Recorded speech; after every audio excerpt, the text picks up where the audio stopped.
Were you in that game, ZSR? Did you have streamer mode on?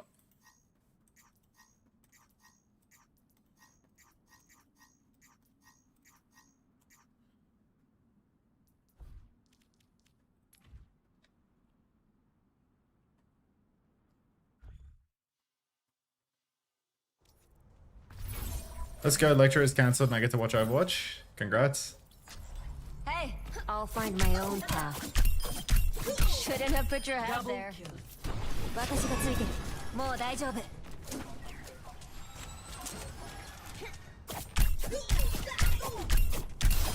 I'm on fire. Warning, Clarion.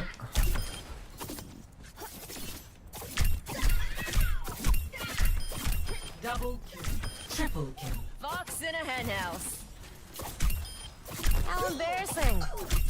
Minor perk unlocked.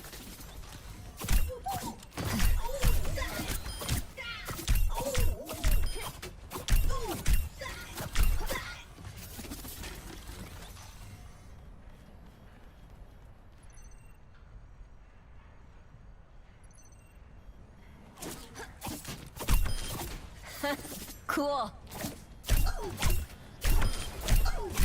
I'm gonna be voltaic. I'm gonna improve my aim technique at 28. Kill.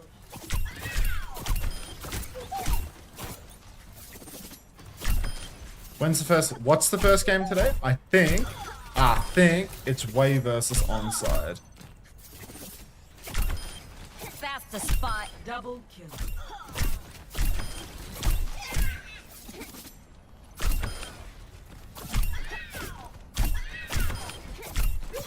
Double kill. All good, Alex. How are we all doing today? I'm having a bit of a slow start to the morning Take some time at 5 off. p.m. I'm just here for the Duolingo drops. Oh yeah, what is that? I saw that on August stream. I opened it up earlier and I saw it was like gift subs for something to do with Duolingo, like drops enabled for Duolingo. Like, what is that?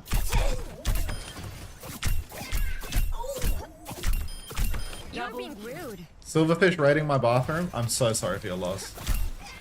Silverfish ain't that bad though. Double kill. Triple kill. Fox in a henhouse. You get Duolingo Premium if you sub for 3 months. Oh heavens. What an What did we investment. learn? What an investment. You can get your basic phrases that are not particularly applicable in day-to-day life because you don't learn the real structure of the language in a meaningful way through the app. Languages are hard to learn, dude.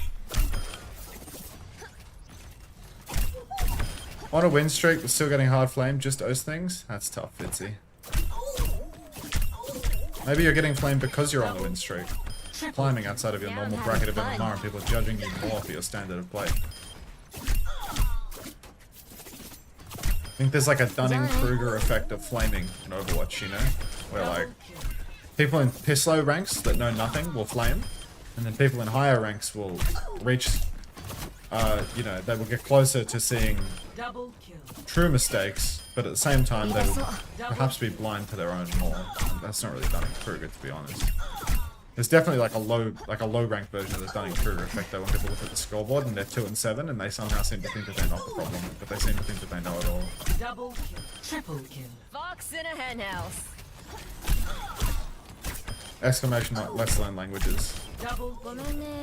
Triple kill. How long did you spend doing that Glapper's VOD review after their match last night? I don't know, maybe like 2 hours? I should really like clip it out and upload it to YouTube. I need to like download the raw file, and I'm not sure where my file is higher quality. Because I think the easiest way to go about it would just be to go like Twitch VOD manager, download my whole Twitch VOD. But are there any upcoming AU players? Who's to say, mate? I'm not a doctor. I think Regret's pretty good on hit scan. Regret's pretty good on hit scan, but that feels like about it in terms of like next stuff, like new talent.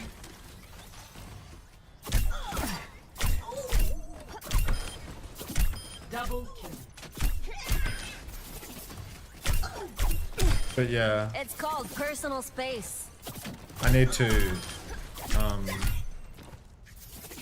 clip out yesterday's VOD. That review was good. It should definitely go on the coaching channel. Double I'll kill. pretend I It'll be good didn't for see watch that. hours too. I'm actually reaching the point now where I'm not gonna hit my watch hours target because to get monetization on a channel, you need to get your views within a year. You need to get 4,000 watch hours within a year. And because I just don't publish videos on the coaching channel, I'm actually just not gonna hit the target, I think. Like, let me look at the earn page right now. Like, yeah, like I have 3,200 valid watch hours in the last 365 days. My first video upload on this channel was 23rd of October. So I have like 3 weeks to get 800 watch hours. So like, I really best get cracking, to be honest. I need to get 800 watch hours in 3 weeks, which means I need to start publishing videos like today. So I should probably start downloading that shit like right now. What is a watch hour? You could get on that. I mean, to be honest, like, you can if you want to, Ki. There's not a lot to do for this video, I think. I don't think it requires any editing. It's like a 2 hour long VOD. Like, it's a really long VOD from my live stream. You need to enlist Uncord to watch a playlist AFK. I mean, I think YouTube has like crazy detection for like AFK and stuff like that. I think YouTube is like incredibly good at like determining whether or not someone is at their computer. Just like an hour of watching? Yeah, like I need like 800, like 800 viewers that watch the video for an hour, It's a 2 hour long video. I don't know how many views it'll get, but like if 800 viewers watch a 2 hour video for half of the video, then I will have the watch hours sort of situation. Let me look how long the segment actually is. I'll go to my live VOD here. So like I started watching the VOD. I mean, I'll show you what I see as well, just for a treat. So I started watching the VOD at Carcinogenics. Thanks for 2 months. Welcome back. I started watching the VOD around here, like 2 hours 30. Like he gave me the replay code around here, so I'd probably like start with the replay code.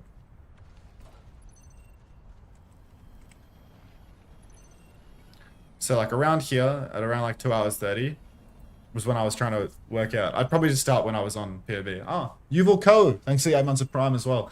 I think we're on like one of those days of the month where I started streaming, so I'm getting a hell of a lot of resubs or something. Welcome back, everybody. Thank you. But yeah, so it's around here at around 2 hours 30, and then it just keeps going.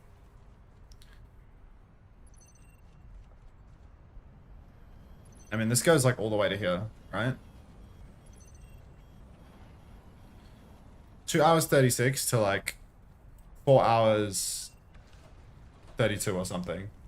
Like if you want to do something, Suki, like I don't think I need you to edit it at all. I don't think it requires any editing whatsoever. For your man. If you would like to determine the start and end times of the video from this video here, maybe that works, maybe that's okay. Like how's the quality on this? Is this good enough to be a YouTube video with this current YouTube stream quality? I don't know what my bitrate is on YouTube.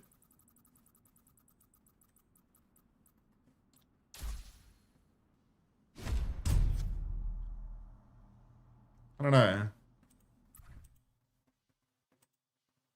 Arriving at This is fine for the type of content. I mean, I want to see like if my Twitch quality is like the same, you know what I mean? Like, I want to see if my Twitch quality is better, because if my Twitch quality is better, I'll download it from the Twitch VOD instead of YouTube. That's all.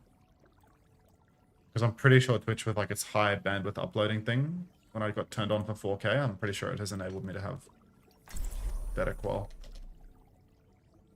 So let me check my Twitch VOD really, really quick. You know what they say? Just go with the flow. Let's see how they like my Tesla cannon's new long-range mode. It can be rather shocking. Twitch is better, way better. A sausage roll and a bad style. I need to see like a scene where everything's moving. I would like to have. It's like here.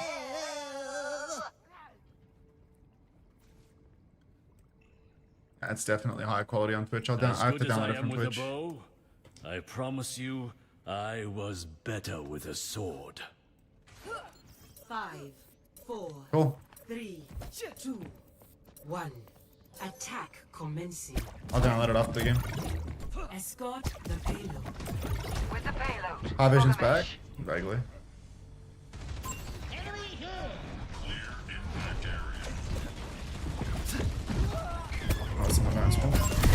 fly. Big stanger left. Feeling okay? I see a hostile. Hey, Haley.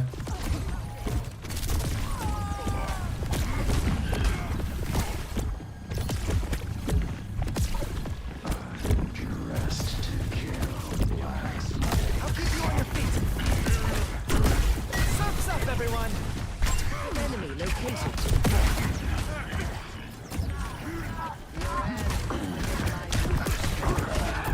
Let's clean off those wounds.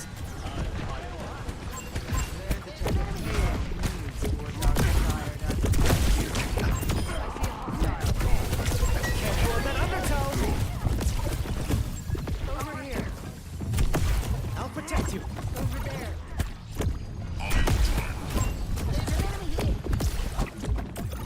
There's an enemy here. Huh.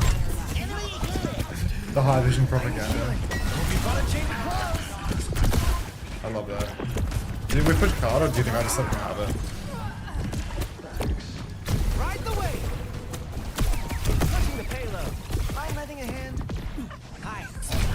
Surf's up, everyone. Enemy location locked. Over there. Let me get on top of your head. There's a test subject.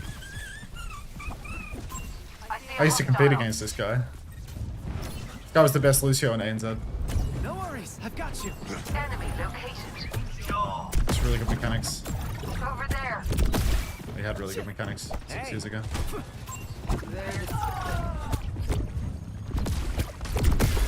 Who? Jungle Jazz. He was the main support for the third place team in the ANZ when I was a player. But he was definitely the best. Most of those teams are just DPS diff. Frank diff. Reverse the tide. Oh,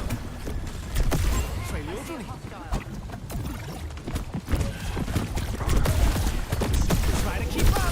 On fire. Shoot it. Bong shoot it.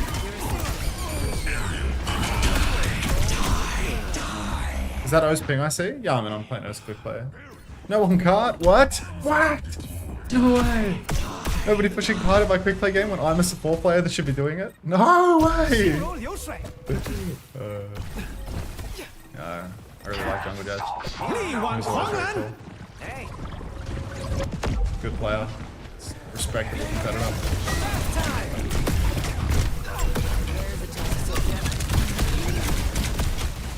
Moira needs to actually die. Like, that is insane that I've just been slammed up in front of my Moira and I can see her fucking full HP sucking off the ball. Like, what the fuck was that? She's 900 heals. Like, The payload moved toward electric chair, immediately. Here comes a big one.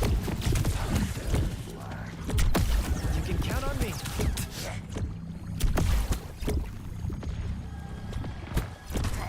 They frying her ass in 4K on Live League right now, like. I'll keep you on your feet. Try to keep up. Team Palpaya. I don't know why I keep doing that. It doesn't work. Major the pack. payload moved. 60 seconds remaining. No worries. I've got you. Oh.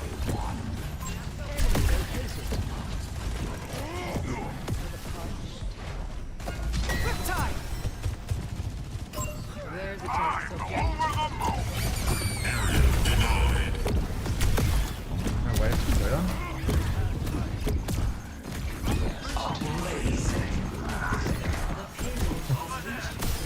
The effort required to push the card over the line. Gotta edge my way through the minefield. I mean, I need to get the hang of using the wave, like, not offensively. Like, using it offensively is by far the worst thing you can do. Like, running around these fucking corners and just, like, using it like that. When there's, like, so many opportunities to, like, hit sick outplays with the wave, you know? Like, you can use it, like, offensively by using it defensively, if that makes any sense at all, you know? Like, baiting a shift and fucking someone when they have no shift, like... Dude, more hair on my mouse pad? I'm actually losing it.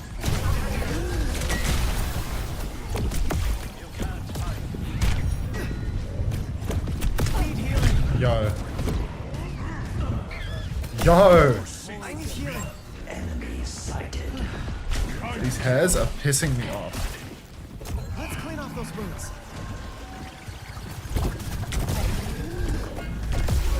Ha!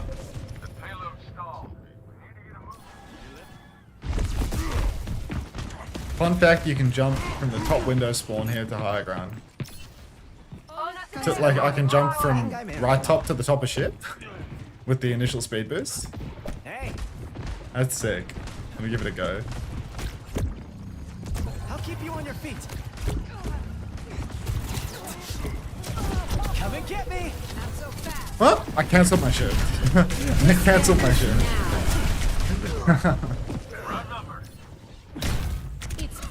I feel like I can do that though, right?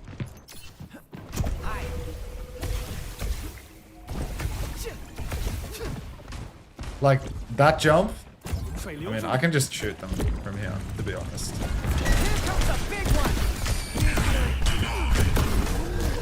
I need healing. Payload's under my control. Let's roll out. Sure thing. Pathetic blacks. There's fire. I'm done with you, Homer. Enemy located. Oops, got a little ahead of myself there.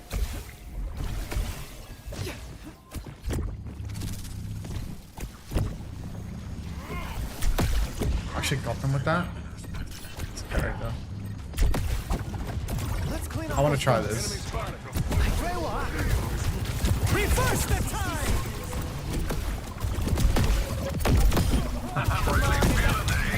Dumbass character. Dumbass character right here.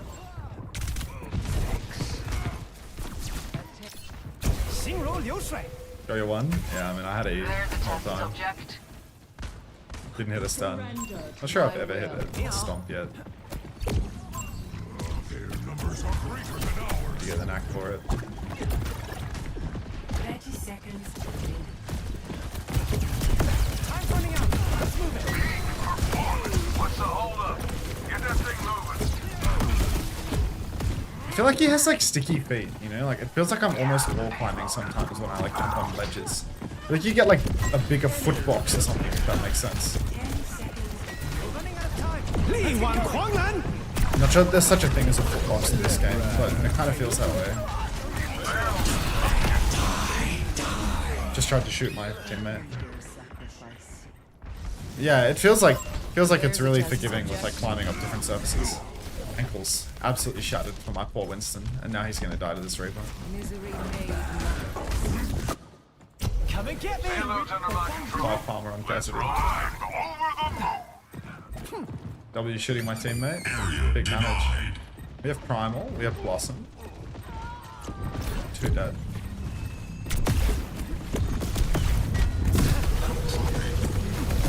Careful of that undertow. No worries. I've got you. Game's gone. This Carry me. ends now. Hi Hunter, are any games good today? I think they're okay. He's so slidey, I slid off the map 5 times in the first week. Who was the Weeyang that jumped off the map? In like the Crocs series?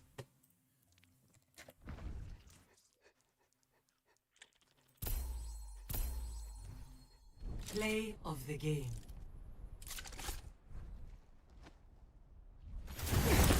John or Witch. Yeah, that's just brutal. This is where I cancelled my shift.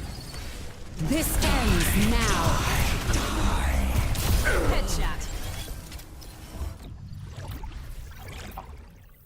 Masterclass.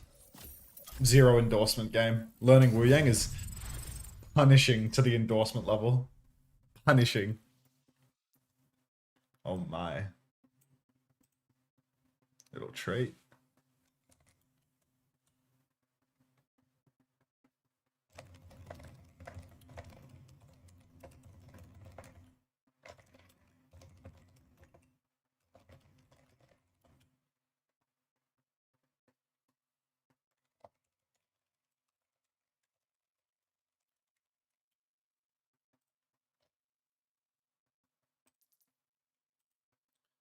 Just play Mercy level 5 endorsement instantly. I don't know how they do it. Until you fuck with open queue. Not really. Unter, how you been? I'm alright. I'm alright. It's a quiet week now. OWCS winding down a little bit before it winds back up. Very like regularly scheduled programming at the moment. I love seeing your levels. Well, it is. What do you mean?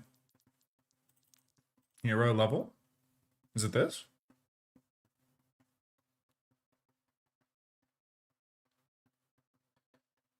It can happen, head, I mean. What do you mean?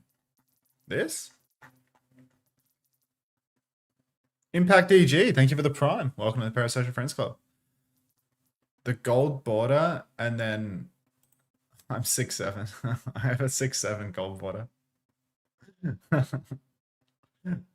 September 1/8. Thanks for the 5 months. Welcome back. I asked a few months ago when this financial investment is going to pay out. How am I starting to lose hope? Have you got any encouraging words? Keep gambling. I wish you could see like playtime on Overwatch 1 though, right? Like this shit just doesn't. This is right, you know. Like these hours are correct. They've clearly imported from Overwatch 1 in some way, right? Like it says 185 hours of tank, 249 hours of DPS, 1,250 hours of support. So like clearly they've imported some data, but like where do I see these hours? In what mode are they concealed? Because these couldn't just be quick play hours, right? This must be my comp hours. Why do you not enjoy open queue just out of curiosity, like balance or something else? No mode, it's just deleted. It's deleted, but it tracks here. Like it tracks here, but where? Like where's the information coming from? Hours on the left are also with Overwatch 1. Yeah, I mean that's just the sum of these three, right? Like you can see my comp and unranked. Oh yeah, it says comp and unranked right here. It's because they used to have all the seasons, but to save space, they deleted the sections. Just put another subsection in. Just put an Overwatch 1 tab or something. Like, it's ridiculous. I don't know why they deleted this data. But yeah, I mean, you can see what my actual hours look like in the game, right? You can see it. Like, can you? My head comes over it. Oh yeah, I was thinking about putting my webcam on the left going forward. I noticed like pretty much every streamer seems to have it on the left. I feel like it's quite often I like block important information on the right side of the screen. Should I become a left streamer instead of a right streamer?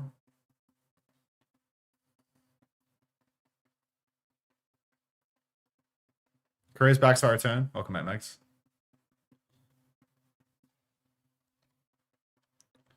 Right side it is. But yeah, you can see my hours are like just all support, just all like robot supports. You know, like 80 hours of Mercy, 40 hours of BAP. Bit of Brig, but Brig was like, you know, not played that much.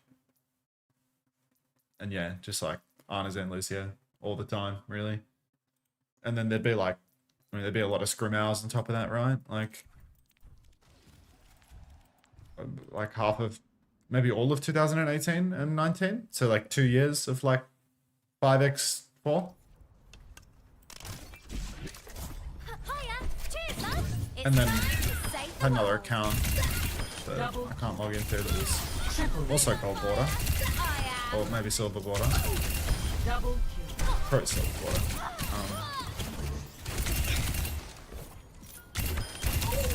Yeah. A lot of hours.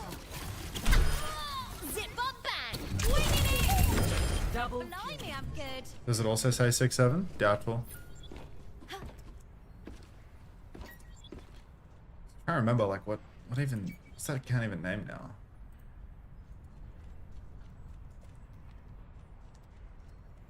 Like I don't have it added, or I think I don't have myself added. Cause like I remember I renamed it to Ajax at some point. It's not what it used to be. It's not Unter. Yeah, those are the only names it could possibly have been. So I guess I don't have it added. In tip-top shape. Minor perk unlocked. But yeah, I mean now I'd have to message my school friend to get the email confirmation code.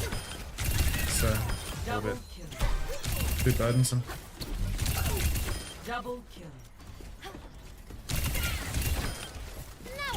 Did I get 0 endorsements that last game? I did. Jeez.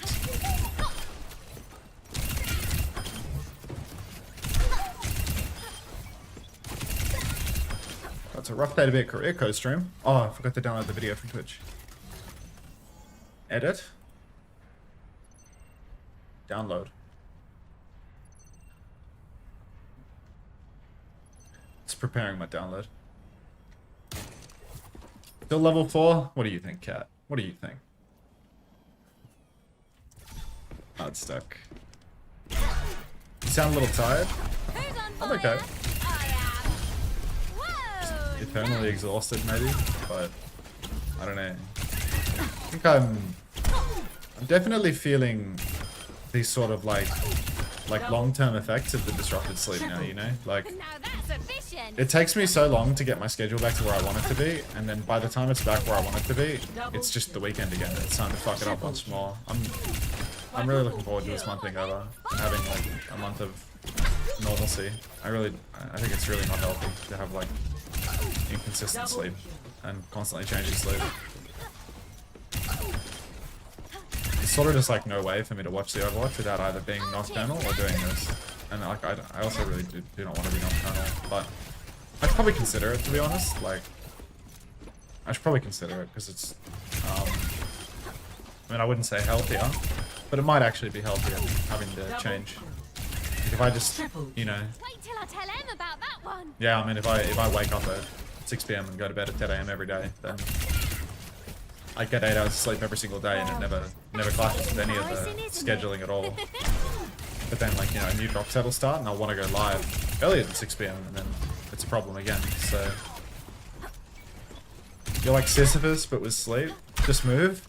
I mean, most of my streams are like, you know, timed around my local scheduling more than anything, really.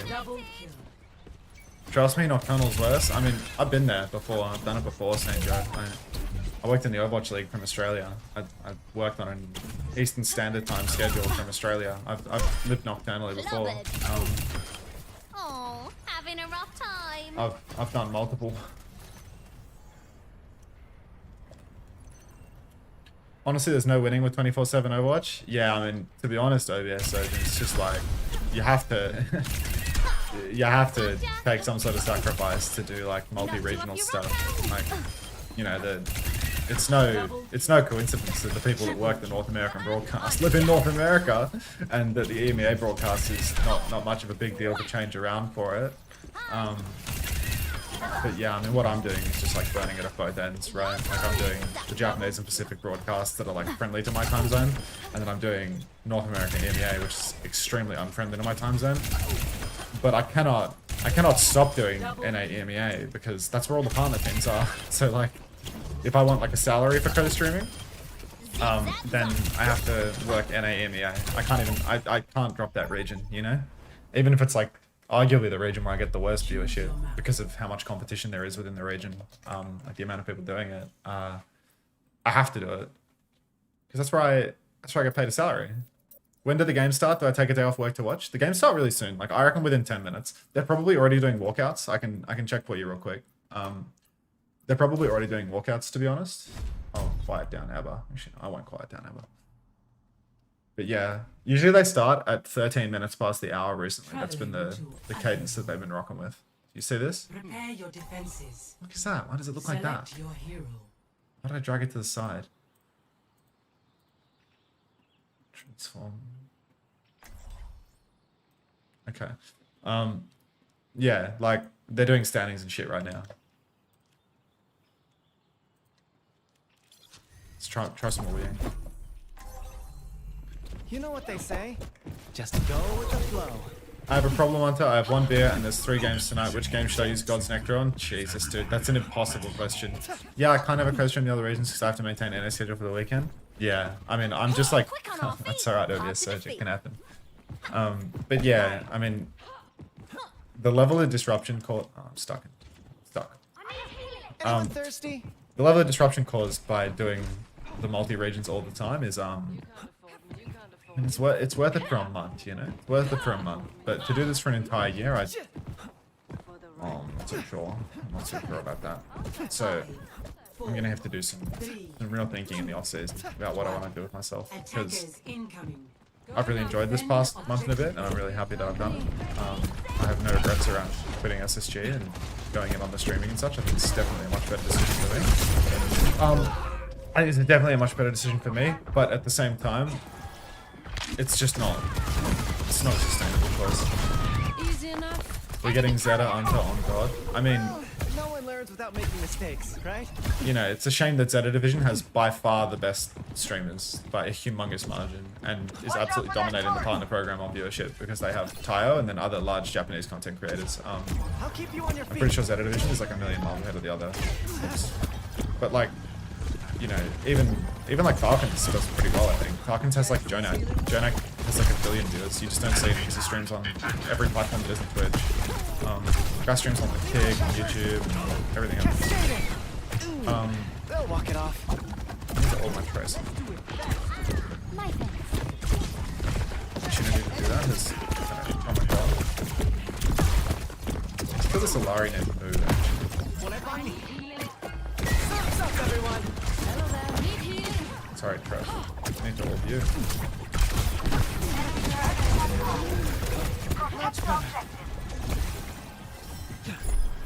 Thanks.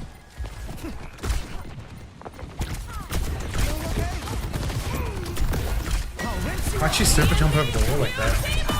It's like, it's kind of aura, but... Dude. Dude, I can't aim at this character. It's so hard. Keep it coming. Also, right.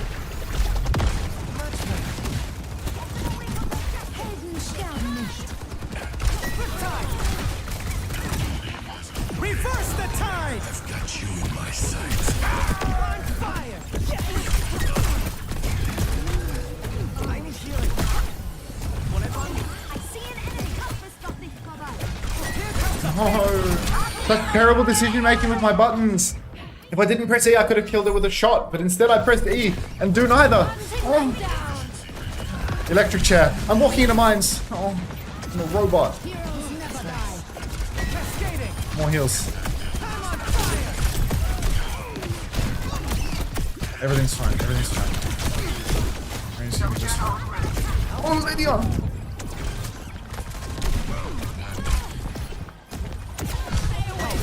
Get the fuck out of here. Oh, it was a mini. I'm fired. I'm getting fired from this ranked team. Objective lost. Okay, let me check the main broadcast. Stop. Who asked for the Duolingo drops? I wanted to learn big deal. the alphabet and then nothing else about a language, so I requested that they partner with Duolingo. And for one subscription or a gift sub or whatever the condition is, you too can learn an alphabet and then learn a couple of key phrases, but learn nothing about how to actually speak the language. Always good. So I would strongly advise that you sub based on that.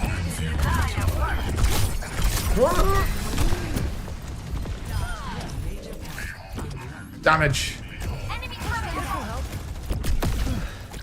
Need healing. Thanks, it's a lot better. We're frying his arts right now. I'm getting in there. Alright, what do we have down? 水流住你。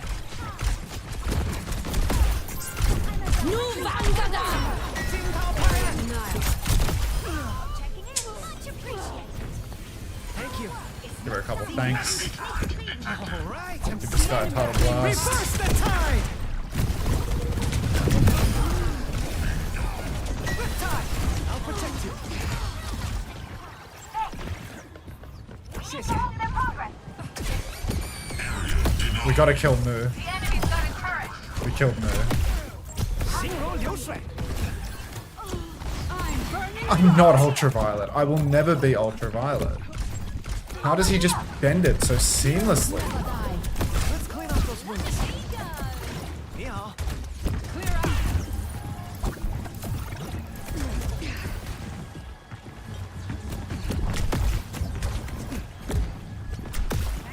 水流住你。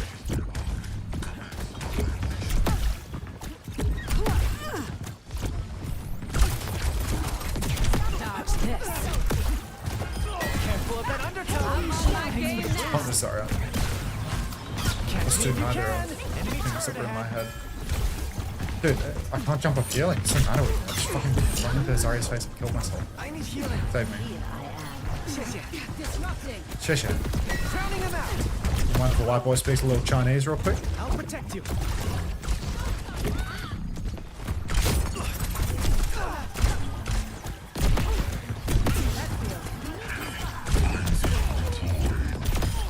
Ew. I know I shouldn't do myself, it's very thoughtful, but at the same time, like, yuck. Did I stun anyone there? No. Hi, Slaughter Machine. Why do Korean Wuyangs take wave perk and Westerns take 3 balls perk? Because the Westerns are dog shit and just try to do damage all the time because the enemy teams don't shoot back. And the Koreans are actually under pressure to die from a good dive, so they press E and then they want the double heal on themselves. All systems go. But the Westerners just don't take any damage, so they just want to do more damage because they're better than the teams they're playing against. I think in a hard game you'll see teams more likely to take the double wave perk, to be honest. But like when you see like Ultraviolet and like Vega taking like 3 orb, like they're in easy matches for the most part, you know? Like they just want to pump damage the entire time. Lead a horse to water. And yeah, I'm taking triple perk because I don't care if I don't flank people, I just want to kill people. How's Wuyang feeling so far? I'm having so much fun. I've been playing him for like an hour. And I'm having lots of Let fun. me at him. And this hero's awesome. You can count on me. Surf's up, everyone. Let me get up here or something. I can do that, man. How do I do it? I don't know. Like it's like I know I can be up here. I'm so sure of it. I just don't know what to jump on. Sorry, it's really low. Just gonna walk up the staircase and grab some money out. I'm the someone! Need healing. Unbelievable. Ah. Looks like a blast just tuned in. Yeah, it's really fun. It's really fun. I'm a little worried that how's the Korean game looking right now? Oh, they're still walking on stage. I have so much time. It's a WWDG moment. Real character, truly. I'll wave at my mercy. I need this endorsement from her. She didn't even look at me. All girls. Area denied. Sorry, I was getting talking. I'm a little scared. Hey, I appreciate it. 30 seconds remaining. Collect on me. Did I let that happen? Reverse the tide. Oh, the boot, the slam stopped him from taking the wave damage, and I missed the shot. Fuck me. 10 seconds. Bring me, Lydia. I gotta kill this guy.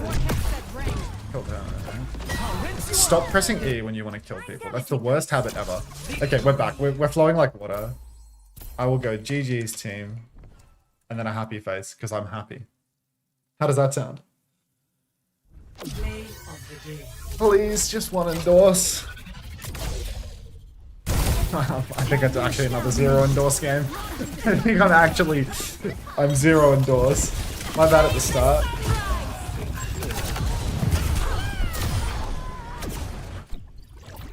Okay, 0 endorse game. I'm actually shit on. Like, I will never get level 5 endorse. Doesn't matter if I play support and I do well. Doesn't matter if I smile in the team chat. I just don't have it. Heal more, shoot less. Genuinely, what's the point? Back to back, no endorsement Wuyang games. I'm hopeless. You need to mercy? Jelly Misu, I don't want a mercy. Look, I've got latex mercy, right? I'm completely pre-positioned to get the points if I want them, right? Like if I want the points, they're right here. They're waiting for me. Right behind you. I am latex mercy right now, but, you know, it's just not going to happen, I'm afraid. Alright, I'm going to join Discord with Zavi. Hello. Morning. There's a Discord update, actually. Dare I? No, I won't. It might be crucial. I've updated mine just so. Dude, I can't get endorsements in quick play. Like, I just played a support game. I was positive. I was doing the waves and the thanks at my support duo. You speaking in voice? I didn't speak in voice. but I carried the game on support, and I didn't get a single endorsement afterwards. Like, I'm in disbelief. What hero are you playing? Wu Yang. I don't know, mate. Maybe just, you know. Maybe it's me. One thing about like Overwatch quick play players is they have really great intuition for who is a good and a bad person. So they might just be able to see through the mask you're trying to put on yourself. They can see the wolf in sheep's clothing. Yeah. I mean, honestly, he played quite well, but I'm not falling for this kind of. Yeah, this guy does not deserve to be level 5. Oh my god. Whereas they see me force Winston into every comp, and they're like, "Yeah, this like, guy, sorry, this guy." You jump in. Sorry, guys. Like, oh bloody hell! Winston's real hard into this. Stays Winston anyway. Like just.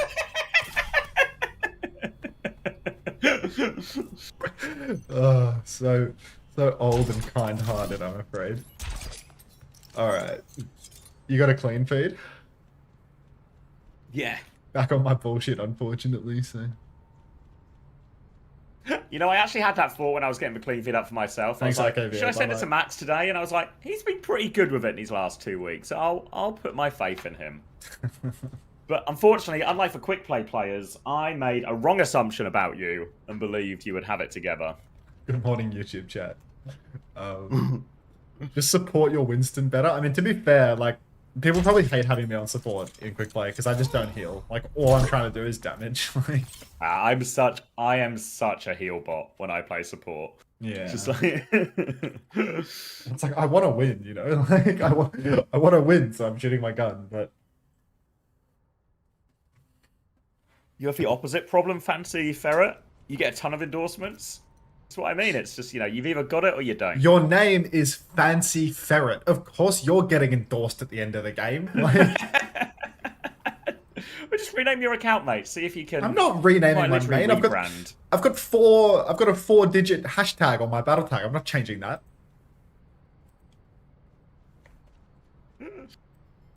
I'm just so amazing. Everyone loves me. Yeah, I agree, Ferret. Max is.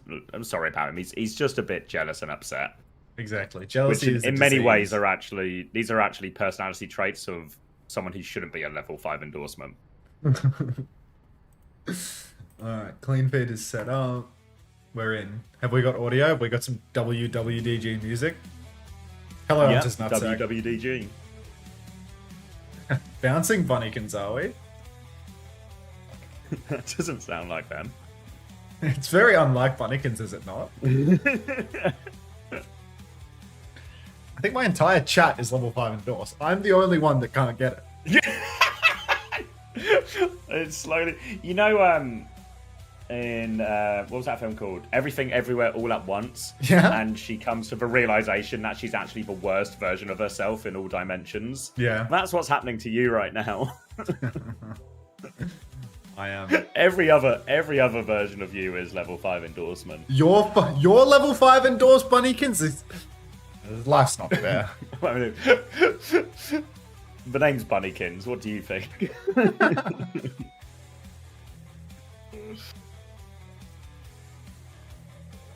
I can barely hold level 2 endorse mediums. How do you barely hold level 2 medium sized, John? You're doing some stuff. You too, Untermensch 21? Come on. There's no way Untermensch 21 has got it. I mean, Untermensch is a... I'll write in Discord. Boundless Bread, level 5 endorsement for a year.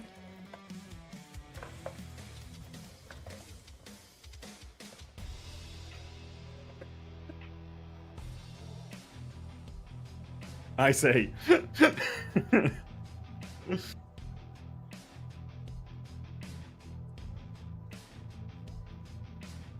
I got unbanned. It's a grind. People don't want to endorse gooning for hope.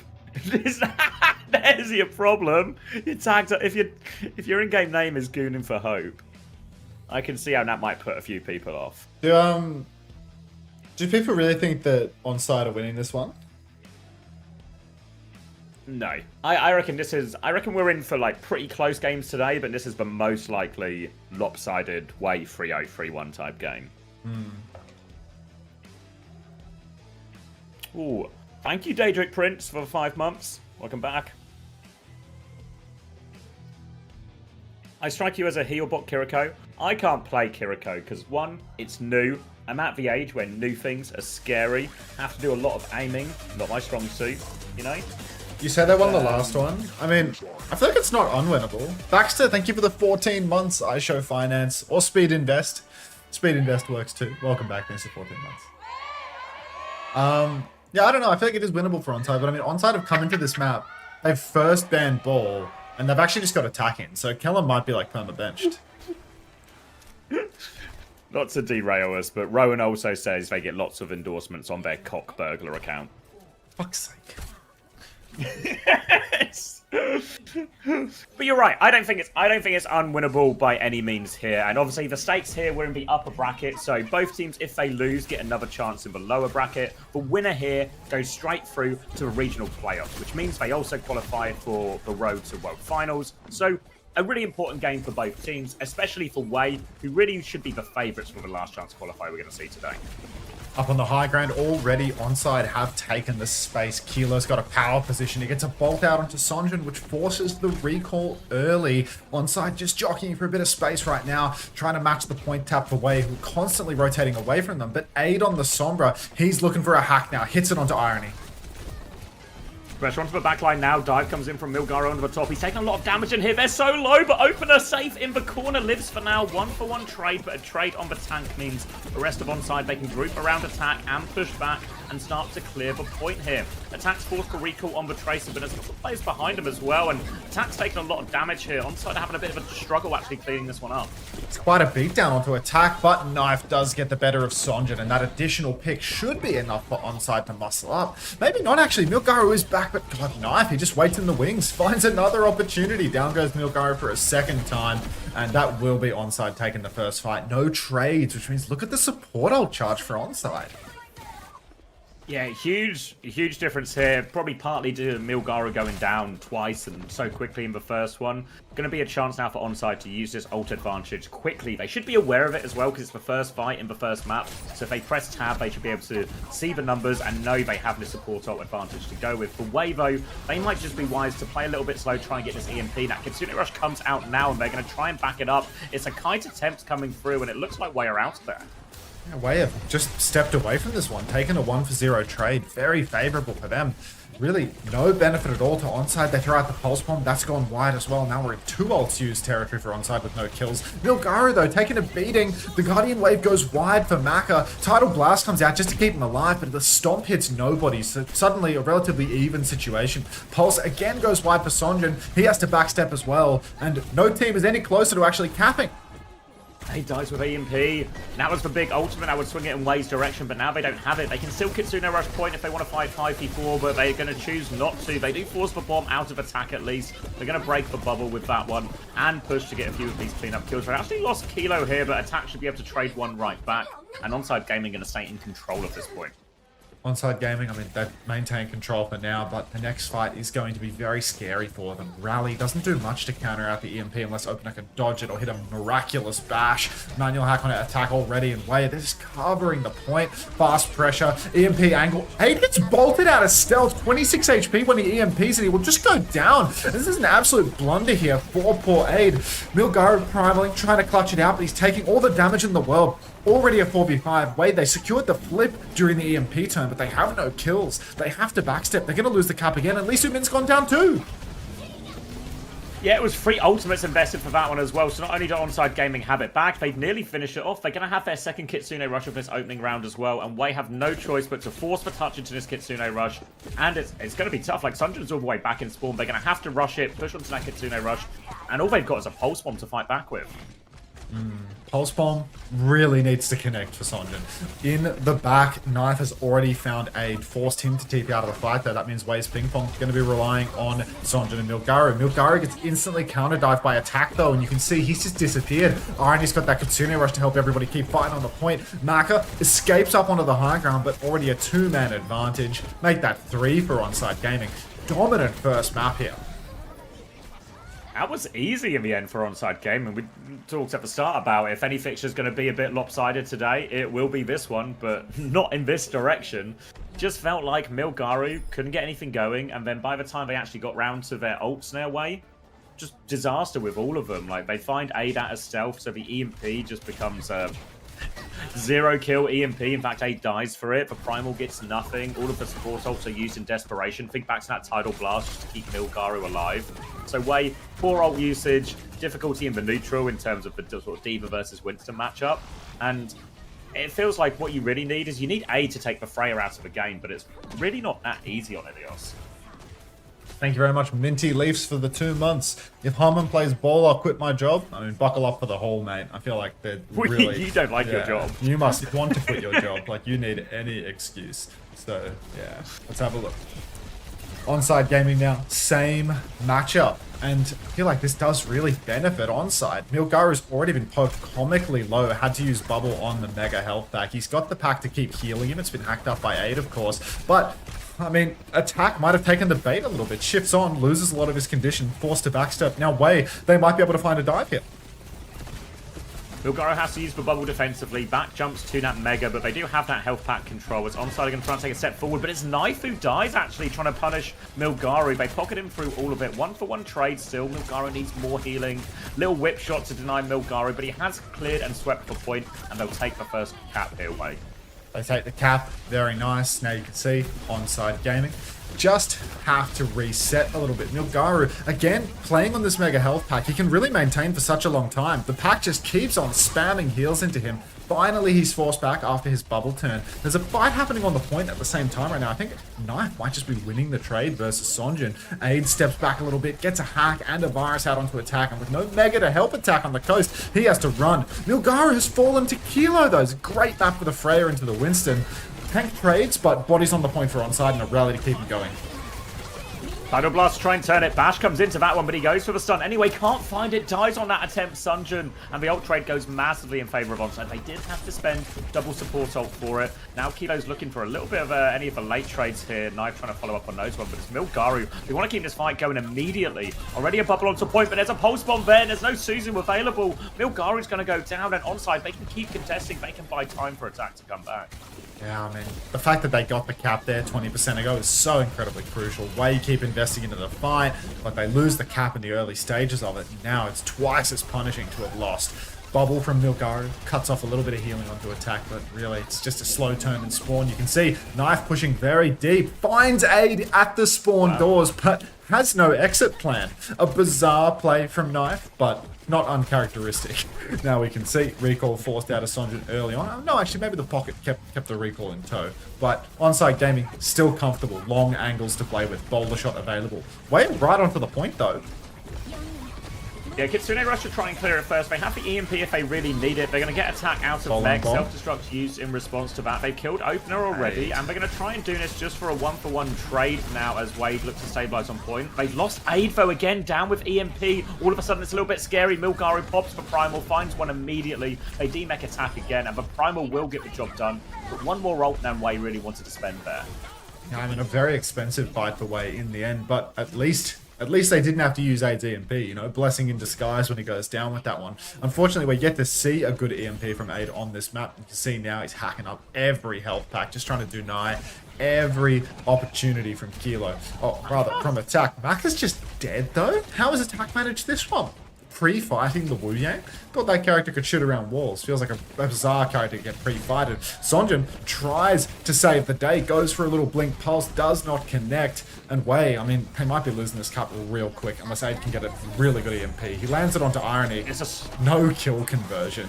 Oh no. Solo EMP doesn't get the kill. Irony's about to have Kitsune Rush as well. They're not going to need it to get in this fight back.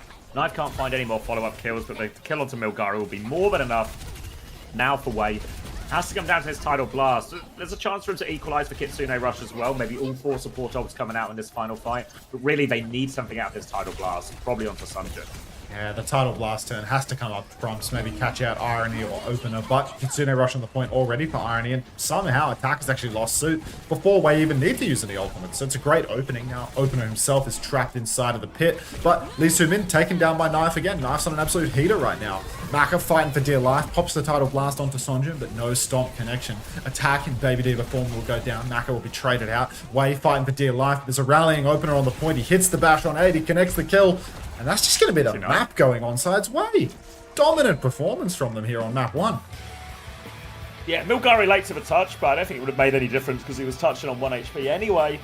And that was a huge map. We've seen ONSIDE Gaming have pretty up and down regular season. It felt like towards the tail end they were finding better results with Attack in the lineup, and same certainly seems to be true here. Wei just had no answer at all. And it maybe raises the question as well, where was a lot of the Wei comps we saw last week, or the week before last, well, the last time they played, when Milgara was just taken over on Hog? Where did all of that go? I saw a few people in chat as well. But yeah, it's like 8 on Sombra. Why not just put 8 on Freya? Get Milgari running around on the Hog. Just felt that was a really tough matchup there. You could see Milgari. How many of these bubbles were defensive? How many times was he just having to back jump? You know, there was a bit on Ruins where he was able to play around the Mega for a sort of extended period of time. But that was about it, really. What ults did Wei have success with there, right? I don't know. This is really worrying for Wei. As much as there's still a lot of action in Korea, there's a lot of stages to go through until we determine our top 3 teams from Korea. That will go to the World Finals in Stockholm. You kind of have to win today. You don't have to win this game, but you have to win today because only 2 of the 4 teams we're going to see today make it through to that next stage of qualification. So, can't afford a bad day.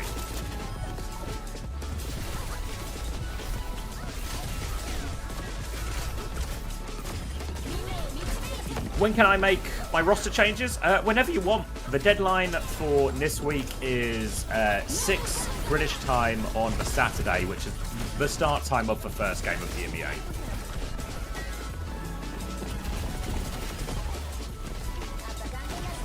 So we have this game that we're seeing now, the ONSIDE versus Wei, and then I'll show you the bracket because it's easiest to see with the visual. Then we're going to get Old Ocean versus Cheeseburger. This is an elimination game. And then we're also going to get the winner of that Old Ocean Cheeseburger versus the loser of this game. So again, all 3 of these today. The winner of this game goes through to the regional playoffs, and the winner of that final game of the day goes to regional playoffs. The 2 losers are out. Out. End of the year type stuff. So it's actually, didn't mean to hit the mic. So as much as, you know, these aren't like the headline teams we see in Korea, the stakes are really high for a lot of people. There's a big difference between, because if you get to the next stage, you get to the regional playoffs. It also means you get to the road to World Finals as well. So you actually get, your season looks very different based on the results of today for all the teams involved. I think for ONSIDE, Old Ocean Cheeseburger, they're all in the category of, you know, it's great if they can, but it's going to be tight between all of them. For Wei, I think they should be heavy favourites from this LCQ. If Wei don't get out today, this is a real disaster for them.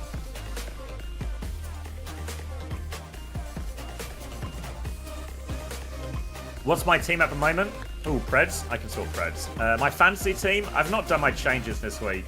Because at the moment I still have Crocs. I think my plan is to kill Crocs. I'm really entertaining the idea of taking a penalty this week.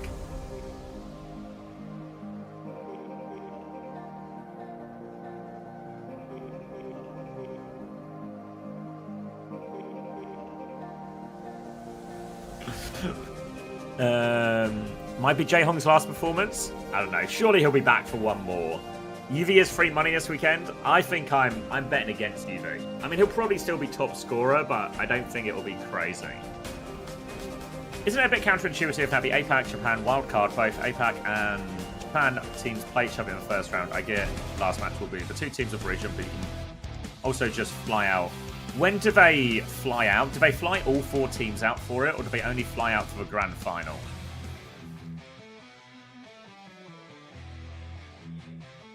They fly all 4 teams out? Oh, okay. Then yeah, I don't understand why they've done it. I feel like the only reason you do something like that is if you were only going to fly out for the final, so you wanted to ensure there was one representative from each region.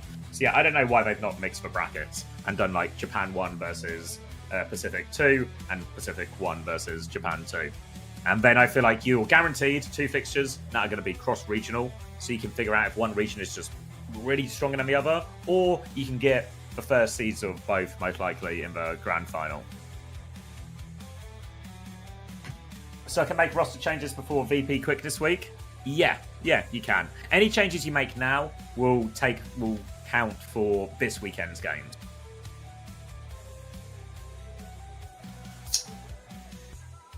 I'm watching from my car in a Macca's car park. Thoughts? I'm happy for you. What time zone are we in, Charlie? Is it like, have you hit the breakfast menu? Or are we on a late night Macca's? Hey, thank you very much for the gift sub to OBS Surgeon. Welcome to the Parasocial Friends Club, Soge. Thanks, Ehave. Thank you very much. Way went 0-5 at EWC, they're not good. Way beats a random top 3 team twice every stage, then pisses their pants when the games actually matter. I mean, Way's just not playing hit scan. Like, I'm not sure if you noticed, but like, when Way was actually good, Way had aid on Freya when Freya was new, absolutely fucking dominating. Have you seen a single moment of Aid Sombra here that makes you think, shit, this team is insane at double flanker? Like, just put Aid on fucking Freya. Like, there's no 2 ways about it. Like, they have to play Hitscan. Hitscan is not as dead as people were pretending at the start of the map. The problem here is that, like, Hitscan gets enabled by off-tank. Off-tank teams do the best with Hitscan. So, like, if you have a D.Va, if you have a Zarya, you are in a better position to play the Freya. Nilgaru is not a D.Va Zarya player. So, like, attack plus Kilo is actually such a good pairing for the meta right now, because the way out of needing to play ball, double flanker, all that sort of stuff is just to play Zarya and to play D.Va. So, like, you see here, Wade ban Zarya, ONSIDE Gaming. I don't know what their counter ban might be. It shouldn't be a hit scan, because they're just playing hit scan perma with Kilo. Genji ban. I don't know how to feel about that. I don't know what that means. Why D.Va Zarya? Because you don't take as much damage on D.Va, and they can peel a little more. Like, D.Va can, like, contest the enemy Freya in the sky better than Winston, doesn't get, like, farmed in the neutrals hard, can, like, pressure the enemy hit scan more, and you can peel a little bit more as well. You know, the bubbles and whatnot, like, pocket for the hit scan is really important. Hit scan, like, drains resources when you play it. You want your hit scan to, like, walk wide and get lots of pocket and hit the shot. And, like, you can't pocket if you're not playing, you know, like a D.Va or a Zarya or something like that.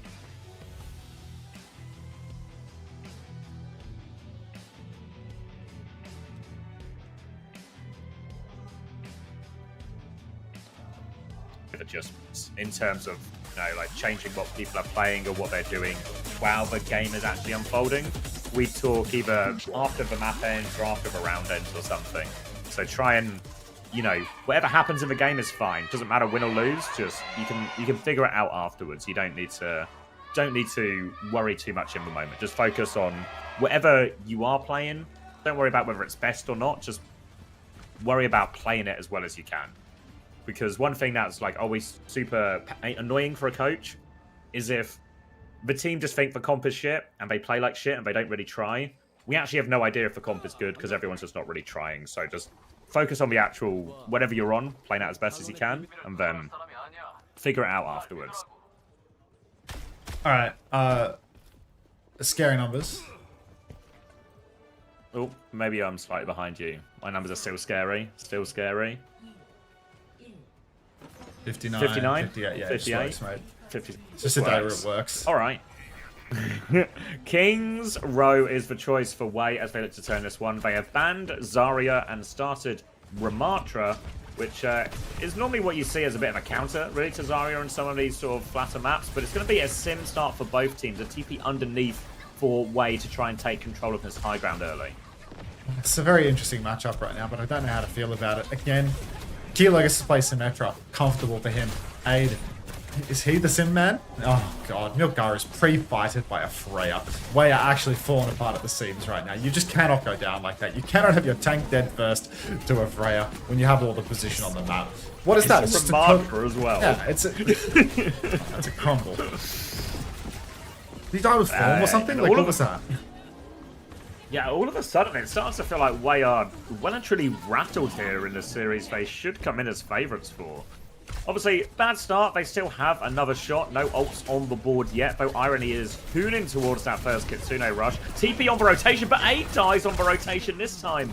Now Milgaru's stuck in. A TP to him, and the supports are there as well, but Lee Min-Min's low. Killer takes his head off, and this could be very late deaths for the remaining wave players as well. They're trying to actually flip out to the enemy team's spawn.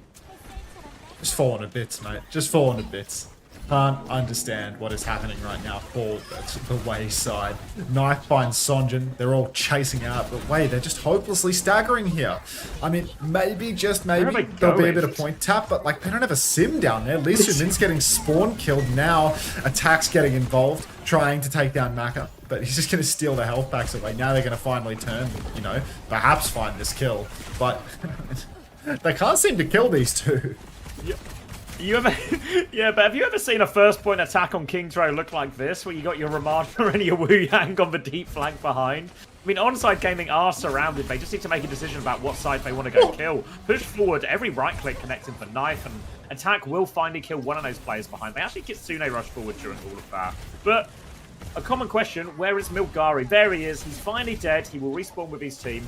But it's been 2.5 minutes. Well, Xavier, sometimes the threat of the flanking Ramatra is more deadly than the flanking Ramatra itself. This time around, not the case, I'm afraid. Great bamboozle. Yeah. I mean, we just needed a Widow swap in spawn, but unfortunately, Aid was too busy charging up that symbol, so it's not going to happen. But we were close. Now you can see. Lots of ults online for Way, despite those shenanigans. Maka's got the Tidal Blast available. Just need bodies on point with this symbol to start the scrap. Opener still doesn't have beat. TP underneath, another rotation. Attack's going to force shift out of that one. Way quite healthy for the moment. Pulse bomb goes wide for Sonjin, does not connect. Lee Min has a nice angle up top right now. Double angle with players up top. He will get heaps of damage on that one side's backline, and Kilo will fall on rotation. So this is a great start for Way. Well, they've lost Sonjin on the way through, but still a lot of ults. And also, Way are still on the high ground as Knife has dropped his symbol, so they don't have to respond with their symbol. It's a huge advantage now for Aid. He can drop to point, drop that later symbol, pushing forward, forces the beat out now as well. But Way, they have both support ults to respond with as well. This time, the economy is massively in their favor.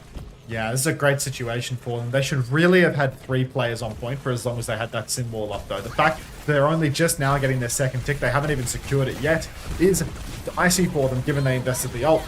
Attack will lose suit, bowler shot will go wide for Kilo, though, and with opener going down 2, that will be Way taking the first point with fantastic ult economy. They come back into second with a huge advantage. It's crazy, really, because the first 2 minutes of that attack was just disaster Overwatch. And the second half of that, actually classy. Really good management, good disengages, aware of that their position was just safe from any of the ults that ONSIDE Gaming were using, and then come back and win efficiently. Now they don't just have the ults to win this next fight, they can mirror Irony's Kitsune Rush, put one more over the top. They might even have the ults actually to snowball most of second here, win 2 fights in a row if they manage it correctly. Yeah, I mean, all they need to do is just keep pushing the payload for free as long as they can, and then start taking the ult trade. Because when the trade begins, I mean, ONSIDE Gaming, they're going to drain their bank real fast. Way do have more in the tank. Bodies on the point. No ads. I made it back in time. Don't worry. Aid just poking away right now, and Way, they're taking every meter of free push that they can. ONSIDE Gaming, they're so far away from all of their ultimates. Only Irony with the Kitsune Rush, but he doesn't want to invest. And you can see now, first tempo rush comes out from Lee Min. ONSIDE with what looks to be quite a good kite, but ultimately Irony will match, and that sort of undoes all the good that was done with the Kitsune Rush kite. Because now neither team can convert a kill, but it's Way that are getting meters for it. Tidal Blast to throw in next if they want here, Way. They also have the Annihilation from Milgara, who's a little bit low, so it looks like they're going to duck down, take the Mega, take the fight again as both Ramatras meet on point. But Sonjin is behind if they want to start this trade in the front. Way. Pressure onto Irony now as well, and Way really needs to go sooner rather than later. Their ult advantage is starting to dwindle, and Sonjin gets in a right old muddle at the back, and Way had all the ingredients to pull the trigger, but Knife goes in, lobs his pulse bomb on the floor, dies for it. It's 4v4, still ult advantage for Way, but they seem hesitant to use it. Yeah, Wave really need to step on the gas, otherwise the ults are going to come online for onside. Flank for Lee Soo-min, connects some damage but no kill converted. Attack losing that neutral quite heavily. Tidal Blast comes out onto Milgizzy and he's going to hit the stomp on Attack for sure. Down he goes along with Kilo. 5v3 for Wave. Tracers will both be back in for a final touch, but Opener is stuck behind. What is he going to do? Beat for the recontest? What's the play here? No. Oh, yeah, blink in for it actually, but Opener's going to die. So, yeah, I mean, Attack has just spawned. In the end, Wei actually do go just in the nick of time. Attack and Opener, that fight happens when they're both about 5% short of their respective ultimates. So, they still get the advantage they should have had their way, even if it was a little bit close to the wire. Now, though, ONSIDE Gaming, 4 ults in the bank. It's Wei we might have to wrap in a disengage or something like that, as we'll just get the Freya's taking this battle on the high ground. Oh, the bowler through the window very nearly finds a kill, but just a swing and a miss. Now, Opener drops the beat. I'm not really sure if they can get a beat push going off this one, though. It feels a bit lukewarm for OP. All skills are invested by ONSIDE pushing in, and now they're getting caught by the counter Kitsune Rush Tidal. Oh, bowler shot comes out for Kilo. Annihilation forced out of Attack. So, ultimately, Wei, the beneficiaries of that trade, Attack just couldn't kite it out. The beat push was ill-fated. It's cost ONSIDE 2 ultimates and their tank. Now up on the high ground, Aid is beaming down on Kilo, but he whiffs a couple of crucial bolts. He's over 4 on bolts. Make that over 6 right now on Kilo. Finally connects the double bolt, but they've bolted each other. Too little, too late. Yeah.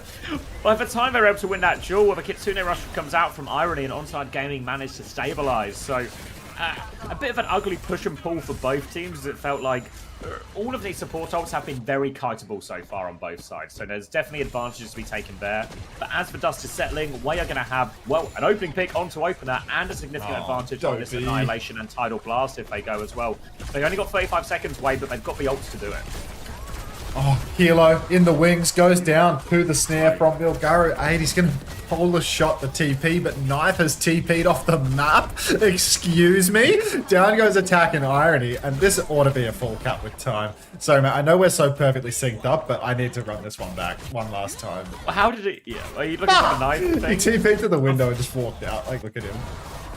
Well, in many ways, the threat of the bowler is scarier than the bowler itself. As it spooks Knife off the entire map. Legend. Present live.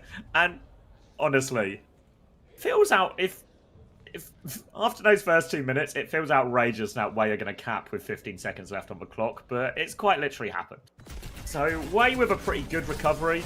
Feels like for the most part, all of the ult problems they were having on Ilios in terms of no value EMPs, no value with anything really, feels a little bit better here. We're also seeing more kites from them for a lot of ONSIDE Gaming's ult, and it feels like all of a sudden they are quite ahead in the macro when they don't lose Milgaru to a silly adventure behind for half the map.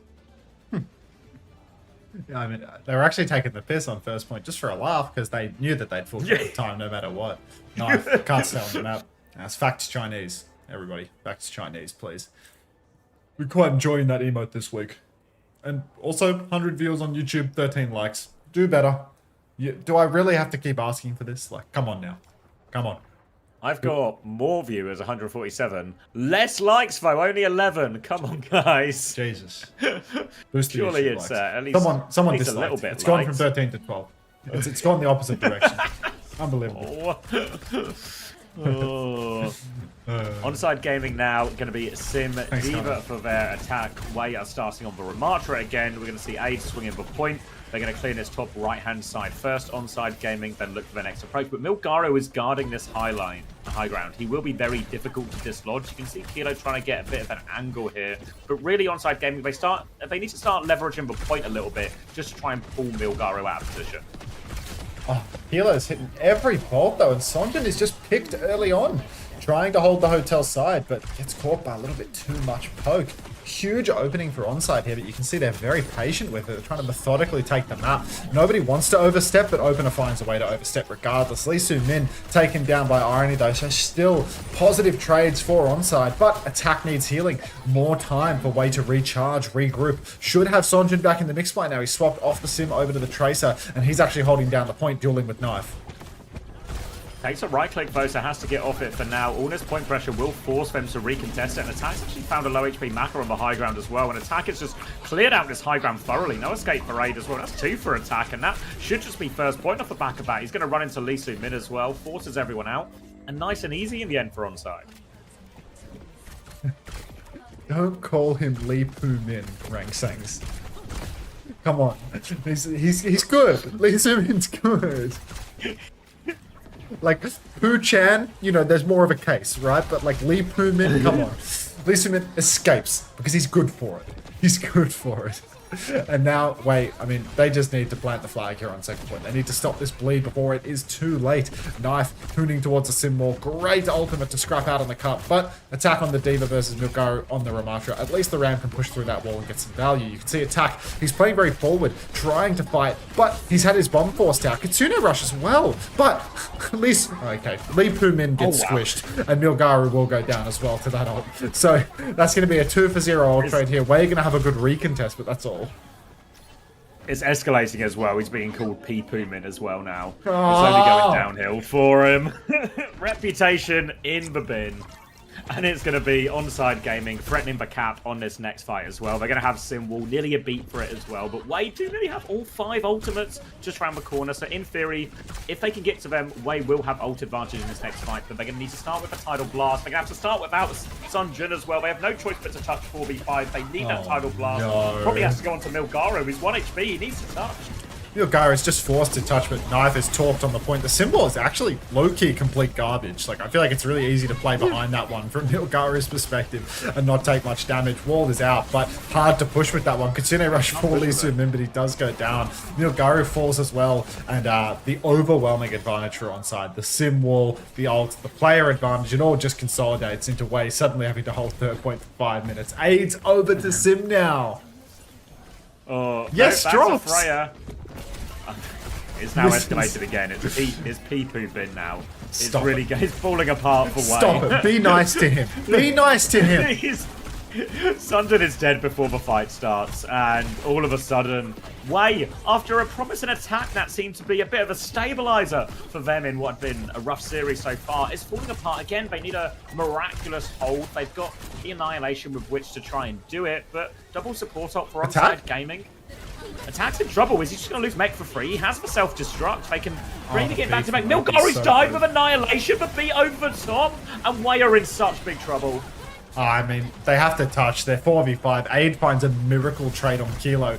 1 touch for Sonjun, but who's coming next? Nobody is the answer. 4 minutes 46 for ONSIDE Gaming, 1 minute for Wei. They play the end of the map music because prod is, you know, slowly being affected by NA prod apparently. And Western culture is infecting the East. Please, everybody, protect the East with the TVNT Conda emote in the chat right now. Protect the East with the TVNT Conda. It's a disaster. Hot take. Put Marker on Kiri. That is an incredibly hot take. Lee Su Min's best hero is Kiri. Like, I mean, if I had to try and diagnose the problem here, it just feels like everything. Like, we're losing these ult trades by a huge margin on that defense. Someone's just dead before the fight all the time as well. This is half the problem. Like, Aid, Sunjun, Milgaru, Lee Su Min, Maka, everyone's taken a turn to be magic picked before the fight. I don't know what it is. Why? I mean, if only there was some type of theory about the luminosity of the lights that could explain this. Yeah, or maybe if you could put it in red meat terms for me, that might help as well. God, I mean, just an unreal defense from Wei. Nothing going right in any of their ult trades. Constant picks, constant tempo plays from ONSIDE, completely catching out Wei. Saw on the defense, you know, Wei would... Oh, Tropica! Thank you for converting your gift sub to a tier 1 or something. I don't know what it means when it says that, but welcome back, I think. I'm getting a lot of those this week. I don't really know what it means, but anyway. TP for Sonjun over to the high ground. He's got Milgaru up top.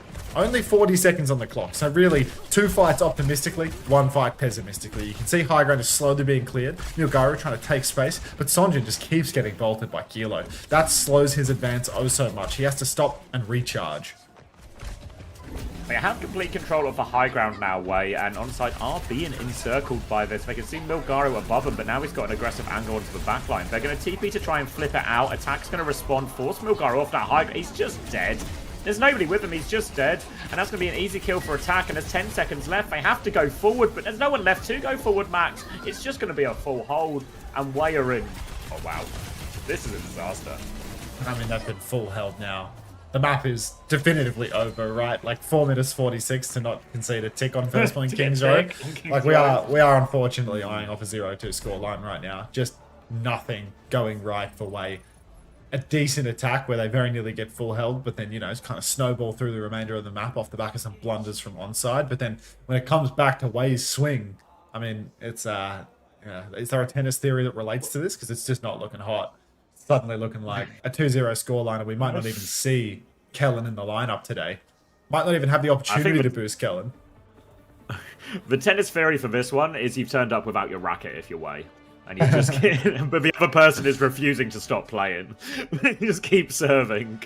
Yeah, it is an elimination day today. 2 teams will be eliminated from stage 3 and will go home. So Wei have picked a pretty bad day to have what feels like really probably their worst performance of the stage so far. Yeah, it does feel like they are just getting clapped out under the pressure. I mean, we saw shades of this at EWC as well, right? Like, they showed up at EWC.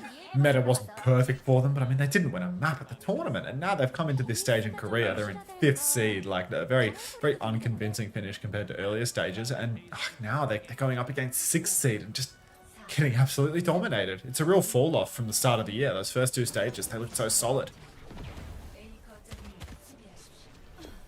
Going to be Ramatra to try and hold all of it. Again, you'll see Milgaro start on the high ground, ONSIDE Gaming vote, especially with only a tick to work with. The point pressure here can be brutal for Wei to manage. They have to play it perfectly. They can't afford to let too much progress go through, which means eventually Milgaro will have to take a step down and clear that. They've already got a hotel position for Attack as he goes behind. Sim to respond to that one as well. They are all over him. Masuzu is late, actually, so they're both going to die behind here, I think. Irony's on the run. He does get out, actually. No, he doesn't get out. Will get taken down, and also Milgaro dropped and took care of the point during all that as well. So a good first fight for Wei. Just 4 minutes left. Tropica, thank you for the gift sub to PK Fishy7. Welcome, PK. And yeah, thank you very much, Tropica. Just 4 more minutes of this rock solid hold, and everything's going to be fine for Wei. They're playing to what they know. Bit of aid, Freya, but bolts start to connect onto Milgaro, forces the shield. Attack is trying to tap point, but he's been poked quite heavily as well. Aid is doing the work when it comes to just absolutely farming. Double bolt onto Maka. He has to Guardian Wave to keep himself alive. Bolt connects onto Kilo as well. He's very low, and Aid finishes the job. Aid really is the shining star on this Wei roster when it comes to ripping out the Freya and just taking names. So good for him. And if they can get a late kill onto Attack as well, which Aid has secured, I mean, I'm not calling this a comeback, because the best we can manage is a draw after 4 minutes and 45 of holding. But ONSIDE are making a meal of this attack. Knife's only 30% on ult. There's 3 players now behind for ONSIDE Gaming. Shades of Wei's attack here, actually, with half the team behind. So Wei have to make the decision about what side they push. They're going to deal with the front, actually. Aid's taking care of Kilo. Attack has no healing. He supports are both behind the enemy team. ONSIDE Gaming's backline are going to try and get involved from behind, but they have to TP straight out. And all of a sudden, it's ONSIDE Gaming who seem pretty unsure. Aid needs to be careful. Rush? Attacks in the front. Kitsune rush onto point now. Wei don't quite have the ults yet. There's going to be a bowler beam thrown out as well, but Sunjin and Aid die. And the Kitsune rush, it comes through. There's no ults. Look at the ult charge on Wei. They're so close to 4. The Tidal Blast doesn't even come out before Maka goes down. They were so close. And they gave themselves some hope. But ultimately, ONSIDE Gaming will take the second map. Yeah, that's just the trouble with, you know, only being able to hold for 1 tick. Kitsune Rush comes out onto the point and they have to fight no matter what. There is no opportunity to play slow. They win all of those fights. All of their ult charge goes into their Freya. Support ult charge naturally builds up faster for ONSIDE Gaming. And they just get to push in with the first tempo support ult that cannot be kited for even half a second. Brutal. Yeah, well, they just drop it on point, right? And again, as we said, it's just a tick to work with, so what choice do you have but to respond to it? Really need an ult to match it, and they were just, yeah, desperately short on all of them. Just a 1 tick to win situation, and yeah, consequences. Wasn't it supposed to be the other way round? Yeah. I mean, I did say, technically what I said is this game is the most likely one to be lopsided. I just had the teams the wrong way round. Theory. Clutching at straws. All right, I'm grabbing a drink, and then I guess we're going to go come back to see ONSIDE close this one out, eh? Yeah. Might sneak a little bit of that game in while we're here. I've got the bug, ever so slightly.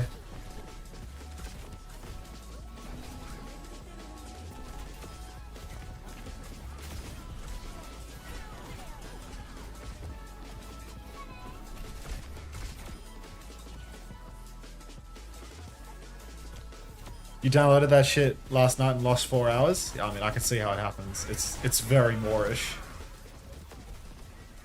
Like, a very Moorish.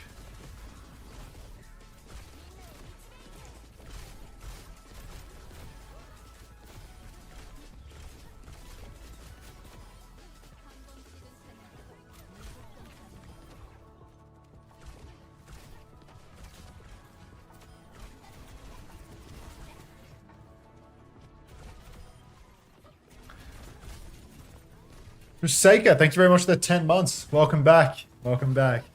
Unter, have you been playing Match Masters recently? Absolutely not. Thank you, OBS Surgeon. See you later. Thanks for stopping by. I was having a real hard time on the Ogre. Like a really hard time.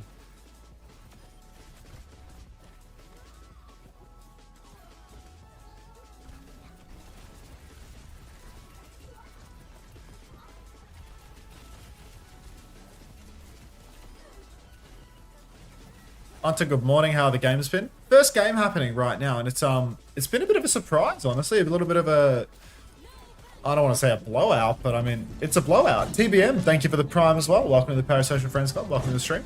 But yeah, it's been pretty rough to start off.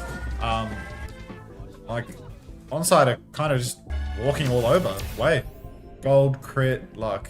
Do we want to get rich or do we want to get critical? I think we want to get critical. Should have taken the gold game. Thanks for the 2 cents, Ranks, thanks. Oh, this guy sells good shit. I can't afford this guy's shit, but Suki Me, thanks for 6 months. Welcome back. God, everyone's getting their resub announcements in right now. Thank you. Alright. Crit chance or a sniper rifle? I think we want to go a crit build today. I need a gun. Because this character is so hard. And I think I want the demonic soul. So as soon as I have 100 bones, I will be just going after that. This guy is like on the southmost corner of the map. I'm back. Welcome back.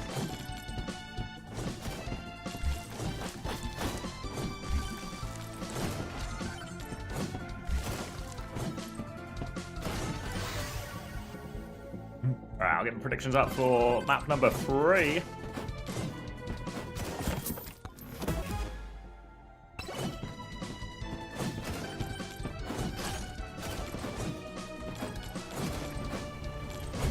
Oh, good shout, Westy. I'll mention it to... Let me screenshot that for Tobes. Something wrong with the website again? No, it's just for... Only on the fantasy website, the result for Nightmare is listed as a 2-0 instead of a 3-0. So it doesn't affect scoring though, so it's just all of that bit's still right. Thank you, Toke1, for the 1 cent. Don't spend it all in one place. I would really struggle to do so, to be honest. 1 cent goes a long way in this economy, so... You have to bring back... You know they used to chop up coins? I'm a coin chopper. Half a shilling. A half penny. Penny for your thoughts? We can do a half if you can't manage a whole. We can do you on a payment plan even.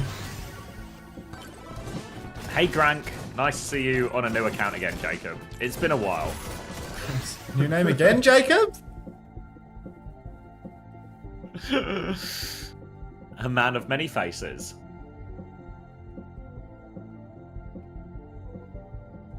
Jacob with the arms, the one and the same human readable. The pizza was the bomb. I'm glad, Fancy Ferret. Now you can sit and digest. Wait, you were telling them to die for a second there. That how you can sit and die. Jest. I'm just kidding. Terrible restaurant service. Thank you, Fat Fab Easy Clap, for the 8 months.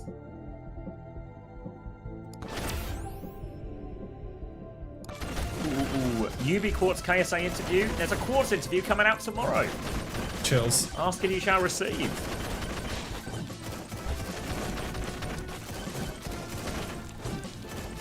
This restaurant sucks. I want a refund. Well, now you can sit and die.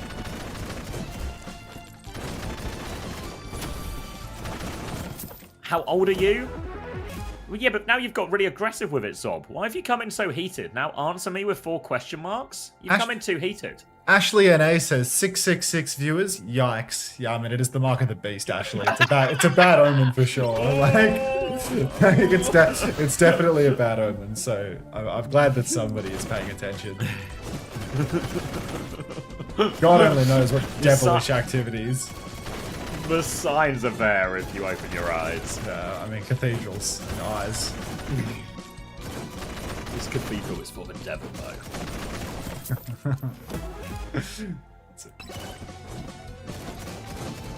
Everyone gets a cathedral. Would there be any Korean interviews? Yeah. Yeah, the plan is very much for the major. As we sort of ramp up to that, we'll talk to all the teams. Oh, I don't want to die, but I'm going to die. When's the coach review coming back? It's on the backest of back burners at the moment. OWTV is the priority. It's huge. But it's not completely dead. It's dead? It's not completely dead. It's dead? It's just really really far at the back right now. You heard it here first, everybody. It's dead. Oh. Extra How old jumps. are you? 1, 2, 3. Do we have that copy and pasta still? What was it?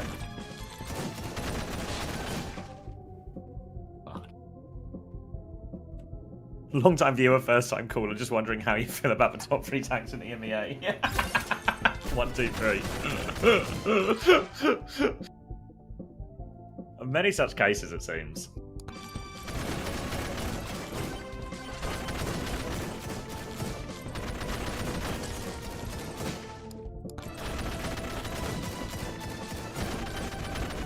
We're in game?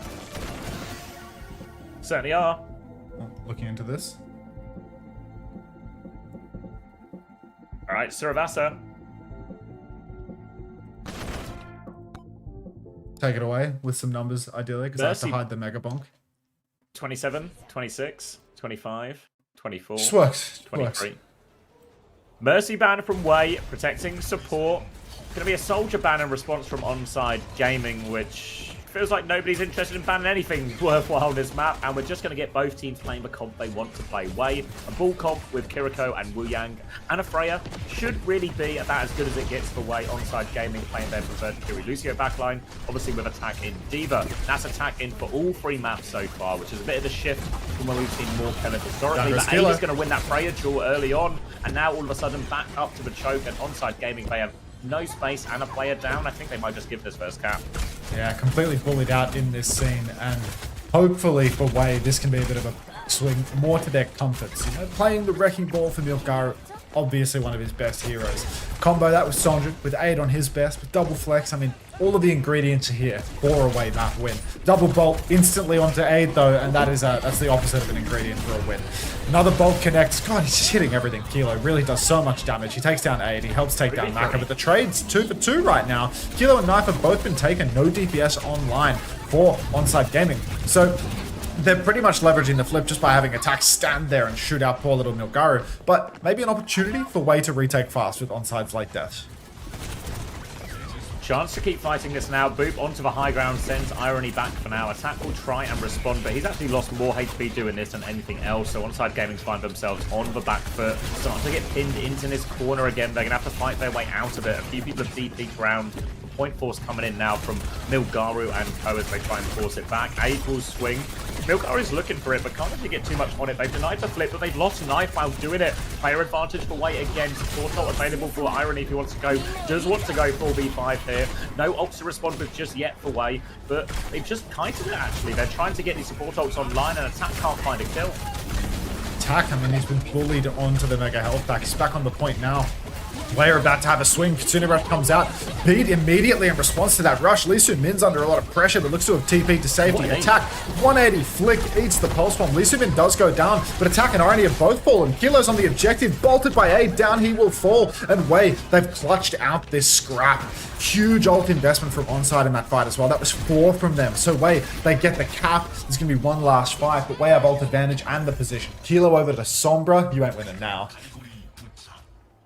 Trying to counter out the ball a little bit here. Milgaru has that minefield for the next fight, and they have the Tidal Blast here. Really, ONSIDE don't have any tools to directly deal with this. They're going to have to rely on Attack's Matrix to really deal with most of it. Absorb any of that any Tidal Blast stun that comes through. Absorb the Pulse Bomb. They cleared out Milgaru initially, so there's a bit of space for ONSIDE to work with. Looking for more of a backline now. Mines come through onto point. Suzu is out in response. Milgaru is low, but it's Kilo who dies first. Tidal Blast still, if they need it, Way actually, but with player advantage and Attack all isolated, they're just going to be able to take care of this one. No problem. Way should be able to get the first round off the board off the back of that. Yeah, Way happily clean this one up. Keep ultimates in reserve as well. And honestly, if you're a Way player and you see Kilo making the move over to Sombra, you've got to be happy with that. Everybody and their mother knows that Kilo hasn't got a hope on the Sombra. Aid, I mean, he'll be under a little bit of pressure. Milgaru, a little bit of pressure. But it's not like it's their first time playing against the Sombra. You see when ONSIDE are finding success, it's off the back of Kilo hitting these double bolts, doing so much damage non-stop in the neutral. That's all about to evaporate. So Way now, despite the pressure of the Sombra's hack, I think that they're going to be a lot more free in this neutral. Tidal Blast still left over from that first point as well. A chance to throw that one onto Sunjin as ONSIDE Gaming take the step up here. Irony's already down to half HP. He does have to Kitsune Rush if he wants to start forcing point with it, but Way can respond immediately. You can see him looking for that now. Swing for it comes through. Kitsune Rush on point. Maka's going to drop that Tidal Blast onto Sunjin now. Looking for the backline here, trying to find a stun. Gets the Diva. I don't know if they've got enough to get the kill though. So a 1-for-1 support dog traders. ONSIDE get the flip, but they lose 8 actually before Lee Min can respond. Just got his own Kitsune Rush online. They can keep fighting if they want here, Way. Blink onto point to try and force back Knife. Gets him out for now. The Milgaru's too low. They can't commit to this fight. They have to reset. Pretty bad fight here for Way, right? They had ultimates to burn, but they just did not. You see Aid actually making the swap over to the Symmetra, where, you know, they played it on King's Row. Bit hit or miss, I'd say. Maka going down late. But Way, they just didn't invest with the right timing. And now, ONSIDE, they've got control. And the ult bank is climbing. Yeah, Sunjin's going to have his recall forced here as well. Needs to blink back to team. Only has one more blink, but Knife's not actually chasing him. So Way will get everyone free for that, and they can take the Kitsune Rush to point. But there's an EMP available for Kilo. He's down to half HP, but will get topped up by support. ONSIDE Gaming have a lot. They killed Sunjin before the fight. As the Kitsune Rush comes through, EMP over top, hits everyone. Virus is going to do a lot of damage. They're all so low. They try and respond, but beat comes through from Opener. They're really committing to this now to make sure nothing goes wrong. They've lost one already. They're going to kill Aid as well. So ONSIDE Gaming, they spend a lot there, EMP and beat, but they win the fight. I mean, they've spent a hell of a lot of ultimates to get it done, but they will pull it over the line. Way for the next turn. Great ultimates, the minefield. But they're going to need more. They're going to need Sim Wall, Tidal Blast to come online, although admittedly with Sonjin's record of converting these Tidal Blast turns, might actually be better off not having that ultimate online. ONSIDE look to have taken the first point position, but it's hard for their comp to actually stay on the point. Rose, 3KS1, thanks for the 4 months. No more ads. Welcome back. Chance now for Milgaru. As for point unlocked, he has this minefield to contest it with. Irony can respond with his own Kitsune Rush, but then a lot of ults coming up mid-fight. Minefield comes out initially, forces for Suzu out. Pulse Bomb goes wide as well. Kitsune Rush now back from Irony to clear these mines and push Way back. Way though seem to have kited it. Sunjin wants to keep a point contested, doesn't have recall. can't keep going for this one, so ONSIDE will get the first flip, but there's about to be a Tidal Blast online. Slam comes through behind, TP forced out of Irony now, looking for more of this. Eyes on the backline, but as Macquarie dies first, just shy of that Tidal Blast. They flipped onto point now, Way. They get the cap as well. They have the symbol to keep fighting. Slam comes round, but he's hacked out of that one. Milgaru takes a chunk of damage. Pulse bomb on the teleporter, I think, but Aid's going to die to it. He had the symbol as well. They keep scrapping out. Big transfer of shield onto the rest of Way. But ONSIDE Gaming now flip themselves back over to the point as well. Milgaru coming through for the contest. The Sunken dies. Now, Tidal Blast invested by Maka onto Milgaru, looking for a stun. Uses the wave to keep himself alive as well, but it's ONSIDE Gaming who have control of the point this entire time. I mean, now ONSIDE have the flip back in control. Slam comes out. The scrap just continues. Lee Soo-min goes down to attack. Pushing deeper still. Attack has lost his suit, but he's going to pop the bomb. He's going to get the fadeaway frag onto Maka, and Aid's going to die to the bomb. Pulse bomb into bomb death for poor little Aid here, having an absolutely rough time here. As soon as he's made the move over to the Symmetra, it's just hazardous death after hazardous death. Now ONSIDE, their ult bank is comically good. EMP, beat, pulse bomb, all of the tools required to consolidate a win here. You can see Milgaru and Sonja taking the side, but attack is pre-marking it. He's already positioned to fight the flank, and he's just going to bully Milgaru back. Now Milgaru is going to have to rotate through main, but ONSIDE still have players there, and they've got that EMP online in just a matter of seconds. They take their first steps onto the point here, Wake. It's Suno Rush to force out as the beat comes out from opener. Only catches 3. Gonna be an even trade. Symbol comes out. EMP to cancel that one as well. Hats up 2 people. Only a 1-for-1 trade, though, actually. Still all to play for Wave, but they are low on HP. Aid's gonna get taken down by Knife. He can turn his attention. Pulse bomb comes out. He's taken down. Sunjin's giving him a chance here. Milgaru's still fighting on point. Kitsune Rush from Irony both. It's a lot. They're trying to force it out. Minefield on point. Doesn't really do all that much from Milgaru, but it's kept him alive for now. They're gonna lose Lee Soo-min. They're still trying to keep the touch going. Tracer is low too. They clean that one up. This point's going straight back to ONSIDE. They're going to close it out, and that's going to be 1 round away now. Milgaru, 1 more final slam, but hacked up, killed. Now just 1 more round for ONSIDE Gaming to secure their spot in the regional playoffs. Oh, such a disaster. ONSIDE Gaming, now they're just in control, constantly forcing ult trades out of Way, but 2-1 lead. This is map 3, and it's already a 2-0 lead in the series, Xavier. So very troubling for Way. All of the marbles on the line, and it's Aid on Sombra versus Kilo on Sombra. It's truly gods of Sombra right here. You can see Opener's absolutely dancing with death, getting so into it. Pulse comes out for Knife, does not convert a kill. Opener's quite far forward, but recalls will be traded, and you can see now Way swinging towards the point side. They've got the initial tap, they've got the Tidal Blast to keep the fight going, but attack, he can go backline, he can look for a trade with this bomb. Looking for his option. They lose Aid before the fight, though, actually. Sunjin, they still have a Tidal Blast Way if they want to turn it. It's going to be sent out onto him. He's going to try and get on. Lucio does get onto Opener, but he's low. They will get both backliners out of the back of that. And wait, they will get the first flip out of this. Good Tidal Blast. Maybe the first time we're saying that today from Way. And then finally they convert a Tidal Blast into a fight win. Feels like the last time we saw that must have been in a different week of OWCS. Now we can see Milgaru holding the main choke. Yeah. Playing for, you know, just a little bit of scouting for the moment. He's going to hover up here while the rest of his team sets up. You can see a Tracer flank, a Sombra flank. Everybody's setting up towards the side. And when ONSIDE have to rotate through main, they will be in peril. You can see there's a beat for Opener though, and they might be able to use that to just muscle on through. Side fight takes place though, and Attack has lost his suit for nothing. Pulse Bomb catches Dopey Opie, who's not even stuck by it. And suddenly, that is a very favorable fight for Way. If they can close this one out without having to use any more ults, this will be huge for Way in both the short and the long term. Attack's going to get demech late as well. If they stagger this baby out for a while, actually, it's really painful for him to deal with. Kilo down to half HP. They're leaving the baby for now. Attack's up to 40%. ONSIDE Gaming have no choice but to try and get Attack back into Nismech. But wait, they can choose to go before Nismech is up if they want. And it looks like for now, though, they're just going to set up. They know ONSIDE Gaming has such a point. Kilo's going to drop the EMP. Kills Sunjin with it. 1-person EMP, but a chance to go forward. They try and go forward the other side. Opener goes to drop the beat. Catches everyone up in main. Aid doesn't respond with the EMP yet. So a chance for ONSIDE Gaming to get the flip out of this. They can actually get the kill onto Milgaru as well. So yeah, they'll get the full fight and the flip, and Way end up not using any of their ults in it. Yeah, I mean, I think that it's actually good for Way to hold on to these ultimates in all honesty. They need to not stagger here like Maka's just done, dying at 20% after getting out clean. But ONSIDE Gaming, they spent heavy for that retake, right? They had to use the EMP and the beat drop. Way now come back in with a substantial ult advantage. They just need to convert it. You can see the setup is taking place already. But Knife, he's holding the flank with Opener. He's got a hacked up Mega Health Pack. He's got hacked up minis as well. The pack control is just superior for Kilo, in all honesty. He's holding all of the important packs, preventing the trace of the ball from utilizing them. And we're in last fight territory now, Xavier. Roll onto the point for Milgara. Doesn't drop the mines. Aid's setting up. You can see all of the front line for Way setting up. Aid's looking for an EMP angle on the point. Stuck in the middle of everything. Gets a manual hack onto Knife. Converts the kill. Kilo goes down as well. And Way, they've robbed the bank here. Only using 2 for 1 to win. They get to hold on to the EMP. Hold on to the blast. Best case scenario.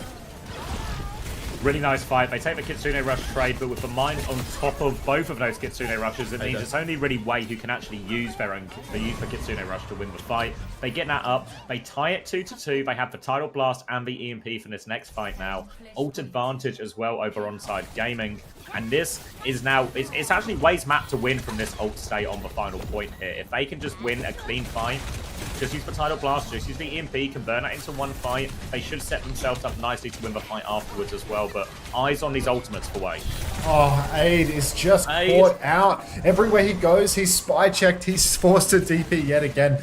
Trying to set up for the EMP, can't get it done. Lee Soo-min just dies pre-fight. Aid wins the duel versus Kilo, but Opener finishes the job. Maka self-cast at the Tidal Blast. He wants the clutch, but all this does is keep him alive. It doesn't convert into a kill.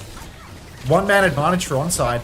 And Way, they have to ping-pong to not concede the first cap. They're not doing that very well either. So Sonjin's just going to have to run out through main. It's a real waste of a blast and a real loss of an opportunity for Aid. Now the EMP comes out, catches Irony, catches Opener, catches attack. Trade hack doesn't convert onto Aid. Now you're going to see attack losing suit. 3v5, doesn't invest the bomb though. ONSIDE up to Eco.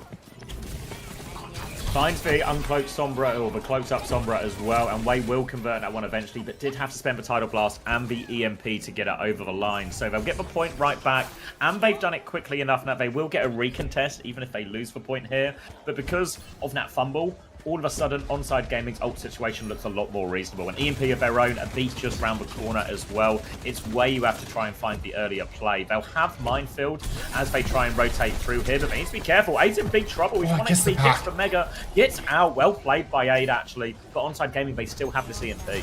Oh, manual hack out onto Milgari now. He can't set up for the early Minefield, but Kilo is under a lot of trouble as well. Needs to get out of dodge. Now you can see just a slow trade back and forth. ONSIDE Gaming, they're closing on 5 ultimates here. Way need to catch somebody out, but the only player who looks to be getting caught out is Aid on point. Sonjin is actually the one to go down off screen to Opie. 1-man advantage for ONSIDE. 1 for 2 trades here. But the flip. Oh, Maka's got a second one actually. 3v3, but ONSIDE Gaming have control of point and Knife. And Kilo still has this EMP. Milgar is going to move over. Doesn't want to use that Minefield. Can be counted up by the EMP. Now the EMP is only Maka on the backline here. Kilo's down nothing here as well. Maka's hacked up. The Kitsune Rush comes out. Way going to drop the Minefield on point. B coming back. Kitchen sink theory. But then finds on the point. They can't go through. They still have control. Attack is going to send the bomb through all of that into the backline. Clears a lot of the Minefield for that. They take care of Aid. Tidal Blast onto Sonjin. Has a blast. This one, the move there, but Susie's perfect. Opener's going to live. ONSIDE Gaming get it all done. They still have control of the point. That's going to be ONSIDE Gaming going to regional playoffs. Oh, there's maybe one last tap in this, right? No, they play for KD. ONSIDE Gaming qualify to regional playoffs. Come on, Kellen, get out there on the stage in your little jersey. God damn. Yeah. 3-0, dominant.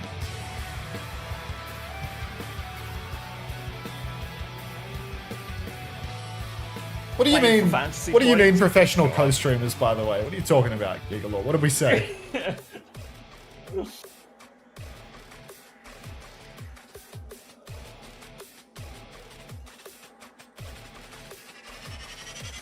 What insane result! Oh, saying that Way would take it easily. I mean, to be honest, I thought when Kilo went over to Sombra, like I was willing to put my life on the line for that one, that it was going to be unwinnable from that point onwards, because Aid was just going to stay Freya and just farm. Instead, they just lose not ulting and instantly swap to Sim, to Sombra, Mirror. Yeah, I mean, Aid was doing a lot, actually. Like, it was a pretty rough start all round, but once he got onto the Freya, like, moments on King's Row, Saravasa, felt more convincing. But yeah, swapping onto this, and I mean, Sombra Sim, they're not really his heroes. You can see him struggling. And yeah, Way aren't out yet. They're going to go down to the lower bracket, but it means they have to play an elimination game later today. And Brutal. honestly, like, I feel like most of Way's problems, I think it's just like there's just individual mistakes. Like, how often was someone dead before the fight? We see Sunjin dying going for these pulse bomb attempts. We see him not getting value out of the tidal blast. We see Aid getting picked before the fight. We see Milgaru sometimes getting magic shot, magic pick before the fight. And it just can't happen, right? How do you win a high-level game of Overwatch or any game of Overwatch if you're just starting every situation 4v5? And I mean, Way now, they have the luxury of time a little bit at least. You know, they don't have to play the next game. They get to watch both of their potential opponents go up against each other, and then they will take the winner of this next game. But it's a really bad look for Way. This is the sort of like the whole thing goes wrong type performance. Just don't get picked, brutal. Yeah, no, it's not easy.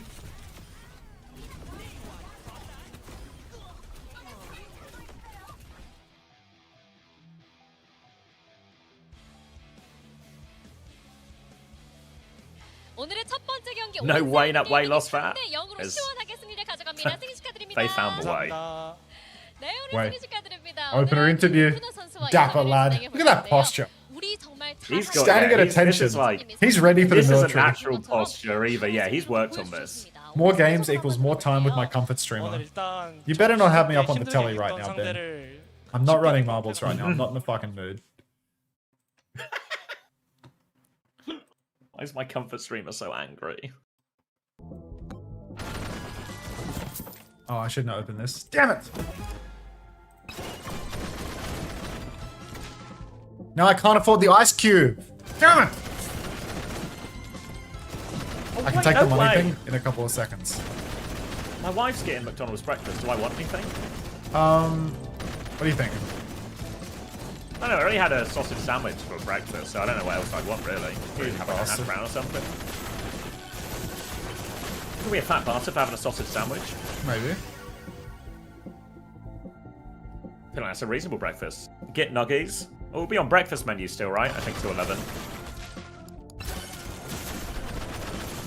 Honestly, I'm not that into the McDonald's breakfast menu. I prefer the main menu. It's like a controversial take. I feel like everyone feels the same way about that. Oh, really? Yeah. I don't know what the public is. The public perception is. Like as the representative, as the general representative of the public, that's how I feel. So. Yeah. I mean, I'm not Mr. Litmus like Christy Effer, but you know, I try. Pancakes phone? Yeah, I don't think McDonald's eat pancakes. Is that an American thing, maybe? Pancakes is a much more American breakfast type thing. They do in Canada.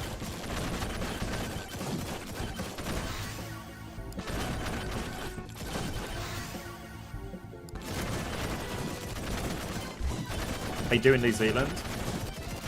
Yeah, we can get a W going, Lemon. Hold on. W going? Yeah.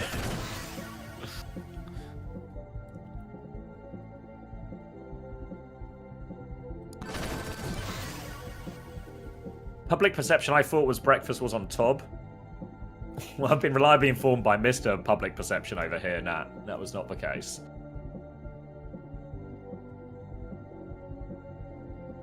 They have it on the UK menu? Oh. They're called hotcakes, though, I think. Yeah, no, never had them. But I don't know.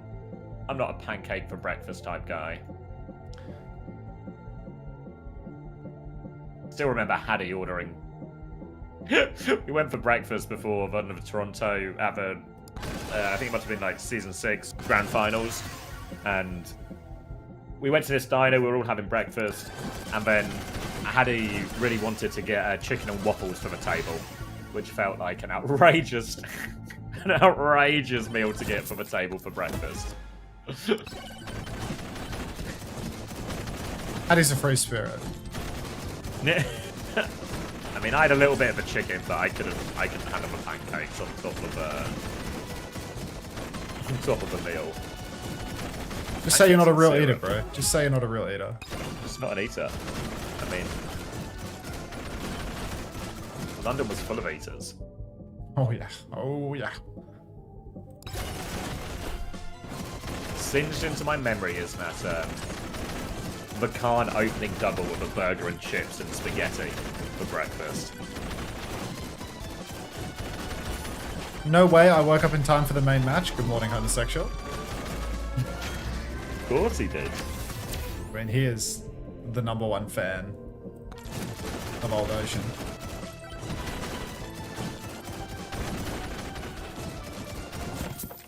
Is that why it was dropped? In some ways, yes. You know? Not for that moment specifically, but it was a symptom of a greater problem. Just looked too weird.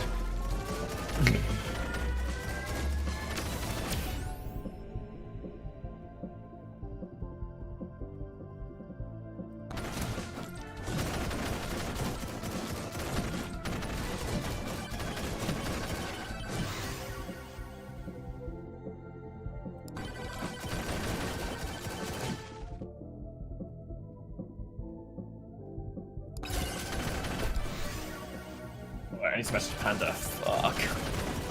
Fuck.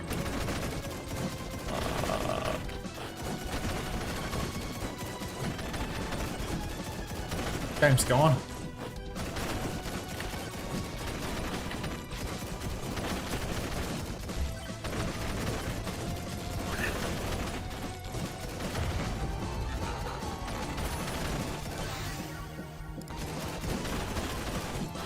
Want to show me some. The good news for Way is press control. What's the good news? Good news for Way is it actually can't get worse. I mean, it can could get worse. They could lose to Old Ocean or something. Yeah, but right? no, I mean like performance-wise. You know, it's right. just like I feel like if you're the team there, you're just saying like, look, all right, guys, we all chip the bed. It's fine. Yeah, I don't know. I think they are like. You'd have to be nearing rock bottom after a match like that, though, would you not? Like, that's just so insanely bad. I mean, that's why I was like, because the real problem for them is they have to play. The elimination game is later today, so they need to shake this off, not with a week to get themselves back together, but with however long it takes for this game to finish to get themselves like 2 hours to get themselves back together. It's not looking hot. It's not looking hot. Yeah, this is a devastating result as well. Like, as much as, you know, were Way going to qualify to Stockholm? Probably not, because you need top 3. Yeah. But to be eliminated before you even get the chance to go to Stockholm is, like, pretty bad. Yeah, it's for the... a very grim result for them.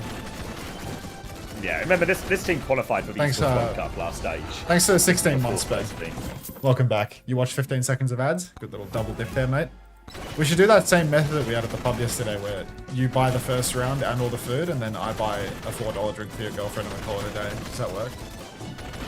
It's just taking turns, yeah.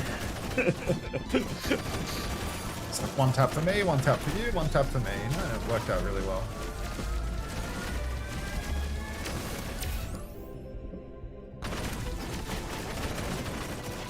Is it week 5 technically? It's just the last chance qualifier now.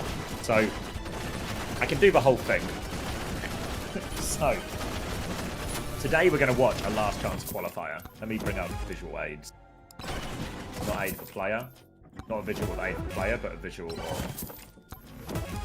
to help us. So, today we're going to play the LCQ. 4 teams are going to enter, 2 teams are going to leave. We've already seen ONSIDE Gaming secure their spot in the regional playoffs. Old Ocean Cheeseburger are going to play. The winner of that is going to play Way, and then the winner of that game at the end of today is going to go through to the regional playoffs. The regional playoffs will be a 6-team tournament in which 6 teams will compete in a single elimination tournament to determine seeding, basically. All 6 of these teams are going to go to a tournament called the Road to World Finals. The Road to World Finals is the actual qualifier to Stockholm tournament. Depending on where you finish in this regional playoffs, so the one that we just got ONSIDE qualified to, depending where you finish on that, you enter at 2 different stages of the Road to Korea. The top 3 go straight to the playoff stage of the Road to Korea. The 4th, 5th, and 6th team go into the play-in stage of the Road to Korea. The play-in stage is a 3-team single elimination tournament, so not a lot of chances. 4th starts in the final. 5th and 6th start in the semi-final, and then one of those teams will proceed to the actual playoff part of the Road to World Finals, which will be a 4-team double elimination tournament, which 3 teams will emerge and qualify to go to Stockholm. All make sense? Did you all get that? everyone follow.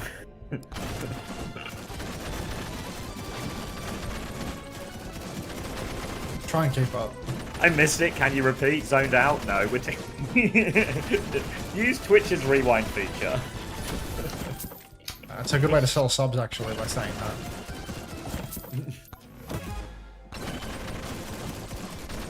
So it means T1 won't qualify? No, T1 should still be fine. This entire next... We're going to see these games on the regional playoffs that we're going to see on Saturday and Sunday and next week as well. These games are all essentially long-winded seeding to get to the real tournament. The real tournament is the Road to Korea, which will be a double elimination. Get yourself to Stockholm.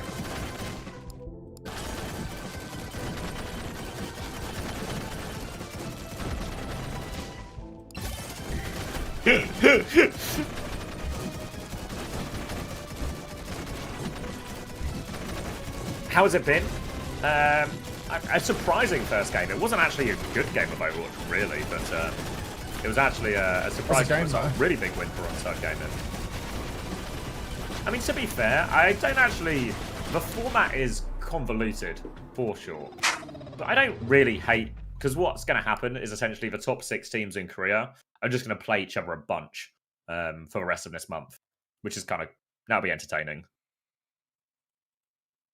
I wanted my axes to spread out in the middle of them and kill them all, but unfortunately, that kills me. All right, Hitler. Pardon? You said you wanted your axes to spread out and kill everyone. Axes, jeez. Oh, that was so bad. Oh, that was so bad. Oh, that was a good build too. It's the first time I've gotten half decent this character. I had a half decent run. It's definitely not going to be good. It's good next time. GG. GB just woke up, I think, or it's just got... maybe she's probably at work, actually. She's probably just got to her PC and seen the result and goes, ONSIDE 3-0 way? Holy Kellen. Holy Kellen. Not quite GB. Nobody ascribes, you know, like... The default is, what a performance by Kellen that must have been. Oh, God.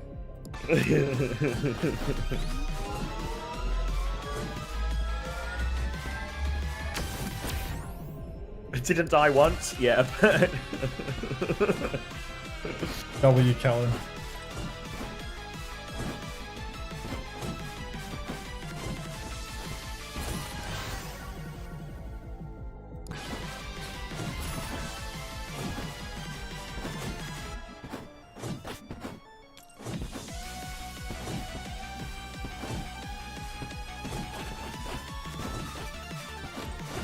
Yeah, I think Wei might be turbo arse, unfortunately.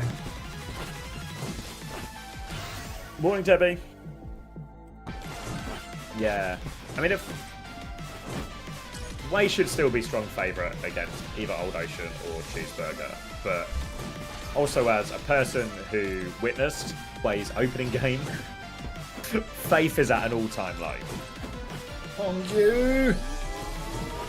Not faith the player, who technically in many ways is, you know, pretty low as well.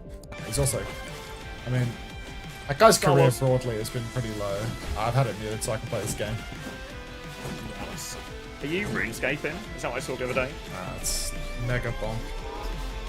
If I die to the cactus, so be it. What's Mega Bomb? So be it. I wasn't going to turn down the boobs. Like, we're going to the forest. I hate this orc character. So we'll do a more difficult tier 3 in the forest.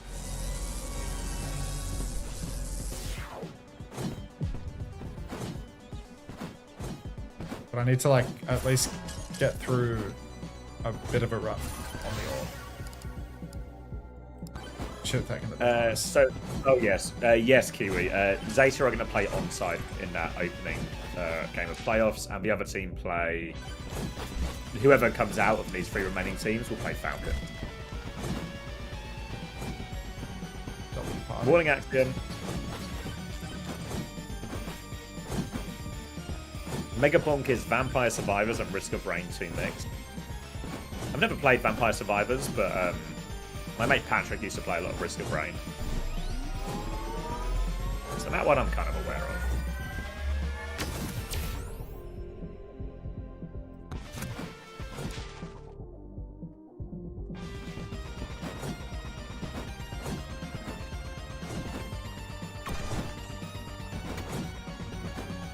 Like...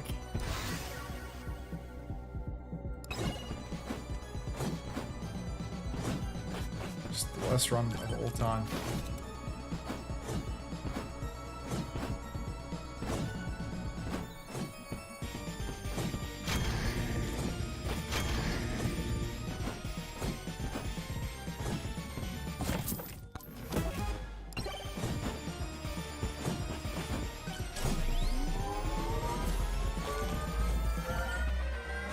Every Vampire Survivor successor is worse than just playing Vampire Survivors. You know what game I got recommended to me the other day? A game called Dredge. I bought it on Steam. What is it? How'd you, Hey, Coleman recommended it. Oh. I think it's like, you ever played... me and Coleman used to play a lot of Raft together. Try to tell me you bought it, but you haven't played it? I bought it, but I haven't played it. I only really play these type of games in like the off season, like between stages, you know. Dredge's Peak, Dredge's Banger. Yeah, it's basically like a single player. Like the way Coleman describes it to me, it's like a kind of like a single player Raft, but it's like a bit more. What's the word? Horror-y, a bit more survival. I don't know what Raft is either. Oh, you'd really like Raft. Raft is basically you just sort of. You have to collect random debris from the ocean to help build your raft, and you just sail around, go to different islands, exploring, fighting stuff. It's just like a... I guess it's got kind of a story mode to it, but it's mostly just sort of open world survival. Oh! Posy Tommy Tive! Posy Tommy Tiv? Thank you very much for the prime. Welcome to the Pro Search Friends Club. Thank you, mate. Yeah, I bought it yesterday because it's like half off at the moment. So I'll play that on the off season. It's hard to resist. Half price deal. Yeah. Oh, that reminds me. Do you think the Face It things are back? I mean, it was in the calendar 2 days ago. I thought you would have looked at your calendar and done it on the day that it was there. Wait, was it in the calendar? I was hoping it would give me something like a reminder, you know. You put it in the calendar, mate. To the shop, to the shop, to the shop. What do I want? Not apparel. Oh, here we go. Oh no, they're still out of stock. Oh. I think I can't remember who it was. When somebody was telling me, it's normally like it's sometime in the first week of the month. Yeah, I seem to recall this. Yeah. Not to get too political. Then I think, please don't get too political. Yeah, I think me and Chrissy want the new Football Manager, and then I presume you're also buying the new Football Manager as well, Max. Of course.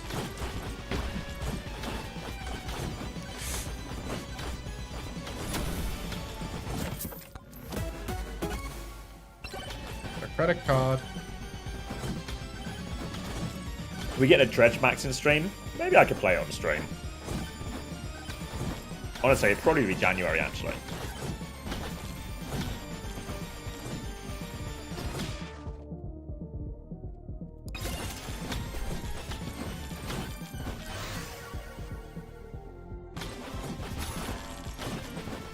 I've not fixed, no, I've not really been keeping up with the updates, but I hear like broadly good things, so I'm happy to do it.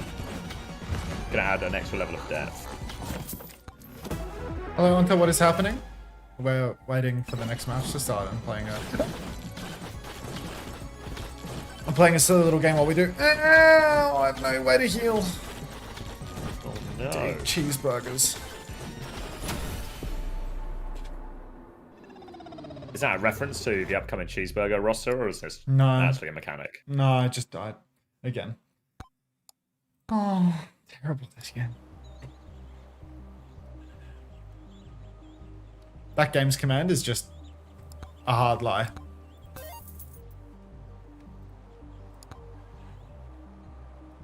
Is it close to game time? What do we think? No, we seem to do the interviews and stuff, right? You'll be a while. Okay.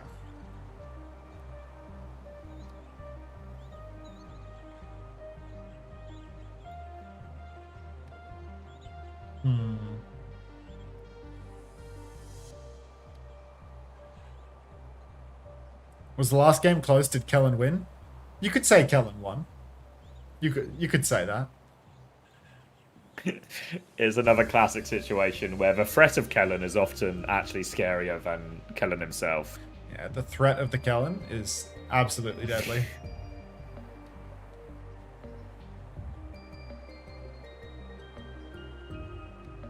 Is Farmer allowed to eat the 30 farms? Of course. It's farm to plate. Kellen with 2 L's. Oh. I guess I'll play again. Kellen with the least W's. amount of convincing required to convince someone to do something.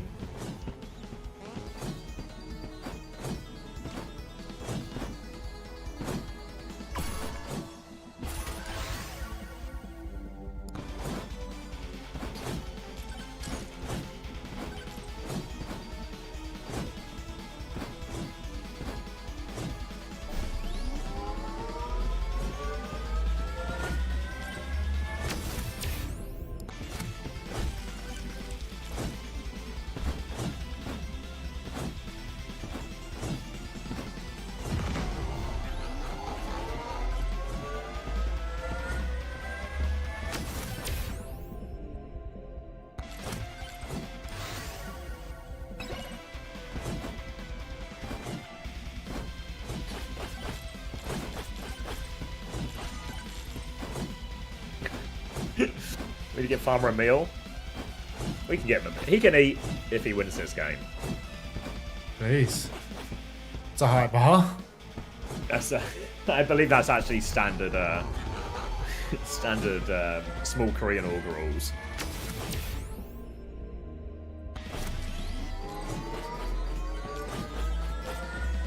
Just came home. How did Wei lose? Just a shocking performance from everyone, really. There was maybe quite literally 0 redeeming factors from the Wei performance. Wasn't a lot to it, really. Just miserable. It's a really rough day to be a Wei head.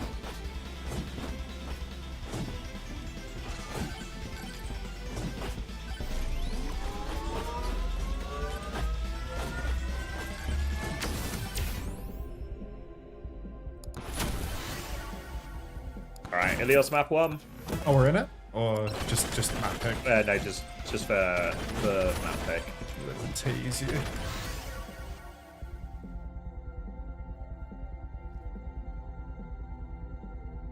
Did ONSIDE at least look like they stepped up?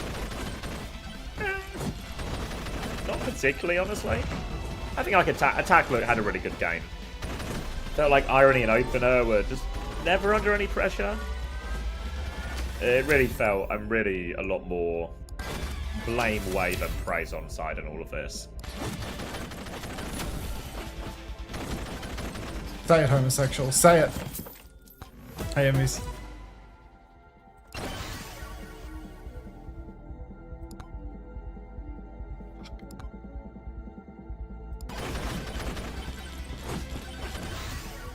That's better.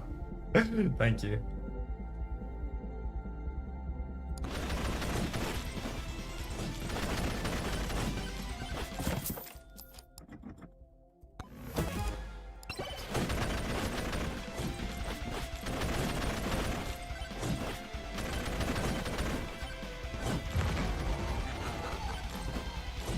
Ken?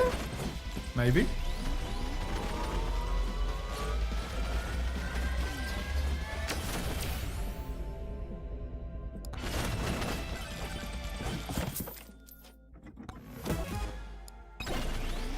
can't stop with the Is today the titties. last bite? There might be one more bite. There's one bite to win. I'm done with this game. What, for now or just? Oh, for like the next like 15 minutes or something, you know. Like I've just thrown like 5 in a row. Like I'm just gonna take a breather, you know. Oh, okay. I can feel the heat rising. You know what I mean? Like Yeah. the rage bar is filling up, but we did get the W boost, so it's okay. What's the name of this game? It's Mega Bonk. Do I want a bowl of slop? What was it? Dinner time over there? Yeah. Do you have any alternatives that would be closer to a full meal? It's a bowl of slop or I order food. Oh, probably bowl of slop it. Yeah. I feel like you don't want to go takeaway too early in the weekend. You know, you need like as much real nutrition going in, and then by Sunday, fuck it. Yeah. Kind of need Cheeseburger to not lose because I hope that Unter will eventually read the hashtag right. It's not going to be one bite, one win ever. It's always going to be one bite to win. After issuing you that advice, I think my wife's ordering McDonald's, so I'm having McDonald's for lunch. Fuck.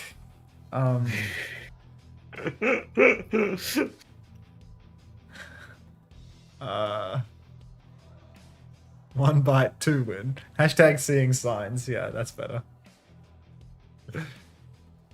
Hey, Stormbreaker. Yeah, I've got the best of both worlds, because she's a bit hungover, so she's using that to justify the takeaway. And I have none of the repercussions of being hungover, but all the benefits of having the takeaway.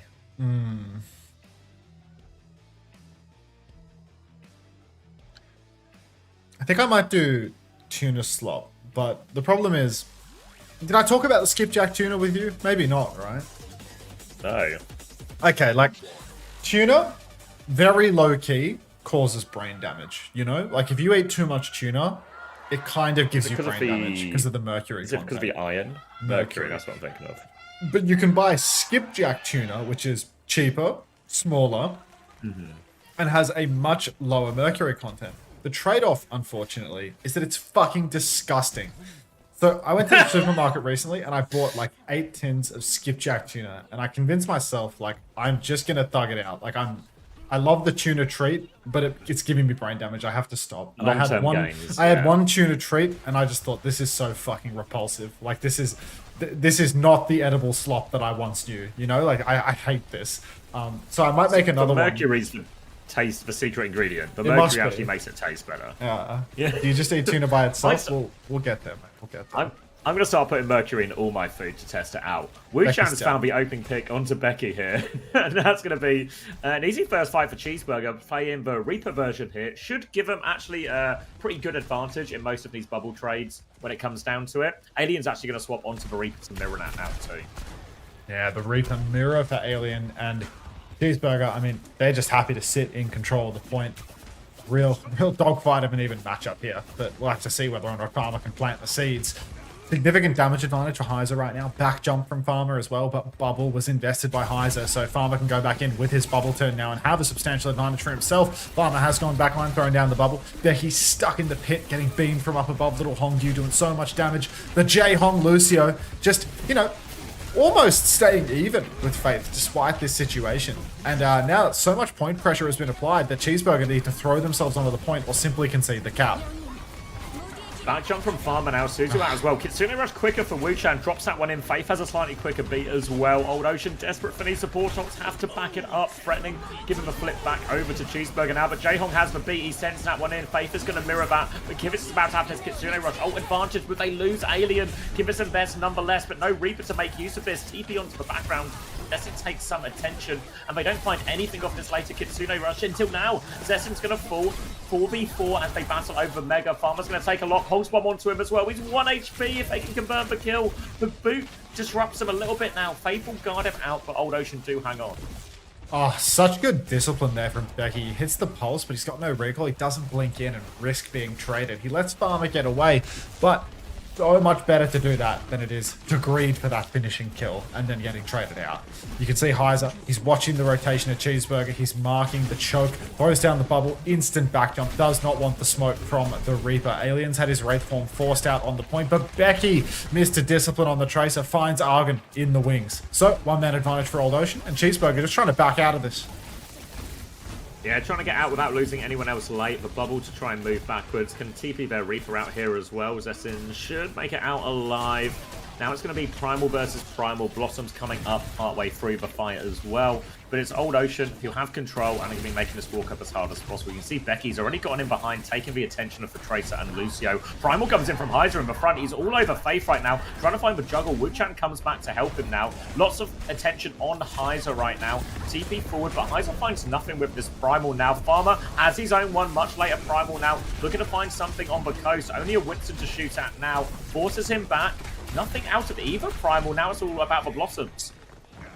Oh, Blossom for Blossom right now, but the flip has gone the way of Cheeseburger. You can see Old Ocean get ready to step up, looking to find some value with that Blossom. But Kitsune Rush, Mirror, Hongyu again, 10% ahead on the beat. Could be deadly for Rujay Hong if he can't get one online to match. Fast push could be the death of them. Deep push in, first Blossom comes out. Alien's going to spin for nothing, but post spin he takes down Farmer. So, beat now for Faith, 4v5 situation. Old Ocean, they don't have the beat to match. Highs are so incredibly low. Here comes the push, here comes the spin, but it's just not happening. Jaehong goes down, can't get the beat off. They've got the flip.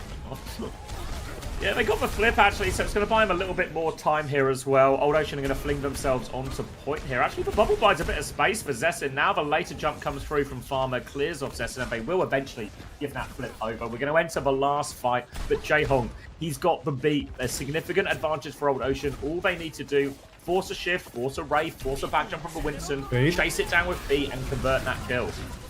Bait push comes through, but no kills off the back of it. An easy backstep for Cheeseburger, and now they're ready to re-engage. They've actually conceded the cap in the end, but Becky goes down. Nice pick from Hongyu and a nice speed amp to get everybody back. Now Cheeseburger, they swing in once more. They're pressing onwards. Heiser, so low. Post Suzu gets pulse bombed, and now there's only one fight remaining for Old Ocean. Staggers here could be game losing. Cheeseburger nearly have another beat drop, but Heiser, if they can get that first touch for Becky, Heiser can carry with the Primal. Kivi's nearly has the rush as well.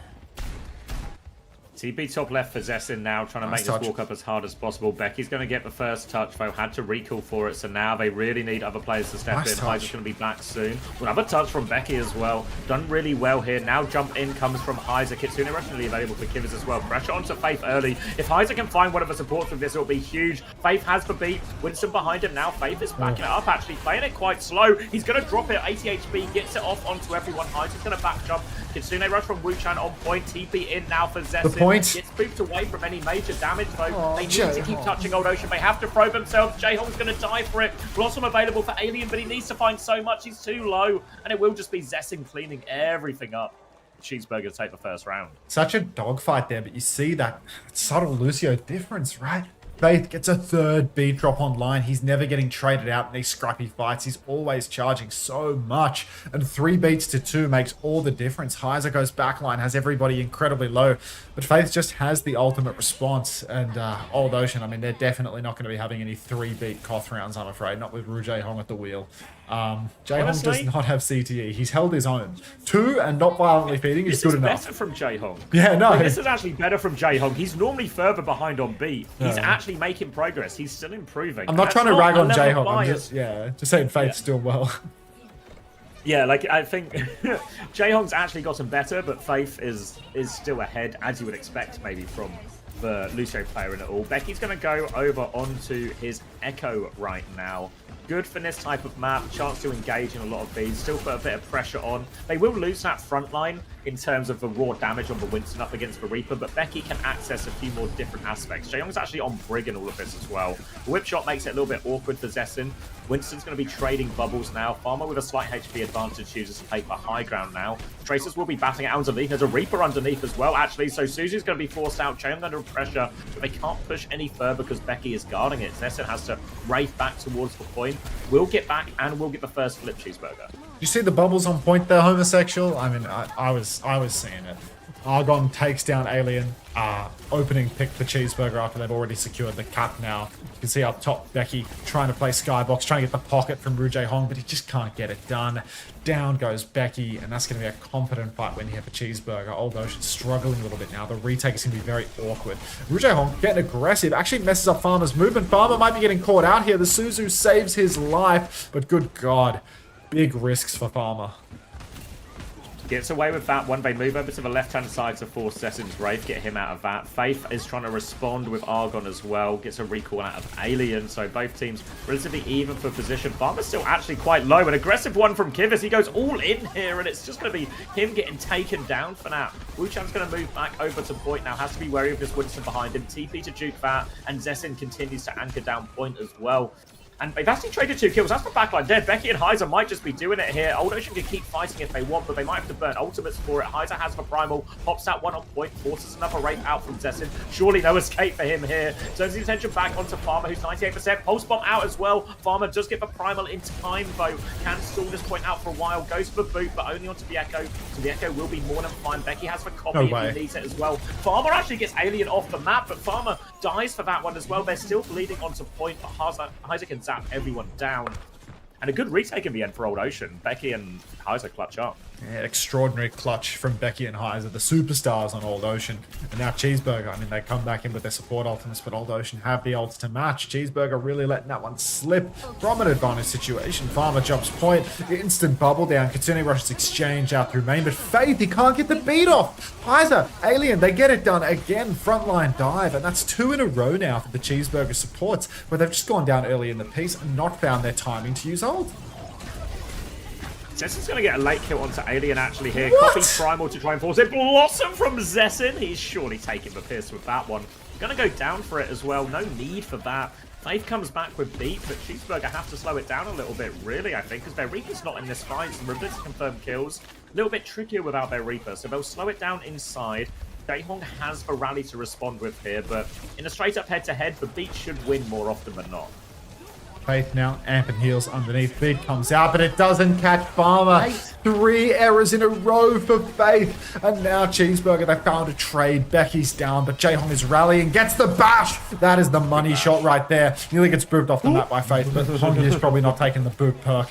He's playing for strategy rather than fun, but all of that, all of those amp enhancements to his beat drop for what? He wall rides back into the point. Where are we going, Hong? He's out!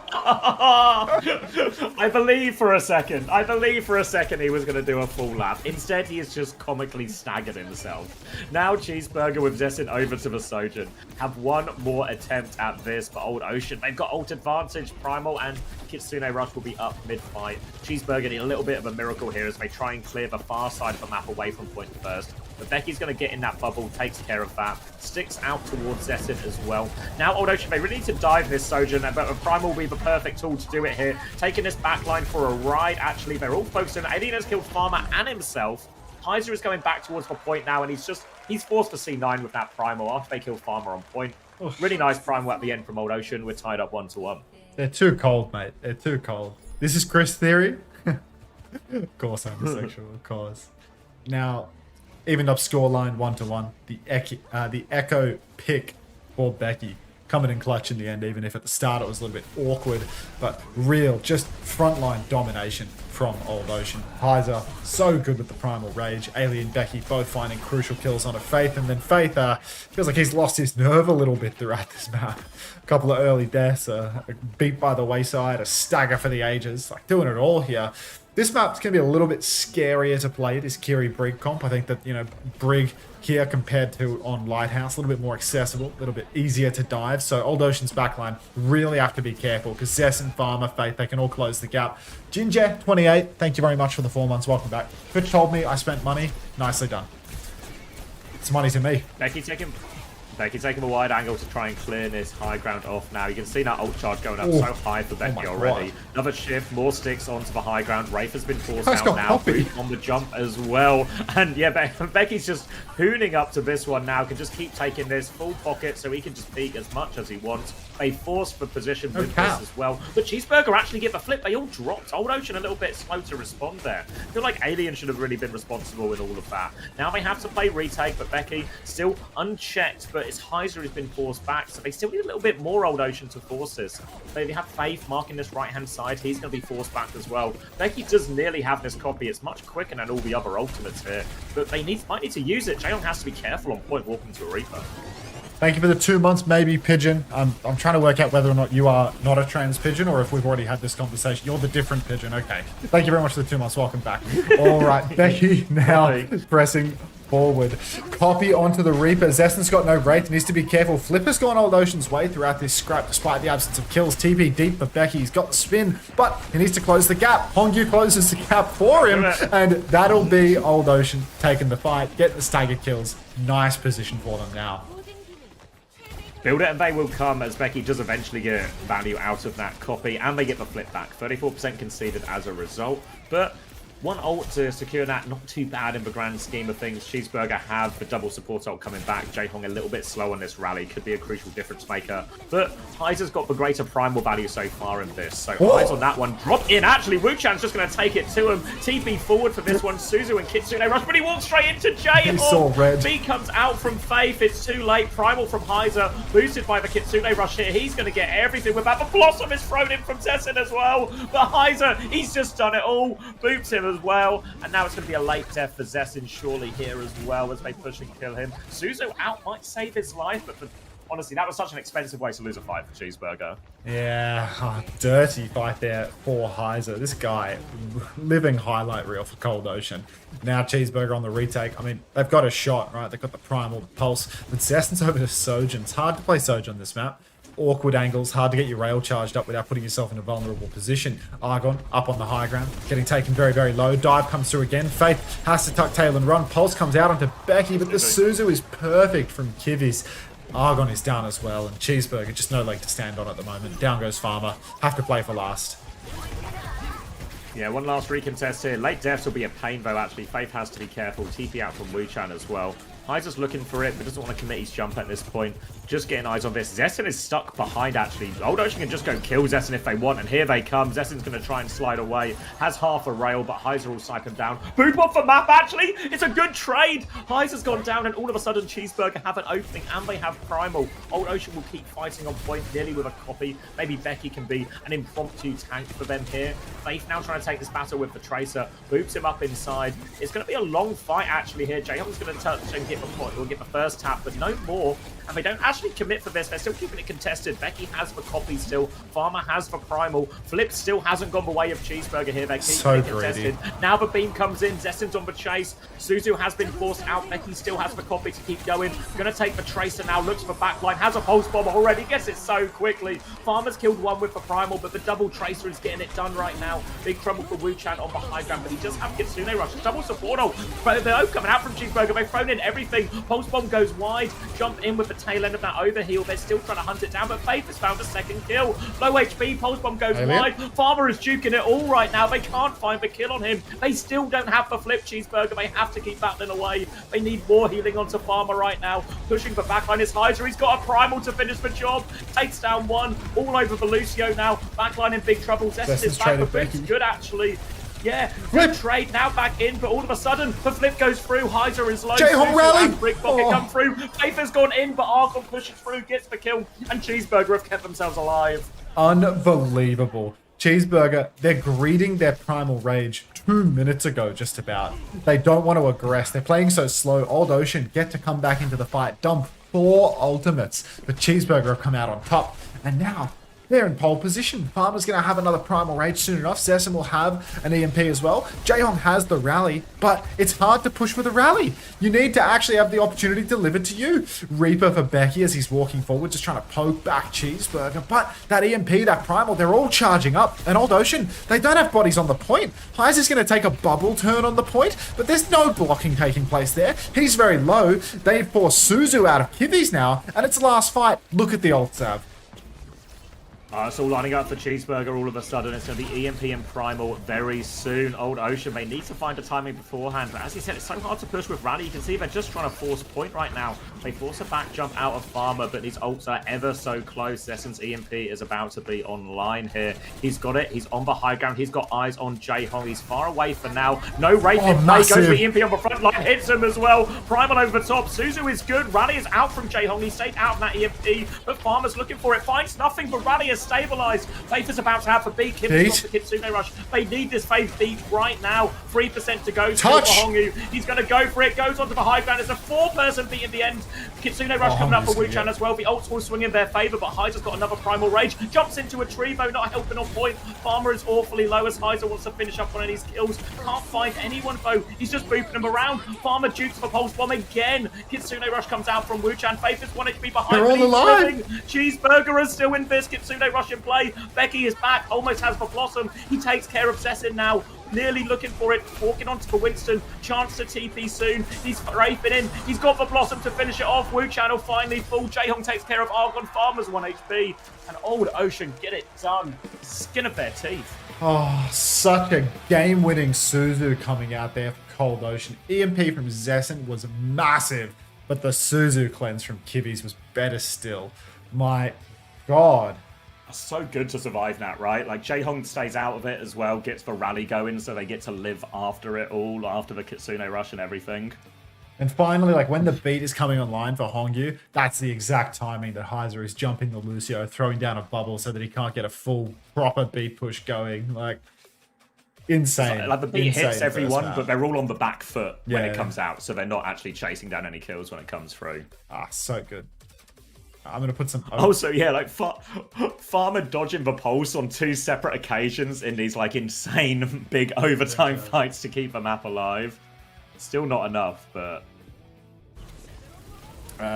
yes, Raven, we do get replay codes from this. I think if you... Is it exclamation mark replays? They're not normally updated until the end of the day, but that first link there should give you all the codes to all the Korea games.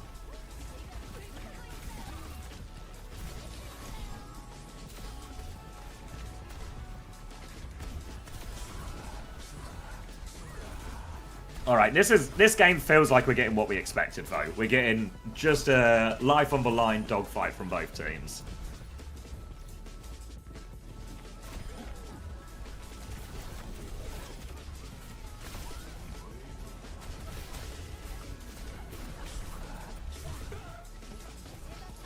No, the codes, replay codes don't give you the game report like the scoreboard.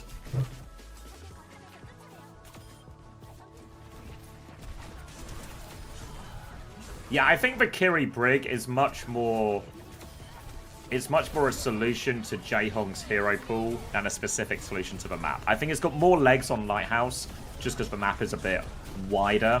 There's lots of good areas for the Brig to play where the Brig can still support and pocket point from.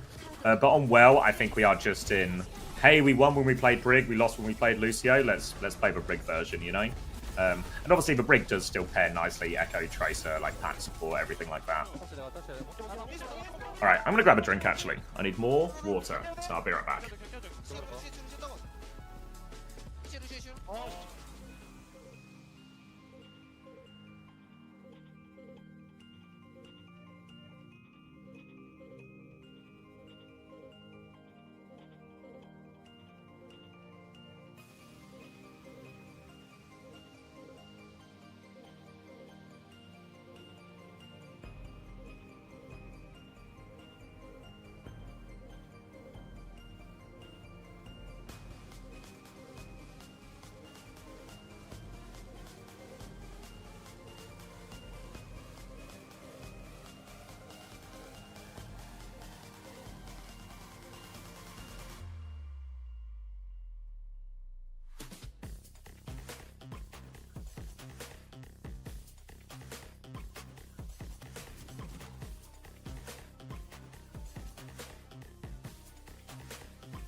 I'm back.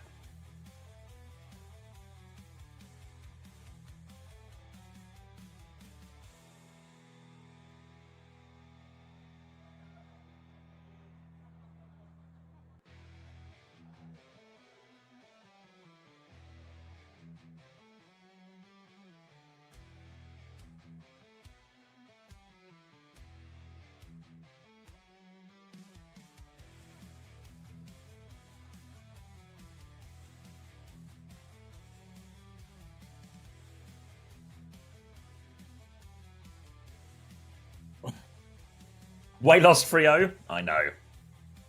We'll get a chance for redemption later, but it was honestly, it was a horrendous loss for Wei.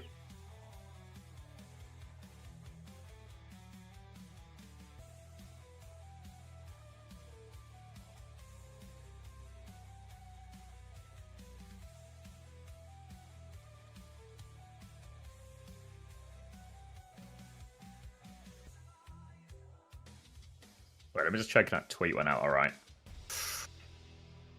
Did I do my job?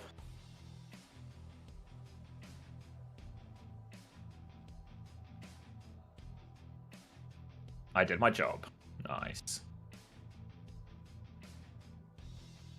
Well, I'm nearly ready.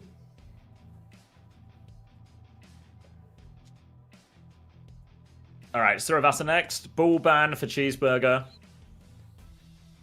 Reaper ban in response, so feels like Old Ocean. This map, they can probably just get away with playing Kiri Wuyang if they want as well. And maybe Winston is the lineup here after the ball ban as well.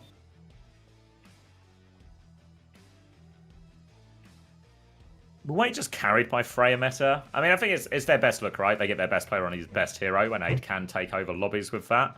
But I think like Wei's problems are a bit deeper than just the meta, really. And this meta shouldn't be that bad for them. They get to play Kiriko Wuyang backline in a lot of situations. They get to play Milgaru on ball, on Winston. Heroes he's meant to be alright at. More than alright at. Sunjin gets to play Tracer, and it should all be good things. It felt like the meta's not a problem for Wei. It's the performances, both individually and as a team, are just not at the sort of standards we've seen from them before.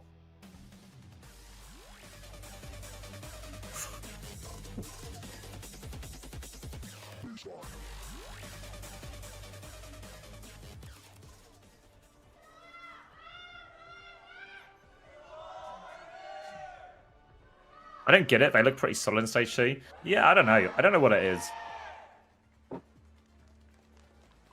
Because didn't they? Am I remember? They did beat Zeta Division the other week, right? Like 2 weeks ago, last time they played. That's not on the Hog, right? Milgaru just took over on the Hog, and they won that. And now we're here, and they're getting blown out by ONSIDE Gaming. Like, what's happened in these 2 weeks? All right, over onto Suravasa now.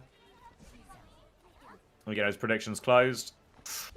Old Ocean Believers is going to be Kiri Lucio from Cheeseburger, their preferred backline. Old Ocean going to play their preferred backline as well. Winston, Mirror for both. With Reaper being banned, both teams have gone Freya instead, so still a lot of damage onto the Winston in both scenarios here. It's a battle outside for the most part, but Old Ocean weren't really committing to that position. They're going to wrap round and take the high ground on point instead, and it's Cheeseburger who have to try and come through in this difficult choke. Hey. Oh, yeah, sorry about that, mate. The Blueberries fought back. Alright, Alien up on the high ground now. Pokes out the bubble from Farmer. Farmer goes for the back jump, but he just doesn't get out. Goes down to Heiser, but Alien's traded 1-for-1. Tank advantage is significant for Old Ocean, though, because they got the cap. So Cheeseburger, they're just going to have to give this one up. The trade doesn't mean that they can get back into it, because no Winston to touch the point. Huge opening fight for Old Ocean. Bolt out onto Brujah, forces the Guardian. They pick onto Becky as well. Just picked DPS over here. Chance now to swing back in for Cheeseburger, but Old Ocean, Alien has that bowler really soon. Jump comes through from Heiser, has to go deeper actually, really wants that kill onto Faith, gets that kill onto Faith, it'll cost him his life, but Alien's found the follow-up now. Trades come through from Argon, that's 2 for him. Support's in his sight though, but with the recall being burnt, he has to back it up. But they got the flip during all of this, so Cheeseburger will be happy with that fight, but Old Ocean want to take the fight immediately. Argon is 21 HP, defensive bubble from Farmer allows him to keep his life. Cheeseburger right back into this, but support ults nearly both there for Old Ocean. Yeah, I mean, all they need to do is get these support ultimates online and they can really swing. But Alien with a bowler shot could just open up already. You can see Zessen has fallen. Becky, Heiser, they dive top together. They find that chase. Up top is Farmer trying to contest the hit scan, but just not going to happen. And Old Ocean, they don't even need the support ultimates. They don't even need the bowler. They just walk in and take it.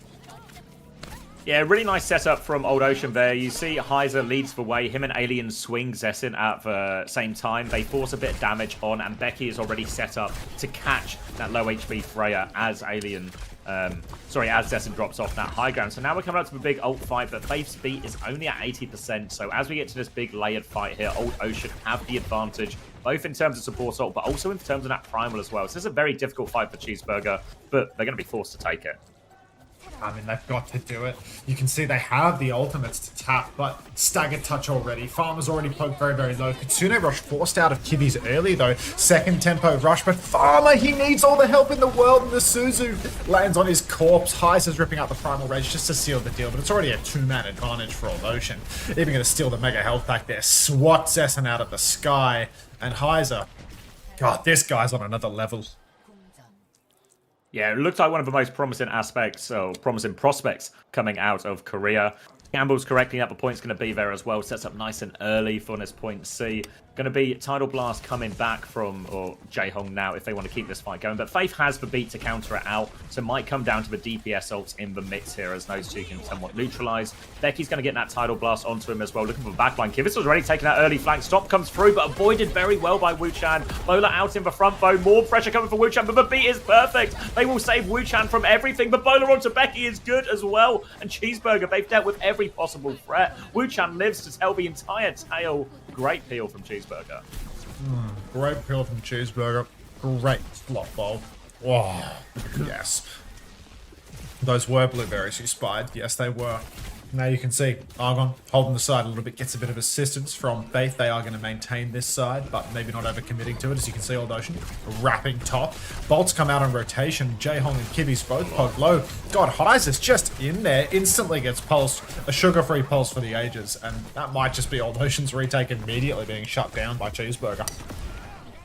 Yeah, as soon as Hydra wants to take that space, Pulse Bomb in his face, nowhere to go. Looking for the cleanup kills here. Kivitz looking for another TP out, won't get it in time, and that'll be a late kill as well, meaning Cheeseburger can force this to final fight already. Old Ocean, no ults to respond with, too far away from that Kitsune Rush. It's going to be trying to walk through this one, but Farmer has the ability to control the game here. He can hold close, he can drop that Primal Rage, he can make the touch so difficult. And while he's occupying the backline, it might be Heiser who becomes the easiest target. I mean, Heiser might just be the target even before this Primal Rage. He's on the back foot, he's taking so much damage here from Zessen up in main.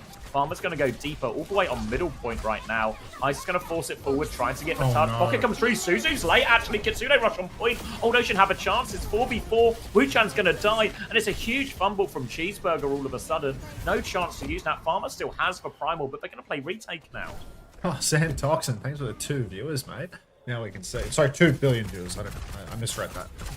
Cheeseburger now. They do have good ults for the retake, but it would have been nice if they could use them while in control. This time around, instead, Alien's just going to have to float up through main. Old Ocean, wait just a little bit longer and they will have ults to hold on. Cheeseburger, they might be angling for a fast fight though. Heiser already bubble exchange with Farmer, who's tried to take some space top right. Back of main position for Old Ocean's hit scan for their Wu Yang as well. Kitsune Rush out onto the point, but no kills off that at all. Now a Tidal Blast turn onto Becky. He's stomped a whole lot of nothing as well. Bowler for Alien now. Let's see if a third ultimate can convert a kill. No. Primaling in the backline, Farmer. Everybody's just throwing their ult in and nobody's converting a kill. They're threatening the cap now. Farmer's going to get on one more time. Get Suzu out of that, but the beat over the top. He has to back jump, but that's interrupted as well. And the beat advantage will be enough for Cheeseburger. Old Ocean have to bleed into this point. They have to go for it. Bowler and everything at the front here, but it's Farmer who goes down. Faith has traded Becky, though. On the point still is Kibby's. He's half HP. Alien trying to swing in main. Hits one bolt, but they need to go for the touch here. It's Alien who has to swing on. Takes a load of bolts as he goes for it. Actually, Heiser can contest this one. He nearly has Primal Rage as well. If he gets this Primal, it's really on. 95% boot backwards, though. Nowhere to go. No chance to clutch. Kivitz comes back onto point as well, and Old Ocean just a little bit short of his crucial ult, but Jaehong's found a trade, but now they are bubbled out in main. One more touch comes through. Kitsune Rush, they really want to do it. Jaehong throws himself at him, but they C9 for point, and Old Ocean, they don't know when to let it go. Oh, God. It's just like their careers, Xavier. They don't know when to quit. Old Ocean, next fight, Primal Rage, Bowler, Pulse, around the corner. But unfortunately, the damage is done. Kivi's has thrown the rush in, and it's just not happening. Don't call him Poo Jaehong. He's a legend. All right. Primal for Heiser now could still very well be the clutch factor. Old Ocean, every time this guy rips out the Primal Rage, he's putting on a masterclass, really. This guy's a demon on the Winston. He's got mechanics for days. Now you can see Argon losing the side fight. Suzu forced out from that, and that's going to be the opening for Heiser. He goes deep, catches a Pulse Bomb. This time around won't fall. Pulse onto Farmer, will connect and actually convert to a kill because there's no Primal Rage to save him. Heiser might be traded though. He's gotten aggressive with the Primal. No, he survives. He lives to tell the tale. First cap for Old Ocean. Nicely done there. You see the difference between Primal Advantage. Both teams really just employing this strategy of when you have that Primal Advantage, send your Primal into the backline and then hard focus the tank with the other one. You saw Farmer there taking the ults, no way out, and they're able to convert the kill. Now, Kitsune Rush up for Wu-Chan, Tidal Blast for Jaehong here, so they can play this one relatively slow. Old Ocean, wait till they get that Tidal Blast online, and then see what Becky can get done. It's a Kitsune Rush to force the point. That's also a back jump from Heiser. He's awfully low as well. He dies for it, actually, now. They've got eyes on Becky in the back, too, so there's no Tidal Blast turn at all for Old Ocean, and they just have to give it up. It just winds up being a rush for nothing in the end, and Old Ocean, I mean, now they've got to be careful not to get staggered. You can see Jaehong constantly on the run, bending it around corners, but needs to be oh so careful. Now Zest playing main, poking away. Tidal Blast for Ru Jaehong and a bowler shot as well for Old Ocean on the retake. But hey, beat Farmer, Primal, good ultimates to counter out. Good ultimates to just hold on to the control that they've secured. Ru Jaehong's playing main, bending orbs around corners. The fight is soon to begin, but Kitsune Rush from Kivi's actually spread across the point. Beat in response comes out nicely timed. There's more layers for this fight though. Tidal Blast can come out. Heiser's low, might be the recipient, but just long discipline. Now it comes out when the Primal's going. Okay, Jaehong. He's chasing it. He manages to stun Farmer in the air, but the Primal Rage gets him up. Now he's going to survive now, so it's an equal trade. Cheeseburger still have control of a point. Post Bomb onto him. Suzu is good, though, so Heiser can hold fair. Becky's thrown his out, connects with Faith.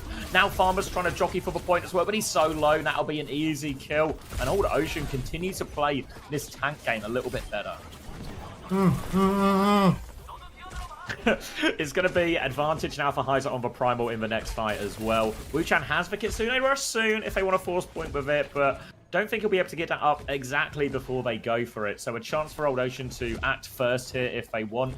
They have the setup already, control of the choke. You can see Cheeseburger coming around the left-hand side from Old Ocean's POV. Coming through this narrow door, Argon's going to go back through from the original or the closest door. Now Zessin trying to find a bit of space from this bowler. They really want that Kitsune Rush before they commit to this fight on point. Zessin's going to take a very scary swing through. He's got people shooting at him from all angles, but it's Farmer who gets the first touch. Zessin's looking for the bowler over the top, drops that one down, hits it as well. Follow-up damage from Farmer is not enough. Kitsune Rush is out from Wu-Chan, but here is Heiser's Primal trying to take him for a ride right now. Takes care of the Kiriko, nowhere to go. Boops him back. Now he's trying to lock up Farmer in all of that. Faith has found a trade, actually. They don't get that kill onto Farmer. He's 1 HP, but they have to go towards the point now. This should just be easy pickings for Heiser. He will clean up everything. And another Primal Rage, another conversion for Old Ocean. They've taken the lead on Sirivasa. Just an incredible Primal from Heiser there. He's so clean with it every time. Really top tier player, like trapped in a roster full of old men, but like actually just so incredibly next up, this guy. Now Becky holding main. Call Christopher, actually. We'll see if we can bait him into signing Heiser this year instead of Heesung. One more. Yeah, one more. This time, Chris, it's a good tip. I swear. In this one. Little did we know Heesung had some external factors contributing to his performance. Now we can see all those Kitsune Rush for the objective. Cheeseburger need to play slow for a little bit. They might even give the first cap because they don't have the beat or the Primal to actually match in. They start fighting now. Bubbles exchange, but the Kitsune Rush comes out, and now it's time for Cheeseburger to back.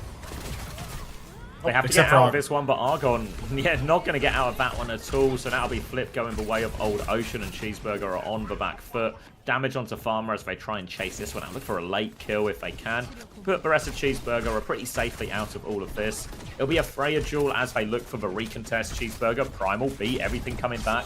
If I'm Old Ocean, though, I want to use this Tidal Blast early to force these ults. There we go. The stun onto Zessen. The beat comes through, doesn't save him. Pulse Bomb goes wide on the stun Faith, but he's low anyway. Becky might do this. Finish his kill the old-fashioned way, but there's a lot of support actually for Faith. It's Becky who has to back it up, but Old Ocean still in control of the back of that. Jump comes in from Farm, a lot of pressure, but he has for Primal. Takes care of Jaehong, gets round, swaps back over to the other side as well. Farmer's going to squash them as well. Now Heiser is isolated on point. Farmer will come back and deal with that one himself. And the Primal rage this time from Farmer gets Cheeseburger back in control. Farmer very nicely executed there. You can see him taking advantage of the Primal Rage perk, jumps up top, gets that bonus 75% jump pack damage on the landing, and he just one-taps Argon with it. So nicely done. And now Cheeseburger, a rush, a bowler in the pocket. But it's another Heiser Primal turn. And he's got himself a little bit of a reputation at this stage for getting those off and actually dominating with them. So we'll have to see if he can get it done one more time. Kivvy's is off angling from the side. Heiser's going to jump over to match that side. And Old Ocean have taken adequate space. Next jump is going to be one fight to win. He's going for it now. Primal into the backline here. Kitsune Rush comes out. Heiser is playing Disruptor, but he gets bowled on the way out. Goes in for one more jump. No kill conversion, though. The Kitsune Rush from Wu-Chan allows them to stabilize, just delete that Primal with all the damage. Farmer kept the point anchored down during all of this as well, and they're looking for a late kill onto Becky, which Argon will confirm. And Cheeseburger right back in this now. Old Ocean, Kitsune Rush for the next fight, but they've got to get there to use it, and it's going to be a strained touch. Strained touch indeed. Now Argon holding the choke. Bubble's already out for Heiser actually, so already going to be hard. They're not even going to do it. They're just going to give it up. Yeah. Good discipline, honestly, from Old Ocean. They don't see the condition. They're down on time. Just give it away. Givers takes down Zessen as well, which is a great opener for Old Ocean. They're trying to keep rotating towards the objective. Rougeahong under a bit of pressure. Drops a Guardian Wave to force Argon back. And now it's just going to be the coast point for all the marbles. Beat available for Faith in the next turn, but Old Ocean, they're closing on double support. Might be able to use that defensively to keep the supports alive. Got to be careful going for exclusively aggressive Tidal Blast turns, because it can leave Rougeahong worse for wear in the beat pushes. Yeah, I think if you want to go for it, you have to go for it early. Force the beat quite far away from your backline if you can. Then you can use that Kitsune Rush to fight point. But if you just let the fight happen on point, the beat can sometimes do too much, even against the double. The fight is on point. Kitsune Rush out first. Now the beat. They're chasing for a kill aggressively. They're all over the backline now. Pulse Bomb out onto that diving tank, and Farmer will be deleted. The rest of Cheeseburger have doubled down looking for this kill. Zessen finds one. Alien's going to land a bolt to keep himself alive there against his Tracer, and Becky will be good for the cleanup. And Old Ocean got the flip during all of that as well, so a great fight for them. Yeah, huge fight now. Led everything that Cheeseburger had and come out to tell the tale. Not Tidal Blast, a boulder shot available for Alien now in the next turn as well. Primal for Heiser as the fight breaks down. And we're very much approaching last fight here. 2-2 on the map. But if Cheeseburger dragged their knuckles any longer, it's definitely going to be last fight. Side fight right now. Argon scrapping away. Recalls traded side for side. And you can see Old Ocean, they're conceding a little bit of this side space. They're ready to take a fight on the point. Kitsune Rush available for Cheeseburger soon as well. So once Wu-Chan has that ready to go, they can just send it off. Jump onto point now to clear the space. Farmer drops for Bubble. Back jump from Heiser. He has for Primal ready to go. They will be popping that one. Kitsune Rush out in response. Heiser going for the backline. TP out from that one. Zessen trying to take care of a Primal Rage. Farmer still has not used his. He's kept hold of this for so long. Heiser is so low. Farmer now just anchoring the point. Good discipline from Cheeseburger here. Not investing, not over-committing with that Primal. Just forcing them all the way back, and they'll get the flip just for a 1-for-1 ult trade. It's a really favourable trade for Cheeseburger, in all honesty. Being able to hold on to so much. Oh, these bolts onto Rougeahong in the back. He's incredibly low. Finally gets the pocket to save his life. But good grief, Zessen nearly does it all himself. Now, though, Cheeseburger retained the ult advantage. And you can see Faith, he beated when Rouge Hong title blasted. Now he's a little bit ahead on his next beat cast. This could be critical. Shades of map 1, where that tiny support ult difference between Faith and Rouge Hong makes all the difference. Rush on the objective. Cheeseburger backstepping for the moment. Important that they ult, though. Primal Rage comes out from Farmer. Bowler shot immediately hams it up. He's on the run. Flip has gone through. Cheeseburger dropped the beat now, pushing in as 5. Heiser will go down for the Primal, but this flip is everything. Now Old Ocean can come back in with their own ult advantage. Yeah, so important that they get that flip. Gives them a second fight here. They're looking for a late kill. They're really desperate for it, but Argon just have full support, so they will get Becky eventually. Becky tried to pulse bomb there as well. Grow up, Becky. Old Ocean, though, they still have this tidal blast coming back. Cheeseburger, though, if we can get this Kitsune rush, it's really fightable on point. Old Ocean gonna have to rely on Becky to do everything. Remember, Becky was the last one to die as well, so last one back to the fight. All eyes on Becky and this tidal blast.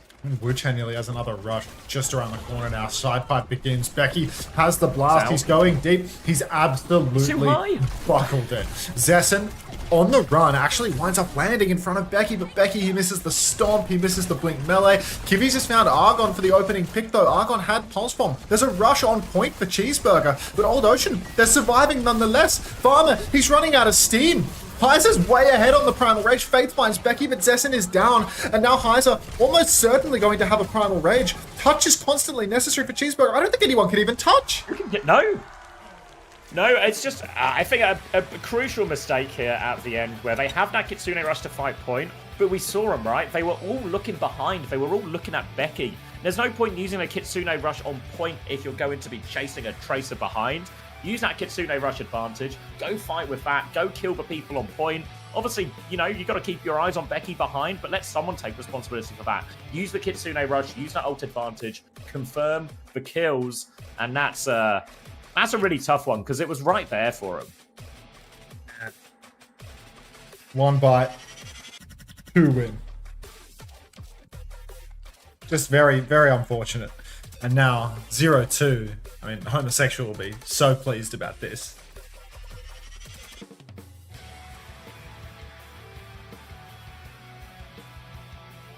It's not a 1 bite, 1 choke situation. The last bite. It's getting really tough.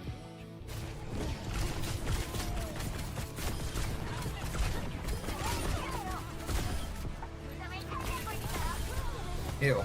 I do not see the parallels between Heiser and J-Karu.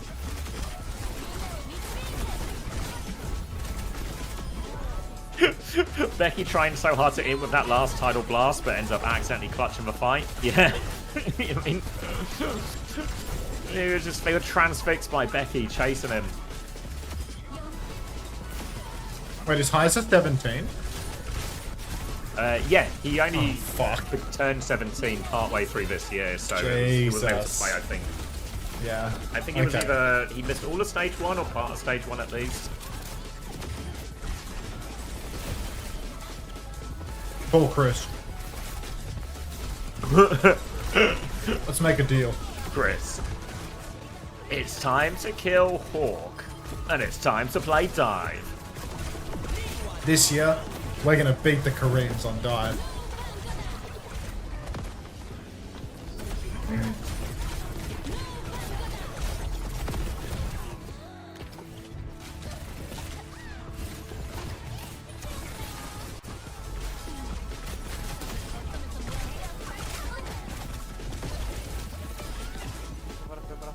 잡았어! 할만해! 이겨야 돼! 얘네 공 아무것도 없다. 얘네 안 비빈다! 얘네 안 비빈다! Rouge Hong screaming, winnable! such a fucking useless call. Significant advantage. Yeah.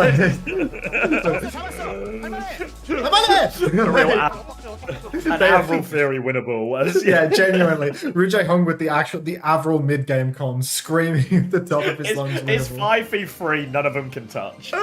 Winnable! We can do it! Jae-Hong, please save the Braveheart speech for a more impactful moment. I love it. I love it.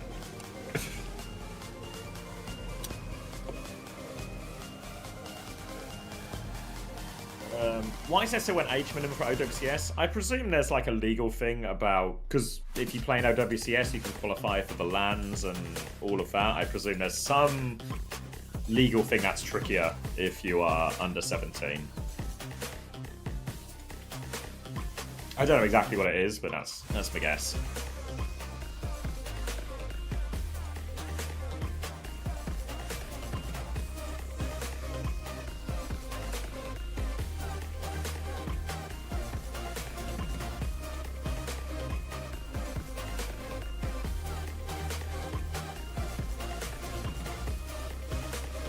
Please stop. Why 17 instead of 18?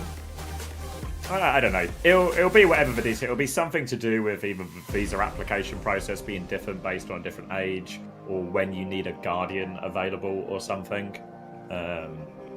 Because like obviously we took like back in the day we would take Sparker to tournaments when he was like 16, but he had a guardian with him. Like his mum, actually both his parents came. I thought Mr. Tufts might have been the guardian. No, his parents came.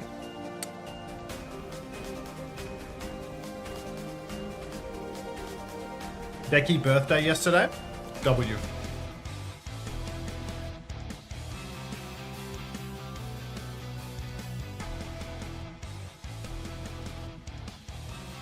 Becky Overwatch.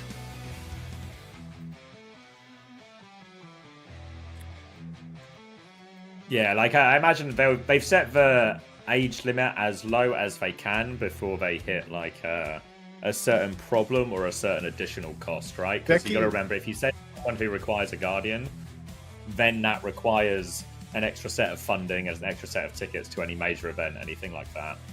I presume there's also additional legal protections that need to be in place if the competitors are under X age. And again, that's all going to vary sort of...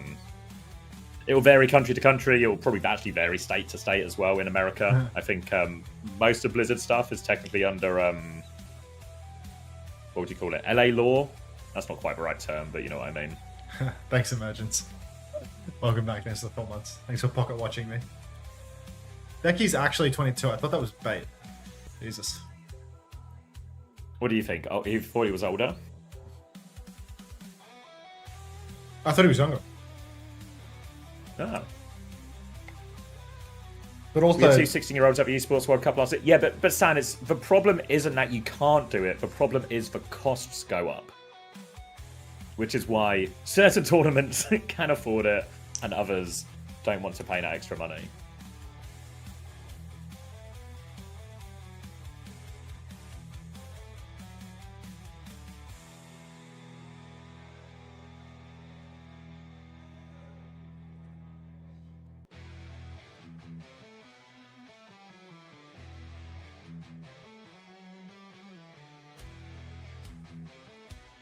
Timeout Whelp 5?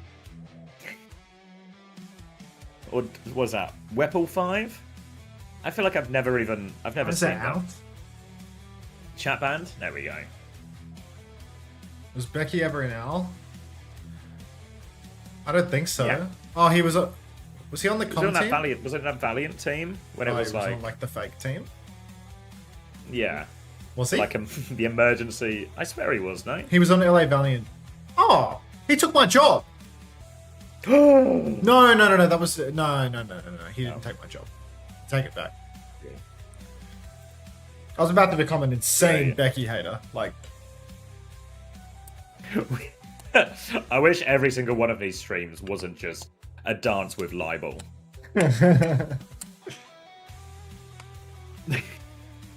If we're not accusing, we accuse someone of stealing our job, we accuse other people of a nose job. Just one day without an accusation. Usually job related, one way or another.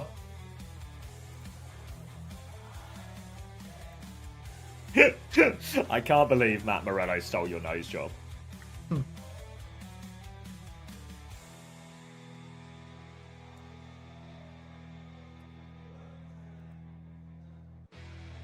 Is this the same guy who was pulling the MCD face before? I think it was.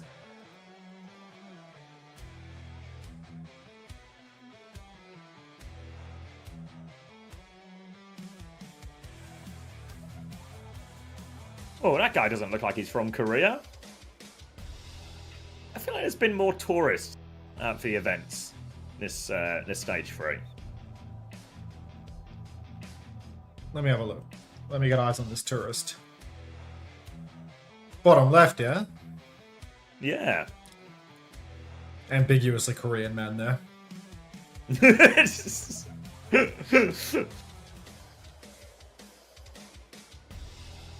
It's not the OMG guy. Or was the OMG guy in the crowd as well? No, I don't think so. No, the OMG. I'm pretty sure it was the OMG guy as well. Oh, it really? was a double bubble. Wow, what a treat. There are white people living in Korea. Yeah, but that doesn't make them Korean. I'm going to Sweden in a bit. That's not going to make me Swedish. And Killer's Korean? Is he a citizen? He's been out there for ages now. He ever walked there? Say yes. I'm basing that off nothing, but I'm becoming white in Stockholm. W. Thank you, off-brand milk.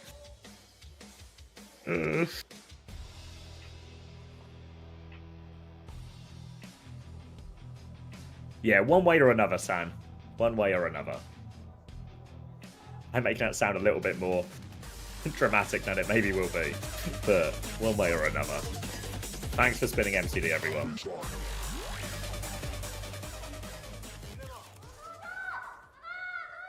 Angry Wolf Gift says Korea should deport their failed players to other regions.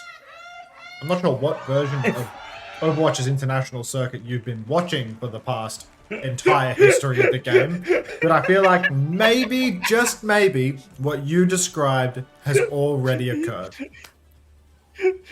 Korea is so deep in it that certain players like Heesung have been shipped offshore to the west, and then have been shipped offshore from the west again to Saudi E-League. So there's been a lot of shipping off of the failed Korean players. They go from the east to the west to the Middle East, and that's just the natural progression of all pros as their career dwindles. The circle of life.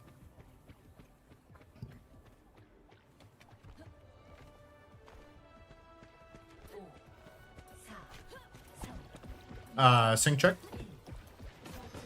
Scary number 58, 57. Just works. 56, 55. Beautiful. All right. Kings Row and Cheeseburger. They have to take their last bite here. On the verge of elimination from OWCS Korea, and they will be putting all of their marbles in the Farmer Ramatra here on King's Row. Oh no, anything but the Farmer Ramatra to get them over the line. Surely they can do better than that. Boxed into a corner is Zessen, who will be taken down instantly. Trade onto Kibiso, he's playing the Ana. The Ana Wu Yang, of course, leaves you a little bit vulnerable to getting caught out. No ability to just fly away on Ana. In Spawn is Faith on the Brigitte. I don't really know what he's targeting at the moment. You can see Old Ocean wrapping around the high ground, trying to survive. Another kill comes out onto Becky, though, and the Farmer Ramatra might just be getting it done. Already 2 ticks conceded. Going to be a desperate recontest. Going to go for this one as well. Gafrium coming through, taking his first step onto point, but he's going to get bullied away from that. Ramatra has to go for another one. Now he's got no choice but to stay on it as well, trying to juke a lot of that damage. Has done a pretty decent job not taking that much damage for now, but now he's out of cooldowns, out of Matrix. One more touch off. They have to get on. They can't get on. They're going to see 9 it. Gafrium will get demeked late here as well, potentially. Or maybe he's actually got all the way out. So maybe no late staggers actually for Old Ocean as well. You'll get out of this one. Yeah, I mean, now you can see it's just a really nice, clean cap for Cheeseburger, and the fact that they don't have to invest anything to get it done as well means they can start snowballing pretty heavily through the second point and onwards. Becky's trying to hold the side on Symmetra right now, has no turrets to really help him hold there. He's going to have to use his TP to get out if anybody tries to engage on him aggressively. Swing around the corner from Farmer, he drops the form timing as well. Guardian Wave does not connect with Gathrium because he flew up into the sky. You can see a fully top Sim on the cart for the side of Cheeseburger, but the Suzu doesn't come out until Argon's already dead, and the bowler will be eaten as well. So Cheeseburger, say goodbye to that advantage. Gafreem has to be careful not to leave mech here. It's going to be a Kitsune Rush trade nonetheless, despite that pick. And Zessen's going to respond, actually. Tidal Blast out onto Gafreem, looking for the stun, but the bash is good from Faith. Forces them all the way back. Slow now to chase down these kills, and Faith is going to connect that one as well. Great rally from Faith, and all of a sudden, Cheeseburger, they've broken right through this. Yeah, it's a huge clutch here for Cheeseburger, turning that one around. Gotta give props to Faith and Zessen. Zessen finds the initial trade, and then Faith perfectly counters out all of Old Ocean's push timing with that rally. So nicely timed there with the bash. Real, he's gonna match Farmer on the Ramatra now. Fairly even fight for next. Sim wall for both sides. Boulder shot for Alien's gonna be a little bit awkward considering the sim wall. Farmer can potentially push backline as well with this Annihilation. You can see Kivi's tried to take the side space, but he's done it very early. So he's actually been bullied back by Farmer. And that means that now Old Ocean are a little bit boxed, a little bit front to back.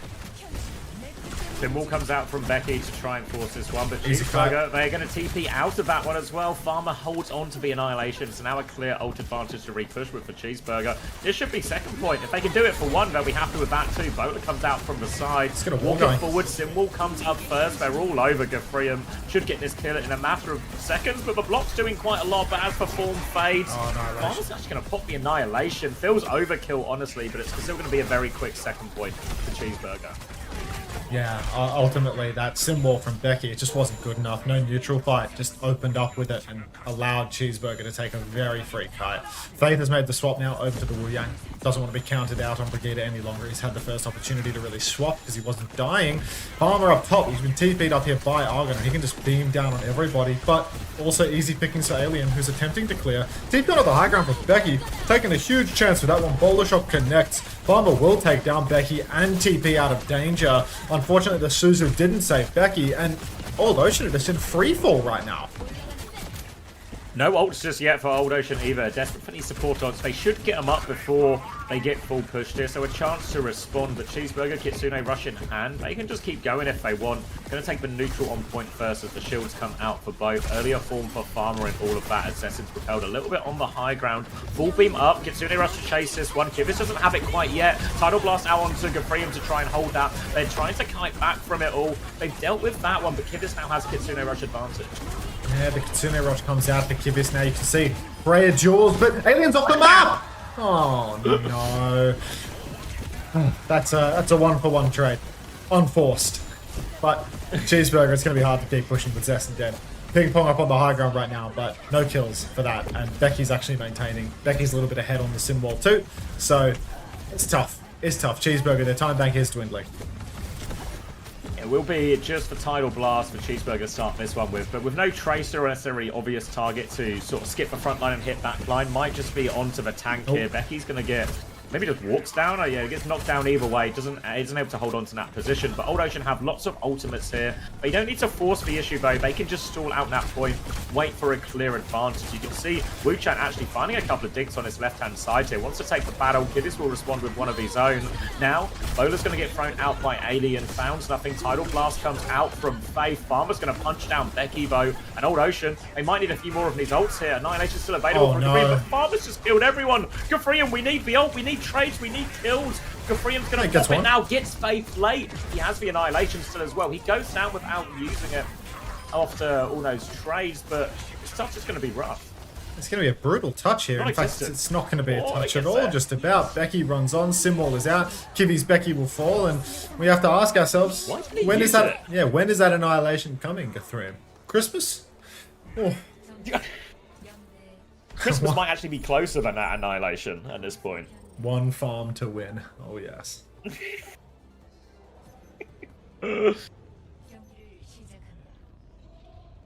Oh, man. Gafreem ult all game. He was on Diva. Died and swapped before just swap? Maybe just swapped. Maybe he doesn't have it bound? It's possible, yeah. It's as likely an explanation as any. We need to bring back Heiser, I'm afraid. It's not a great endorsement, is it? Where you go from... Need a bit of attack theory on this. I wouldn't mind a pull set for this one, to be honest. Like, no complaints. Yeah, I mean, Old Ocean do have, you know, a lot of these teams, ONSIDE, Old Ocean, historically in this stage, they really have just been dragged into a lot of dogfights. Yeah. Oh. Are they just going to... Oh, it's a different matchup, actually. Old Ocean is threatening a Sigma pick into a team that played Ram for the entire offense. I love that. Not much really. of a threat. Yeah. Oh, are they trying to like lose aggressively? Are they like? I mean, are they poke maxing? Like, are they gonna go like Freya, Farah, Sigma? Like, there's crazy poke here, This right? version like, makes more sense. Yeah, like on King's Row first, you can just take the top right area and you can just force it, but you still feel that in reality, a Remarcher from Gafrian would still be better in this scenario, so you can force the point more aggressively while you are taking all of these angles. Either way, they will start walking through and trying to get these angles onto Farmer, but Farmer is tucked inside that mini. It's going to be hard to clear without Gafrian having to overstep, and you can see Gafrian is losing that HP trade initially, although should need to try and deepen the angles for a few of their DPS there. Yeah, no, I mean, there's a lot of poke coming out onto Zesson on the point, but he's poking right back. He is dealing the damage, and you can see Old Ocean really struggle to push forward past this point because the Sigma cannot walk face-to-face with the Ramatra. Kathreem's actually going to swing the corner. He's baited out the shield timing from Farmer, and this is Old Ocean's time to go. They've got high ground control. They've got a triple angle on Farmer right now. Everybody's covering the map, and they will just poke him out. So a nice little adjustment here from Old Ocean. It's borne fruit. Yeah, they're going to take all the angles now as well. And with it being Farmer dying, the retake will be quite difficult. They do have the Sim TP to throw Farmer onto that one if they want, but they might also just be content to try and hold this choke. Once we get to this big old choke, though, it is fair to say that Old Ocean's comps wanted to get these angles. It's going to get a little bit trickier, and it feels like Old Ocean maybe don't agree. It looks like Becky went back to swap, but changed his mind. They're going to keep running this for now. See, Kivas already has his left-hand side flank early. Looking for the dink, lining it up, waiting for Faith. And misses he misses. the dink, waiting for Faith to stand still. Only a body shot. Faith will drop the Guardian Wave and will be okay. So that's the angle. All that build up, no payoff. He's still, this angle's still hard to deal with. And Farmer's taking a lot of damage in main as they swing through. Zessin tries to help him out of that one as the form is off. Suzu in from Wuchan as Cheeseburger desperately trying to hold their space. But Kivas is there. He's taking the battle. Suzu invested. Becky from the front as well. Farmer is stuck on point. He needs help. It's Kivas who TP's back, finds the kill. Kitsune Rush as the Tidal Blast comes out to save them. They've lost Gafrian in the front. They can use this Kitsune Rush. Bowler hits mid-air from Alien there. Takes down Zessin as well. And all of a sudden the choke has been broken. Tank advantage means a whole lot of nothing as Cheeseburger are forced to back up. Cheeseburger right now, their comp is really struggling to deal with all of these side fighters, all of these flanks. Alien and Becky find a killer piece here. Barrage invested by Becky.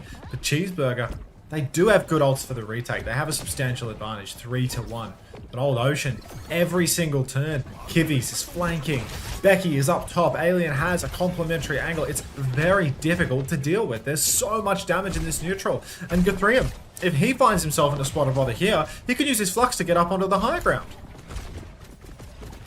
Lots of pressure coming out from Old Ocean as they set up these angles. Cheeseburger, they have ults to push with, but they have to be careful that they can actually push with them. They don't get stuck just sort of fighting on the point. You can see here the symbol early from Argon, and there's just no one to fight. Form has been popped, but who are we shooting at? It's an easy disengage for Old Ocean, and this is the difficulty Cheeseburger have. They have ults they want to push with, but they need to make sure they're actually pushing and converting kills with them.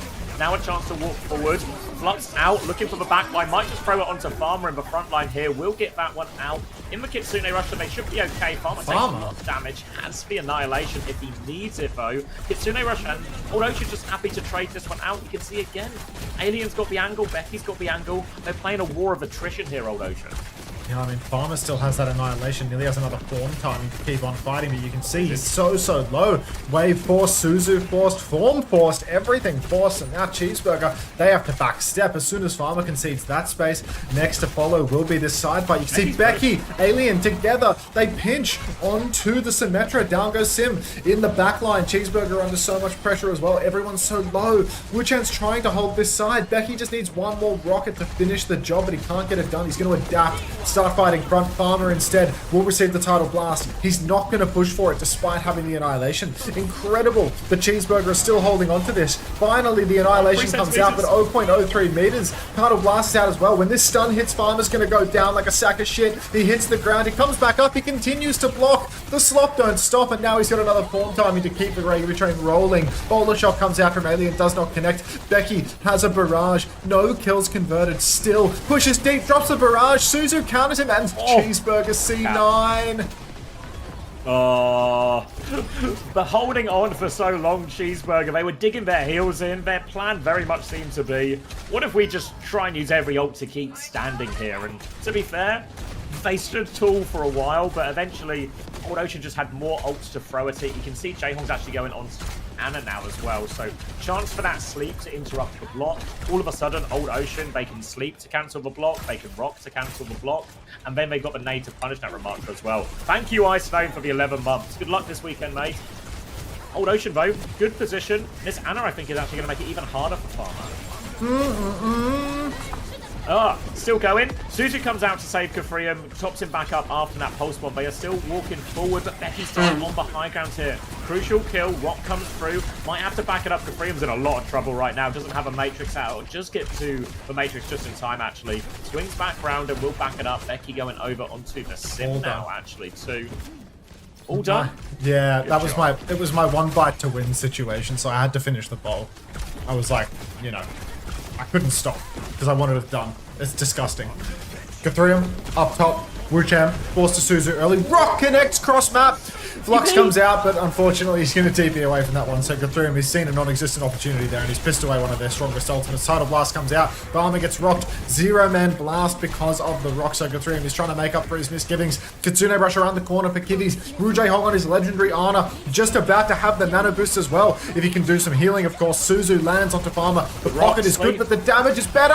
Jae Hong with a signature anti-nade splashes onto Farmer, and down he will go. It's a 3 versus 5 already. Cheeseburger are falling over by the wayside, and Ru Jae Hong has the nano boost to close the fight out. It's a 2v5. Don't get traded. Pulse goes wide. Everyone is dead for Cheeseburger. This should be a full cap here for Old Ocean. Pushing for spawn as well. Nano comes out onto Gathrium as he pushes and kills that one. Farmer will get one more touch onto point. He only has the Annihilation, so Gathrium's going to turn his attention onto the back line instead. Wants those trades. Farmer going to get rocked out there. Lots of damage coming his way. He needs more pocket. They've just beamed him down. Coming back through is Argon now. One final touch. Bowler's going to get lobbed in by Zessin. No kills converted. Rock comes out. Should just be a matter of time now for Old Ocean. Zessin finds one trade. It's not going to be enough. A symbol over top. And you saw that exact combo they were playing for, right? When Farmer blocks up in main, tries to make himself an unkillable target, in comes for Sleep, in comes for Rock, in comes for Nade afterwards, and they're just able to get so much damage through onto what is normally a very difficult hero to remove from a point. Yeah, nice adjustment. Thank you, Trash Fuji, for the 9 months. Critical adjustment. Not stripping. Make it a bit... Oh, Sorry. Was Trash Fuji stripping? No, he's just wrote strip. I believe my implication is it's for me to strip, but not stripping. Yeah, it's but what's the command? There's a 7 TV for this, I think. What, is it strip with 2 Ps? Oh, that's it. That's how he types it. Yeah. Oh yeah, I looked at the chat. I read the notification. Yeah. Yeah. Unter would strip? I don't think he would. Famously frigid Max, they call him.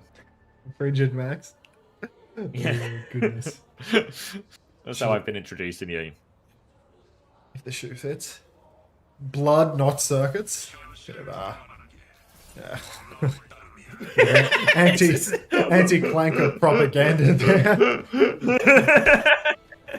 Terrible.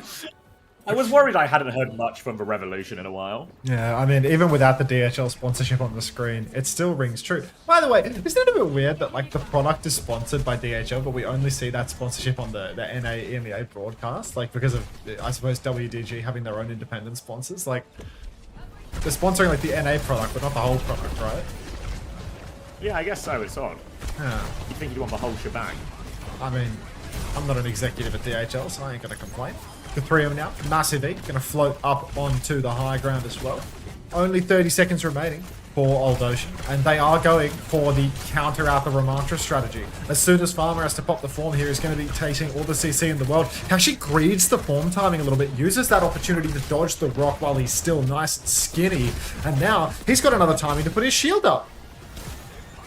Walking forward now, J-Hole looking for a nade timing, but Zettin's won with duel. Old Ocean have no choice but to commit to this. They are low on ultimates as well, and Zettin is pushing for bolts into the back, forces all of those as well. Wants to take the duel, but Gafreem, he's been forced to take the step onto point, so he is in big trouble. Rock comes out, but he dies for that attempt. Still no ult for Old Ocean, and they are going to struggle to get onto this one. It is Cheeseburger completing the hold the second time of asking. One more touch. Oh no, no more touch from Killies. And there we go, just a tick for Cheeseburger to keep themselves in it. Yeah, I mean, Cheeseburger should be good for this one. 2 minutes on the clock. Definitely, you know, RAM or no RAM, I'm sure they can manage this one. I feel like they can counter swap in spawn based on whatever Old Ocean are playing and leverage one measly tick. At this point, they've already secured a draw, so we have another map no matter what. But it'd be nice if we could see it win, you know? Nice if we could see one on the board, at least for Cheeseburger. A bit more pressure when Heiser, the super sub, gets brought back into the lineup. Yeah, well, for Cheeseburger as well, a couple of these maps, especially the Suravasa, was really close, but this is by far their best opportunity to win a map. Can't let this one slip in this all-important elimination game in the last chance qualifier. So, 2 minutes, 6 seconds, Kings Row, famed for being easy to attack, hard to defend on first point, so should be within their hands. Old Ocean aren't going to start with such a greedy spam comp on the defense here, but they will be starting with Jaehong Anna as well as the Ramantra here. So a chance for Jaehong to have a little bit of impact here. If it is just a Ram mirror, again, like we saw on the third point attack, Jaehong can intervene with that Ram frontline trade with his sleep, with his nade, with everything like that. Cheeseburger, they'll get a chance to scout the comp and then pick what they want to play. Yeah, I think Old Ocean's defense comp right now, I mean, low-key, bit of Winston action might not go astray. I know there's a Freya in play, but same time, the Anakiri always struggles a little bit versus the Monk. Faith, get off Zen.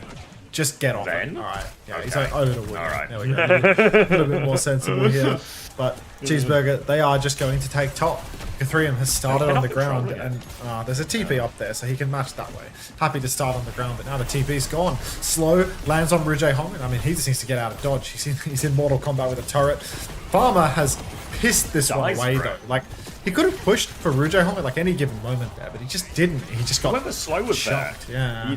Yeah, like he had the slow, and Jaehong was trapped in a corner, no way out for him. That felt like it was the time to try and force your way past Gafreem if he could, but doesn't do it, and Old Ocean will get a pretty decent first hold, and that's half the time bank gone. We'll have to set up again, but all of a sudden, Old Ocean, they've got only slight support advantage, so if it goes long, we'll be able to get those online. Yeah, now on point, you can see, same rotation, Farmer stepping more towards the point than the high ground this time around. Nade, splashes, anti-nade, and he's going to have to backstep, hold up his hands, block the west, and just get ready for next. Poke continues, but now Jaehong is 60% to the nano as well. Suzu up top, already forced out of Wuchen. He does have that first tempo Kitsune rush. That could be crucial because Old Ocean need to touch, but needs to get it online fast. TP up onto the high ground now. They've caught Rujay Hong. He hits a nade and everybody just runs away. Farmer never took the TP. Yeah, no pressure, so Jaehong gets to stay on this high ground. They've lost Becky on the low ground, though. Gafreem's in big trouble. Here's the time pass out as well. Slow onto the back, looking for it, gets the stun onto Gafreem behind him. Punches come out, and they will all fall eventually. And Cheeseburger just getting those ults a tiny bit before, actually, and it makes all the difference. They play their way through point. Jaehong can't find a key opening with any of with the nade or the sleep or anything like that. And Cheeseburger, back in it. Right back into it now. And I need to make a coffee at 9 PM, I think. I've only had one coffee today, and I'm feeling the effects of that. You're in charge. I'm in charge. As always.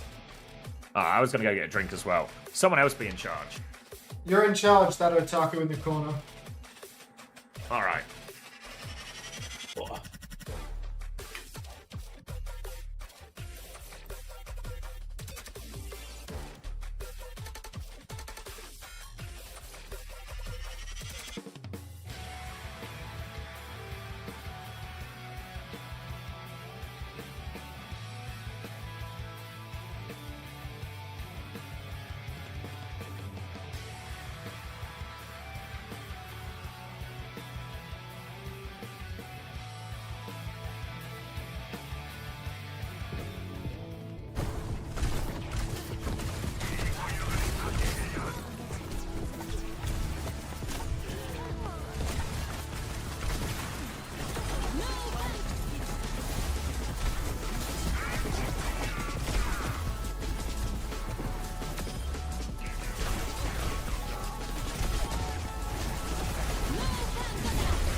때려. 아 무조건 이겨. 가자. 화이팅.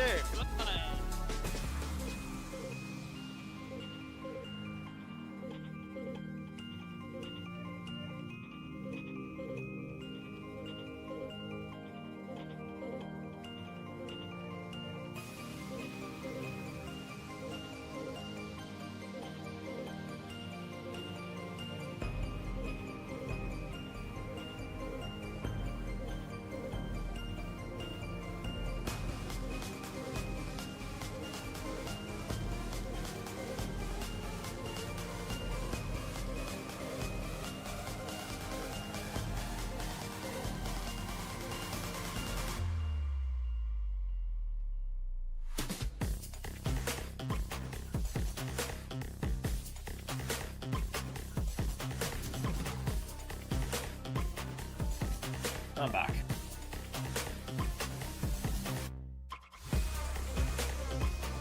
Ooh.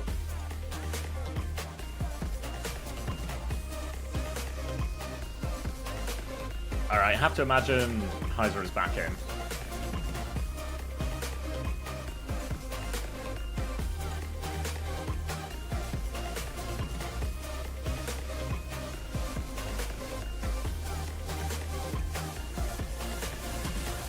I'm just going to double check everything's ready for the release later. Oh.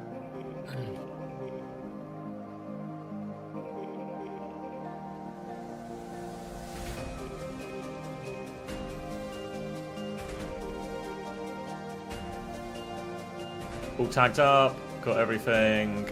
The game is Overwatch 2.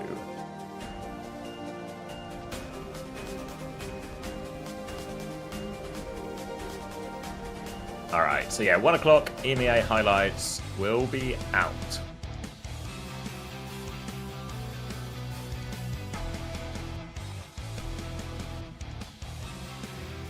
For now, bye. Cheeseburger, fighting for their lives.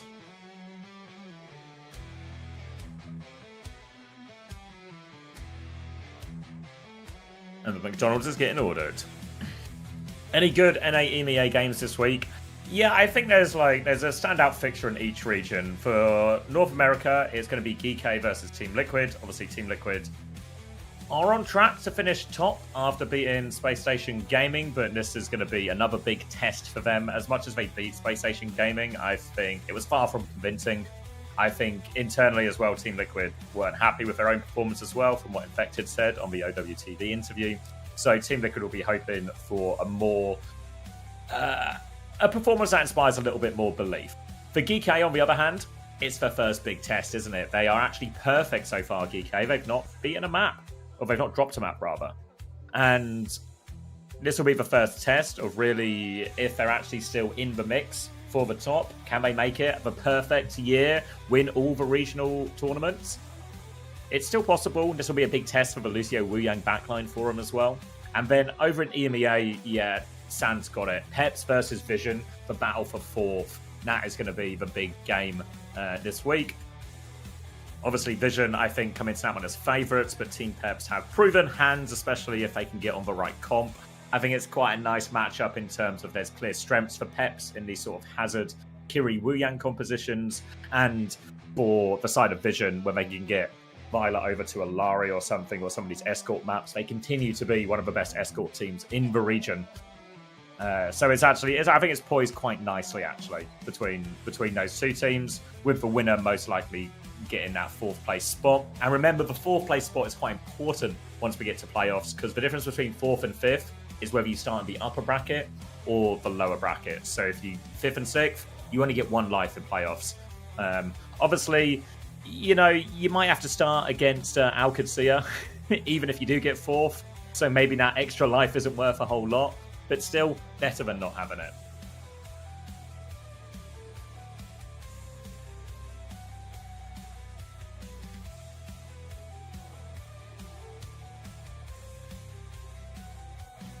Sorry, I feel like I've been ignoring YouTube chat.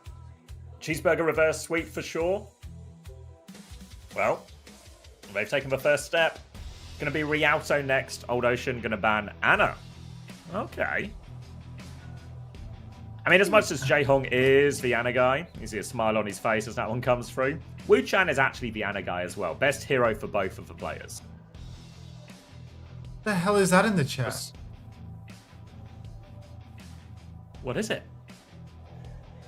Like some sort of response. Some sort of like massive copy paster of crap about guns. About guns? I don't know, like, if you hold a gun and I hold a gun, we can talk about the law. If you hold a knife and I hold a knife, we can talk about the rules. If you come empty-handed and I come empty-handed, we can talk about reason. But if you hold a gun and I only have a knife, then the truth lies in your hand.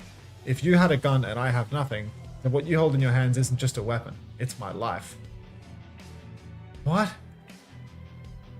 What was the context? How did you lead to this point? What was the origin of what's the catalyst that started this conversation? Can't be bothered to scroll. I'm just gonna drop a wide speed laugh and call it a day. that sums it up nicely. Yeah. What's the score? Currently 2-1 to Old Ocean. Cheeseburger quite literally fighting for their lives. Right now, Old Ocean hold a gun, and Cheeseburger hold a knife. Oh no. It's an AI thing they have Don Corleone saying on Reels. Like, I don't know whether I can trust you, young Lenny, because everything you say is a lie. But at the same time, like, can you tell me more about the Japanese concept of market?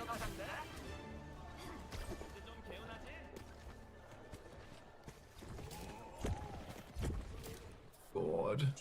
Honor ban for Cold Ocean. Just sad. Jaehong respect to Wu Chan. Okay. Gonna be a widow start for Alien as well. Cheeseburger on a variety of heroes to just take a bit of a swing at a spawn. Have a look and see what the comp is. It's an early bubble for Heiser just to give Alien free roam to have that swing. See if he can find an early pick. But Alien's already backed it up. We'll be playing from this tighter angle underneath through the doorway now instead. Faith is still on Zen, but I presume this is taking the piss. There we go. Over onto Brig now, and it'll be Brig Kiri up against Wu Yang Kiri. This length of map, I have to feel like the Wu Yang will just outvalue here. Zessen's also going to be starting on the Hanzo for the attack as we see Wu Chan and Argon trying to take this left-hand side battle, but Jaehong is just sending that spam down, keeping Argon in check. Yeah, I mean, right now it is just free push for the most part. A little bit of jockeying for the side space, but nobody really wants to commit just yet. But Gita pick from Faith, I'm really not sure how to feel about this one. It's a very long map. It's hard to find value on many stretches. When you get closer to the bridge, you can draw better. But for this long stretch out here in the open, it's so hard for Argon. He can't find the opening without somebody to side fight with him. Big angle, but it's Argon who falls first, actually, to Becky, and that's going to be slow down for Cheeseburger. Farmer's actually jumped in, but it's a back jump from Heiser. He goes back in with a later bubble as well. Suzu and Wave used to top Heiser all the way up, and Cheeseburger will get nothing going while they wait for Argon to respawn. Becky's used this opportunity actually to flank through for free. He's got the drop, but he's given away his position here. Is behind the back line, just harassing them, keeping them in check. Cheeseburger, though, looks like they want to maybe move over to the side to try and clear that space. Jaehong getting blocked off by the bubble, but it's not going to be enough. Thank you, Pluyo, for the 4 months. Welcome back, Agaburger. Farmer's very, very low, but Zessen and Faith have both been taken down. Zessen gets a fadeaway frag onto Becky, but I'm not sure that it'll be enough. Cheeseburger, they're just falling over in this scrap, and that's a couple of consecutive attempts to take this outside space gone completely wrong for Cheeseburger. They need something different here because it's just not working out for them at all. And now the ult bank is really starting to climb for Old Ocean as well. Primal Rage for Heiser. I mean, the guy's a living highlight reel and he's versus a Brig and a Hanzo. So I would expect big things from him here. Long angle for Alien as well. And there's just so much in the tank. Cheeseburger, they're coming up on their own ultimates, but they don't have the space. Bubble's going to be used just to try and force the payload around this corner, but Alien still completely unchecked. You can see this time they're not actually attempting to fight the flank at all. They're going to try and come through underneath instead, but Jaehong just keeping everyone at bay. Just nice spam corridors for all these orbs to be thrown down, and they're going to try and take the bubble trade. Should have advantage in theory with the Hanzo, but it's hard to translate it into reality, especially if Alien hits the shot. Kitsune Rush comes out from Kivis on that push as well. They're trying to find trades. Alien will grapple back to his team. More pressure coming on for Alien. Farmer can can convert the kill before going down. Nearly has for Primal. Wuchan's found a second. Cheeseburger will commit to this. Primal Rage out from Farmer now. Looking for the Winston. Heiser has his own Primal, but a Tracer and a Winston to chase down. Difficult for Farmer in all of this. The payload's only just started moving as Heiser's going to jump back in, and Wuchan dies late. All this effort for nothing. They can at least got the cart around the corner, but Old Ocean can reclaim this place with a player advantage. Such game-losing deaths here. Wuchan going down, Zessen as well. It just completely hampers Cheeseburger's ability to do anything past this point. Such a hard-fought victory for them, and they give it away at the 11th hour. First 11th hour we've had in a while, is it not? Now Alien repositioning up onto the high ground, trying to take the long angle once more. The card hasn't even rolled far enough for Faith to find value on the Brig. Zessen, under pressure, gets blinked on by Becky, but Becky is going to immediately recall out of that one. Ru Jae-hong getting zapped in main by Farmer. It's actually going to self-cast the title just to live. So a small window of opportunity here for Cheeseburger, but Heiser still has that primal. Oh, Zessen. He's found the opening here. Actually, Wuchan's killed Alien as well. Something there's no DPS. The payload's still quite far away, so Old Ocean don't have to commit to this one. Kivas is actually going forward. Him and Heiser just looking for trades. Lost Jae-hong, and it looks like Heiser's just going to play his life. We'll head into overtime now, and it is still double support off for Cheeseburger. Those DPS picks means they didn't use anything. So actually, ult advantage for Cheeseburger as we go into final fight. Kibbies is set up behind, though, a huge angle. Rally comes out on the payload. Did rush from Wuchan as well. It's a double support ultimate, but still, Faith is in trouble. You can see the juggle is good. Now Heiser, he goes to mark the Widow up in main. Jumps back into the cart, but he needs to be careful. He's very low. A full reset on ult here for Cheeseburger, but they're about to have the primal. Kibbies about to have the rush a little bit sooner on the payload, and Heiser, he can get some W zaps. Reaper swap for Alien as well, just to do big damage on the cart. A jump forces an almost C9. Farmer rips his hands. Alien has the TP. He doesn't get the TP. He goes down. Farmer might just have done it with that absolutely monumental boop. Suzu onto Farmer as well, and the fight keeps taking place on the cart, and looks like Cheeseburger, they will manage to secure the first point. A huge clutch from Farmer there to win with the Primal Rage. Should have been such a hard matchup as well. Kitsune rush on point, and they'd made the swap onto Reaper. Should just be chewed through all of that health and cleaned it up, but the boop, maybe the only play that could have saved Cheeseburger in that situation, but Farmer gets it done and extends their time over onto second. They can set up forward now as well. They have the walls. This won't buy them all that much, really. They're kind of in the free push area of this anyway, but not a whole lot to do with that ult either way. You can see Zessen trying to fight on the right-hand side, but Kivas is marking that. As we come up to this next corner, though, Cheeseburger will be low on ults for a little bit, but they're getting close to their next double support ult timing. Huge damage from Farmer there, just taking a soft turn indoors. Massive jump back damage, W zaps as well. You can see Kibbies scrapping it out, but Wuchan's going to get amongst it as well, so it's going to be a 2v1 onto Kibbies. But Kibbies maintains a lot of that space. Still, cart has been pushed all the way to the bridge, to the arch. Pulse out, but Becky does not connect. But it's Cheeseburger that have to swing the corner, and they've got a Widowmaker that can't really shoot around, so it's a bit awkward for Zessen to push past this point. Yeah, drop onto the point. Farmer's 1 HP. Big trouble as the Tidal Blast comes out. Farmer needs a lot of help, but won't be receiving it as well. They nearly had support ults, but won't be able to invest it. They're getting chased into the back now as well. And Cheeseburger will reset. Keep hold of both of those ults. I had a little buffer, so we maybe need to do a sync check. I'm on 12, 11, 10, 9, 8, 7, works. 6. Becky dies in spawn. 5, danger. 4. Works. Alright. I think the thing about Cheeseburger right here is that it's so hard to break this corner with the Widowmaker. Now they've made the move over to Hanzo, so Zessen can actually get closer, start to fight. Jae-hong's also been taken to about half HP. Kibbies has had his TP forced. A little bit of a bizarre Suzy Q there from Wuchan, but Primal's forced out of Heiser. Pulse Bomb connects onto him, does the damage, but you know, it's still a case of Cheeseburger really having a good opportunity now because they have the Primal and double support ultimate to swing the corner. Zessen finds Becky before those ultimates even start coming online. He swings into absolute... Oh, I thought that was Zessen. No, that's Alien swinging inside his team. I was thinking, this guy is a psychopath.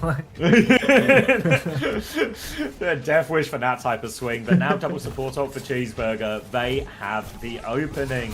Jump comes through onto Kivas. He'll respond with that Kitsune rush. Farmer has for Primal. Dragon out in response. Doesn't find anything. Farmer's Primal got that Hanzo locked in the sky. Will look to send him off the map, but he will stay on. Twinkle Toes here from the Hanzo. Eventually gets forced off by Farmer. Double support ult was invested. Faith actually went down during that rally, but they've done enough damage. And this should just be second, actually. With the overtime spawns, it's going to be impossible. Like, Becky can go for it if he really wants, but it's so tough. He's forced away. One more touch. They're really trying to trickle back onto this, but there's a TP on from Alien, actually. They're going to make a fight of it. Alien dies. Becky needs to touch again, but he's late. Dragon came out, and yeah, enough of an advantage to get it over the line. Why are we pulsing? Yeah, Becky hates the economy. Iser's on ball, and are Old Ocean falling apart? I was thinking that was really a good tap from Becky, just because they managed to get the Dragon out of Zessin, and then Becky's just going for the fadeaway pulse for no reason at all.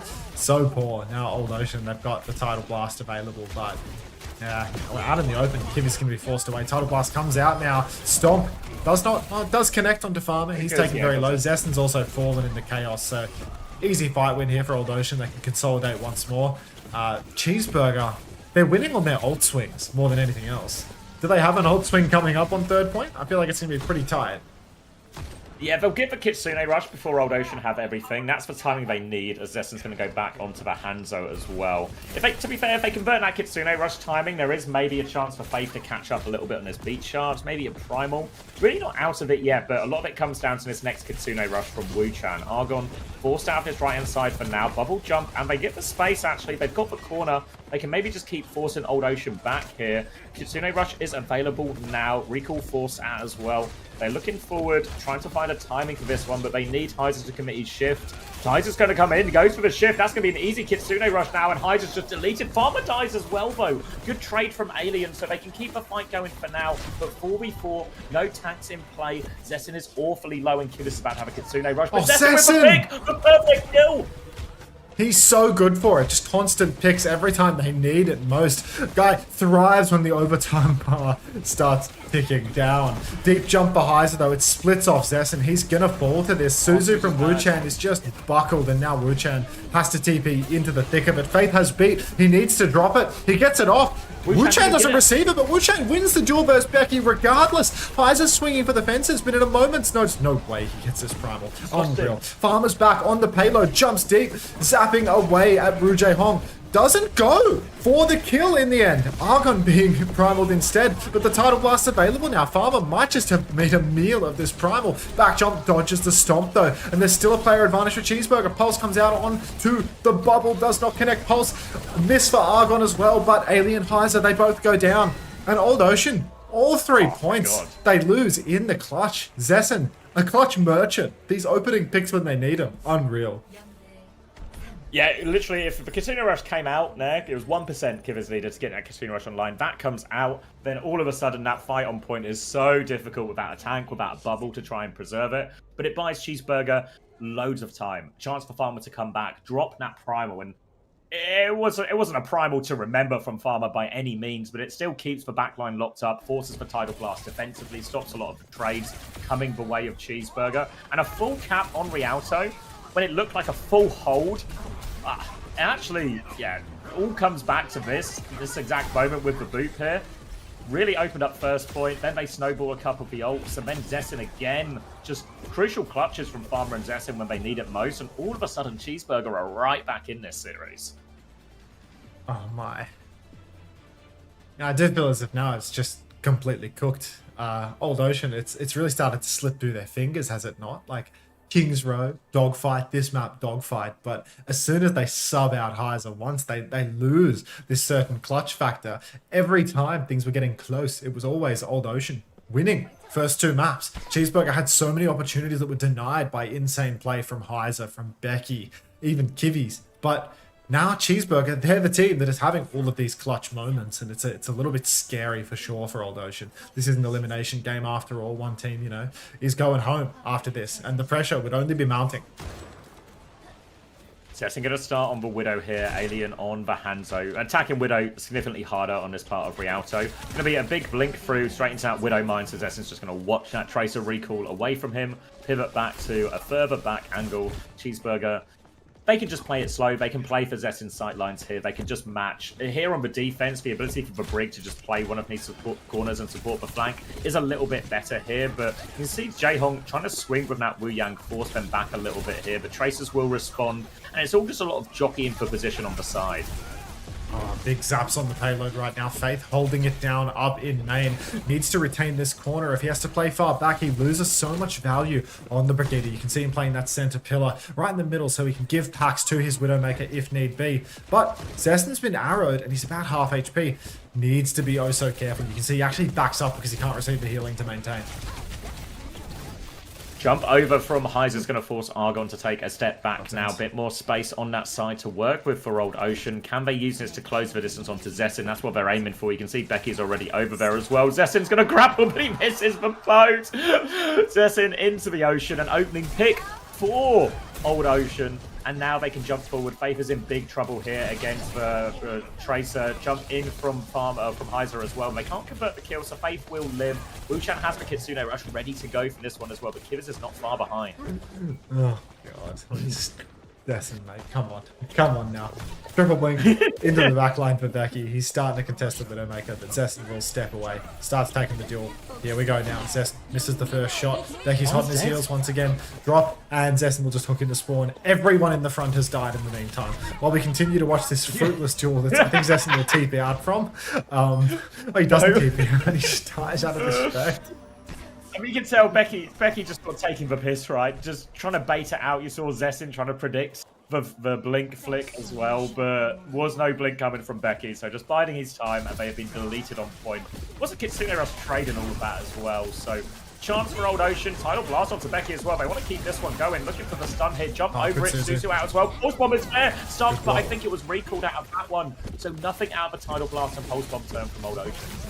Now, Scrap up top, but Faith, he will be able to dominate from this high ground position, pushing inside with the Brigadier. You can scrap hard. You can see Wuchan's trying to off angle on the left, TP back into main to get involved again. Farmer has 17 HP, and he's dancing with death. He peeks before throwing down the bubble, sees the Tracer behind him, and finally it's time to rip out the Primal Rage. Goes for one layer of the Primal, but he just winds up turning around, and, you know, two ships in the night, Heiser and Farmer both do not connect with the Primal. Clash in the center, and it's going to be a fight for the corner now. Jump in from Heiser, but Faith has the rally. He pops it now looking for Babash. Hits Babash, and Heiser's going to be deleted as a result there. Optimistic from Heiser jumping into that one. Zessin's going to get a second follow-up kill, and now Cheeseburger there pushing for these final 3 kills as well. Just need to be careful Alien doesn't find a last-minute trade or anything like that. They are all getting out, and Cheeseburger is still fighting here. Have to be a little bit careful as the respawns are now in for Old Ocean. But Zessin still has his swing, and Cheeseburger can get themselves all back into position. Up top, Heiser taking a couple of back shots from the Hanzo, has to drop down. Dragon comes out, clears the high ground completely. Faith is stuck in a very awkward position as well. Wuchan has the rush if they want to match in, but there's double support ultimate online for Old Ocean, so it's a very scary scene right now for Cheeseburger. Zessin! Scary right up until Zessin does it again. Headshot kill. Trade onto Zessin, not gonna matter. Unless? No, there's no way. There's no tank. Yeah, the respawn's going to come slightly quicker for Heiser. They're going to Kitsune Rush for it as well, but there's nobody there. Cheeseburger will buy time. They drop the Dragon from spawn, literally, just to help with the touch here. But Dragon for Kitsune Rush, really that one. Zessin finds the late kill, and that's a really poor Kitsune Rush from Old Ocean. That is awful. I mean, the silver lining is that Cheeseburger used 2 for that one rush, right? Like, they used their own rush and the Dragon from they mirrored it as well. Sorry, yeah. So that's actually really fine for Old Ocean. It was a good force from Old Ocean in the end, but it can happen. A shame that, you know, they thought they could win the 3v whatever with no support and no Winston as well. Like, just a Hanzo in a Kitsune Rush. It's good to believe in yourself, Max. Back yourself. Faith hits the flail. Suzu, not good enough from Wuchan this time around, and Becky's going to absolutely drill him. Off-screen Faith has fallen as well. Argon finds a trade, but I think Cheeseburger might just be conceding the second point here, shy of a miracle. Zessin, I mean, he can find 1 magic pick. Can he find 3 with 1 meter to go? I think. Needs to find 3 or 4 into that bubble as well. So no miracles this time, and it's 3 minutes for 3rd point, which is all of a sudden really achievable for Old Ocean. We'll talk about how difficult Rialto is to full push in a lot of situations, but Old Ocean have given themselves plenty of opportunity here, a chance to get a big ult swing as well. They only really have the Primal to work with initially, but if they can force out maybe a couple of ults in exchange from that Primal, they will have a swing just around the corner. Pulse Bomb in onto it, Suzu off that one. Heiser gets to preserve his Primal, but Zessin doing it again. Crucial opening pick. This is in a fight where Cheeseburger didn't quite have their ults yet, and not only do they now get a chance to get those ults ultimates, they get to save them for the next fight as well, so free time off the clock. It's quite incredible how Cheeseburger are quite literally never winning on macro, on ult fights, on anything of the sort. They are just winning on random Hanzo headshots. Every single fight that they've won thus far has been an opening pick from Zessen. Dragon comes through onto the staircase, zones out Old Ocean. Becky might have even been taken comically low, but no kill. Again, like we said, there's no ult fight wins here for Cheeseburger. It's all about those random headshots. Spin the wheel as the Kitsune Rush comes out from Kibby's, and everyone from Cheeseburger is going to play for the kite. Rally's available. Suzu's forced. I just got a lot of cleave actually here. Dragon over the top, and Zessen and Wuchan, they both go down. The DPS ultimates connect. Farmer is in the back looking for a desperate trade, but Alien deals with that. He's got full pocket as well. They're desperate to trade this one, but Argon can't find anything. Old Ocean, they've opened the door all of a sudden. They've got Tidal Blast and Primal to finish it, but Cheeseburger, they're so close to that double support ult. Late spawn as well for Argon, so he can't touch first. Rally comes out. Farmer has to jump payload as well. Faith is low, but gets healed back up the full.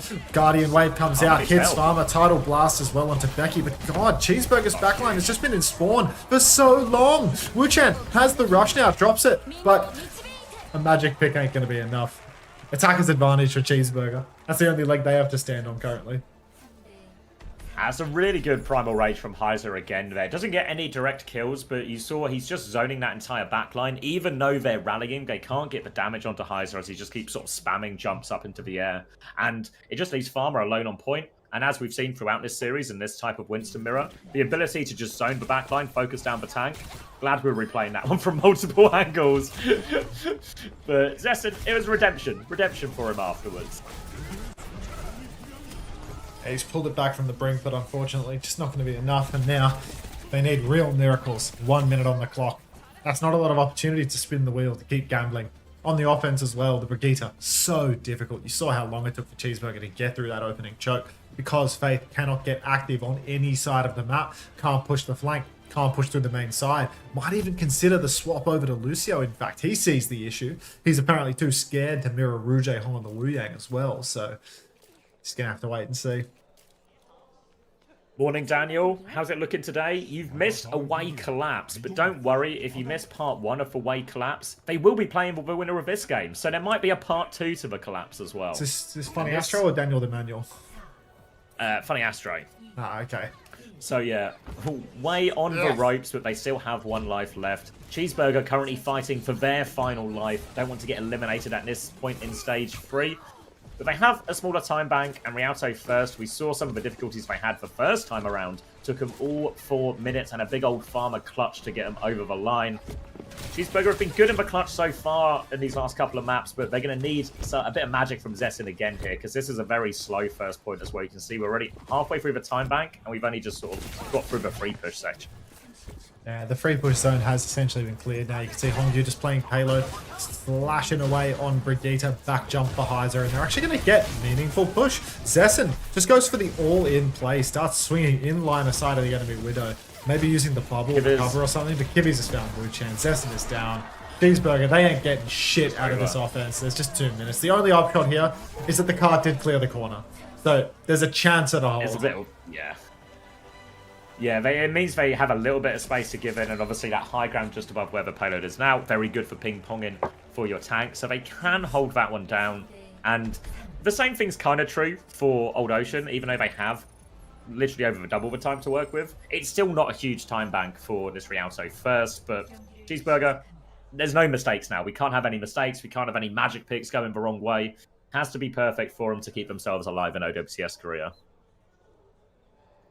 Just focus on the game, okay, Daniel? And I will not be merging chat with Commander X. Commander X's chatters are... They're incompatible. Yeah, they're incompatible chats. They are complete... Like, look at the message history in this chat right now, Daniel. Like, what do you see? Like, look at what people are typing and then look at what gets typed inside this chat. Tell me that these chats are meant to commingle. We can't. There will be no breeding program.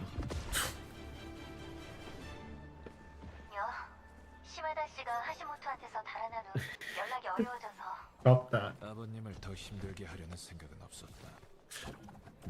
Chat full of clients versus chat full of mental patients, it just won't work.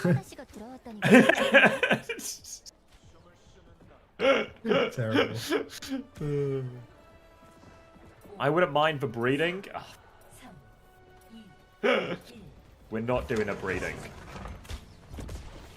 Old Ocean now close to securing their victory and moving on to the final of this last chance qualifier and getting that spot in playoffs. They only need to get it just round the corner. It'll be a hands-on mirror from Alien and Zessin looking for that opportunity here. Again, just for free push section to begin with.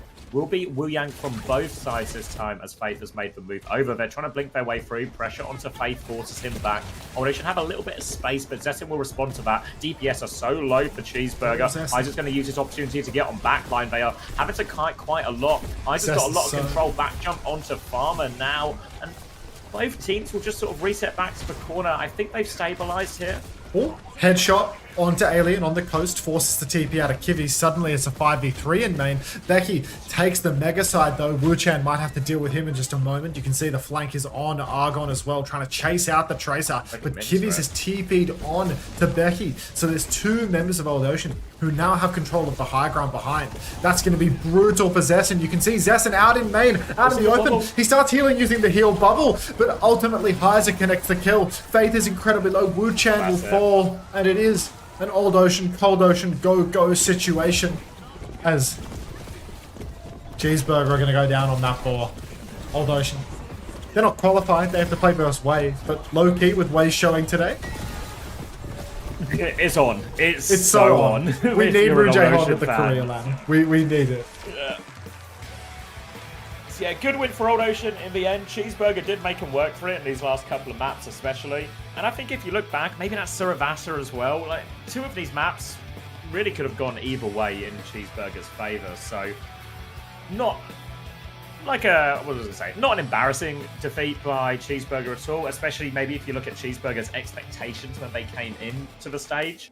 But ultimately, we'll be finishing in that 7th and 8th spot for now. Well, I guess 8th actually, technically. 8th spot. And then it's going to be Old Ocean versus Way for the last spot in playoffs. Oh, Hongyu. Forced to pack his keyboard. Sent home.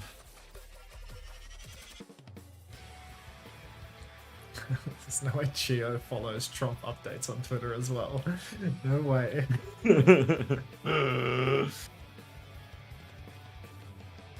Thank you, Zaito, for the 12 months. Jaehong, Grain, and Faith. The evidence is before you. Overwhelming.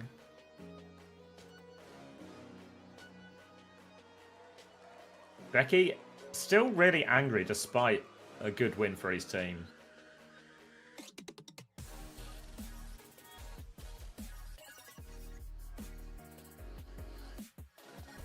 I just realised there's no seeding round robin this stage. There's a whole seeding knockout bracket. Is this? Well, a knockout bracket where you don't actually get knocked out. Let's open this video editing software. You've heard of double elimination. You've heard of single elimination. Korea have now introduced the no elimination bracket. Powerful bracket. Yes, everyone plays, and then everyone gets to keep playing. In many ways, actually, quite friendly. But Cheeseburger got eliminated. Yeah, but this last chance qualifier, you can get eliminated. But if you, I'm not going to do the whole explanation again. But if you get through this elimination bracket, you get to the no elimination bracket, which then takes you through to source out your seeding for the final elimination bracket. This guy's just rage baiting by saying elimination bracket over and over again, is he not? Everything I've said is factually true. Doubtful. Triple elimination next? Are you saying you want more games? 3대 1로 올드오션이 승리를 가져갔습니다. 승리 축하드립니다. 감사합니다.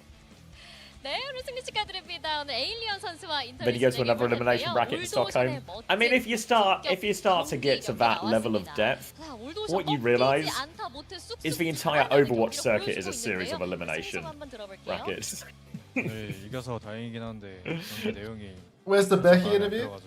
Who's this being interviewed right now?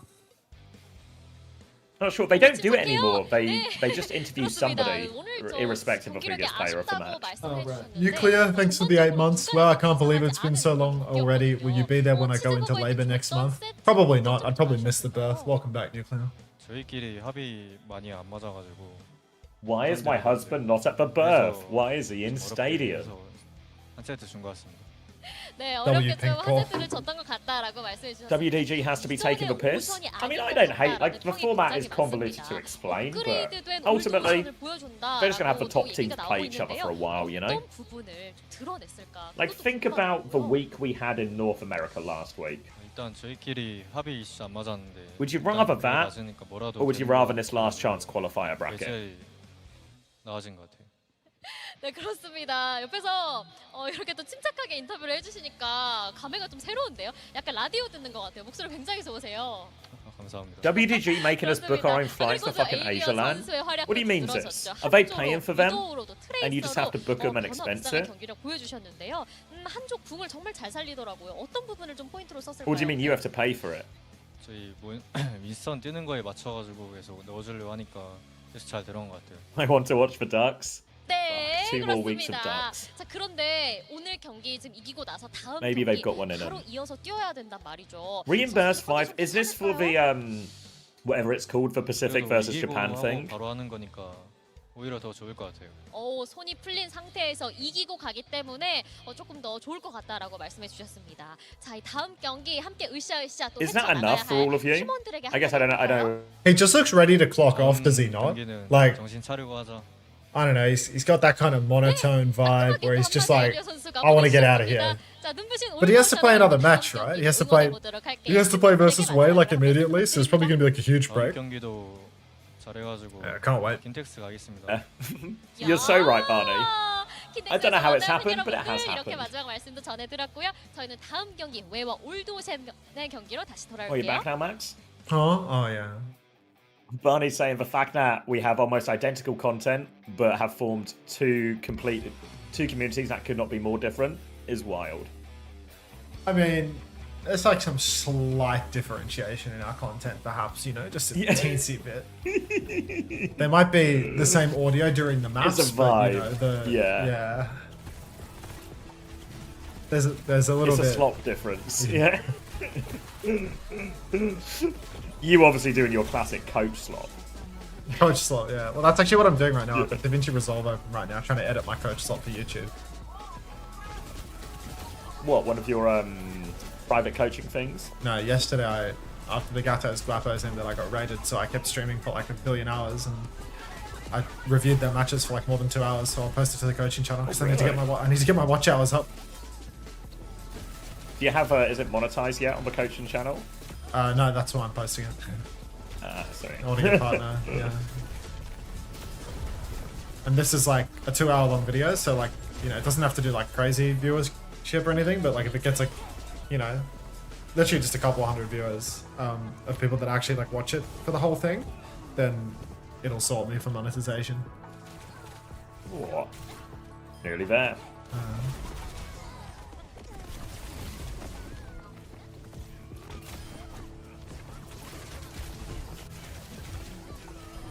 Did you hear what Zis was saying about this? Now they have to book their own flights for the Asia Pacific or the Japan Pacific thing. She said it again, sorry? They just get reimbursed.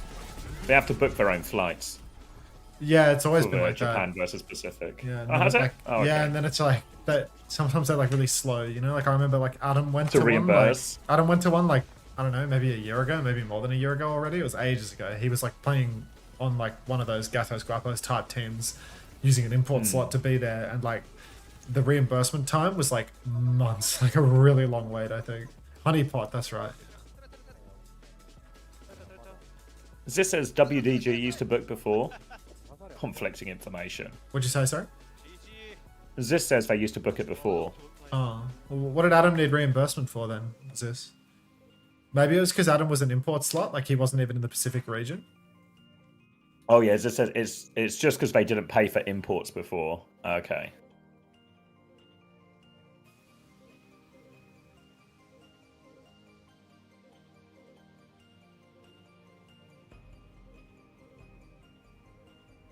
probably not enough for either of us. So as in the reimburse, the amount they've said they've reimbursed won't cover you. That's fucked. Love of the game, Overwatch.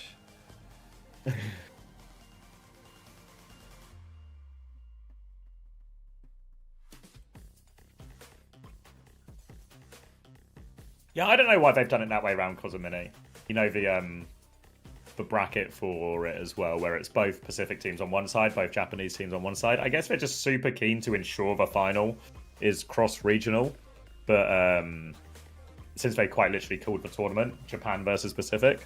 But I feel like it would be more entertaining the other way around.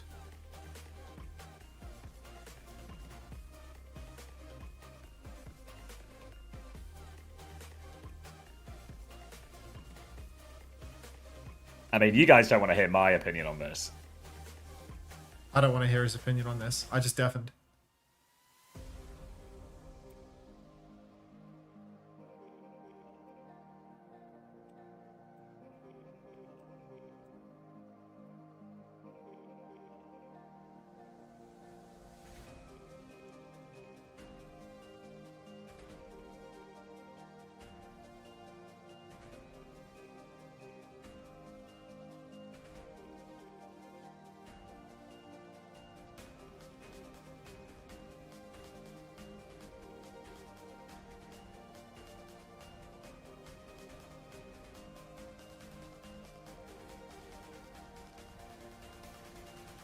Oh, what now? I get Mega Bonk going.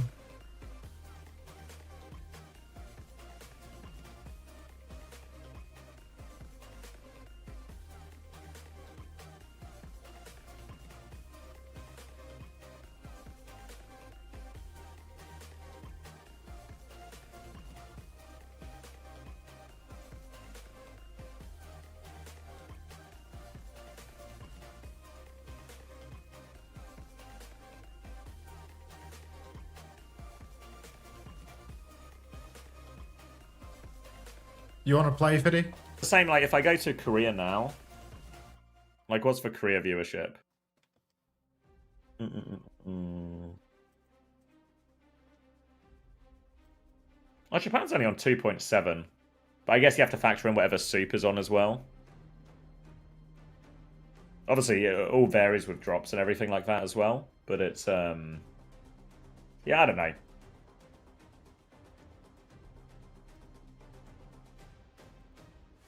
It's time to play.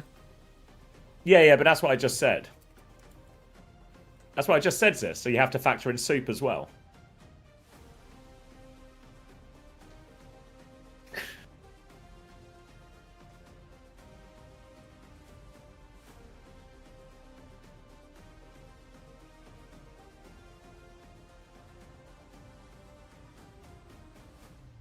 But that doesn't actually solve the Pacific viewership is still shit, no? Like, is that not... The fact that Korea's is even higher than that is actually an indication of all of that.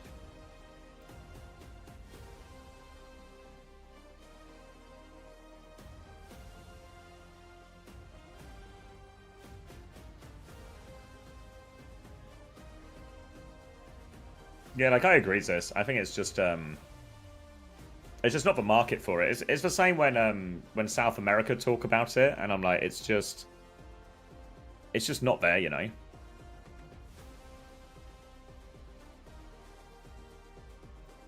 We need more than 31 people playing. I'm sorry, but 31 people playing is not enough for me to start the race. Can we do a bit better than this, please? 60 seconds.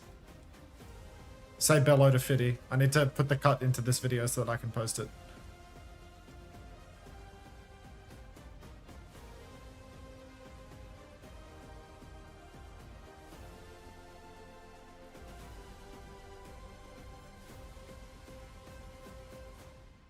What was that game? That was Old Ocean versus Cheeseburger.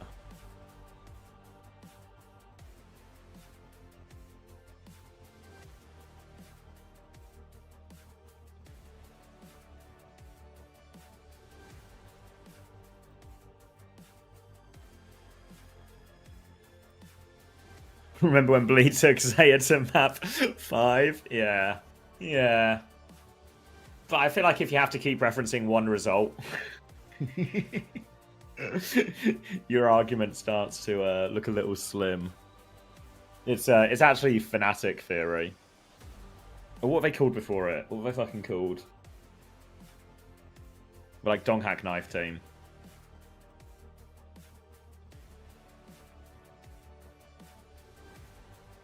Yeti? Yeah, thank you. Yeah, it's just Yeti theory of like you almost get a result one time, so therefore we move up tiers.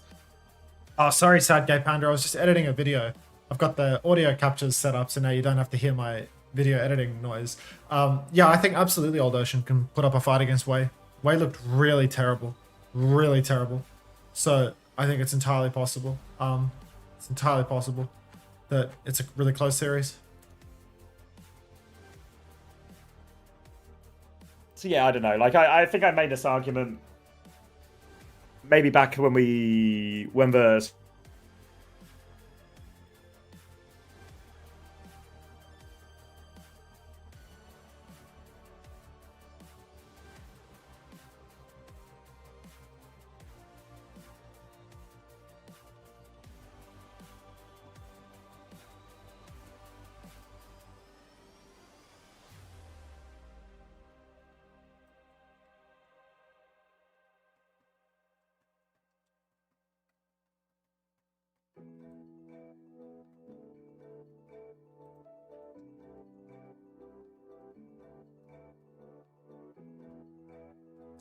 This video is 2 hours and 56 minutes long. Jesus.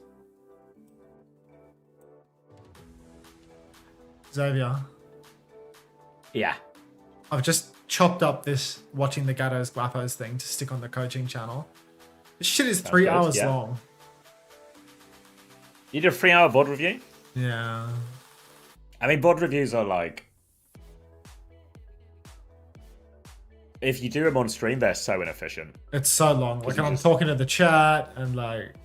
Yeah. Yeah, you actually stop and explain things or go back and figure things out. Or it's like people ask questions. Rewinding works, and then people ask questions, and then you go on a tangent or something as well because it sort of like bounces off, you know. So it's like actually you go through it really piecemeal in the end. Yeah. Am I uploading it today? I don't know. It's probably gonna take forever to render. It's 3 hours long. Yeah, that'll be processing for probably at least half a day. Oh, actually, you got to render it as well. Yeah, I'm gonna render it now. Yeah.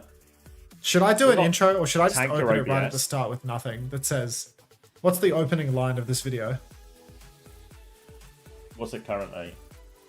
Surely at some point you said, "Let's take a look," or like.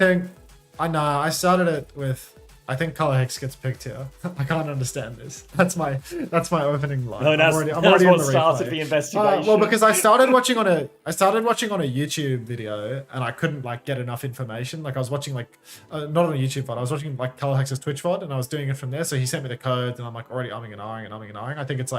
I think the Color Hex gets picked thing is just like a fine opener. It's like not really a hook, but you know it'll do. The first 30 seconds is important. I don't care about engagement. This is for the loyalists. This is not like a good video with a 30-second opening hook. You know what I mean? Like, what a 30 seconds! Looks like I'm sitting down for 3 hours now. Yeah, exactly. I'll get comfortable.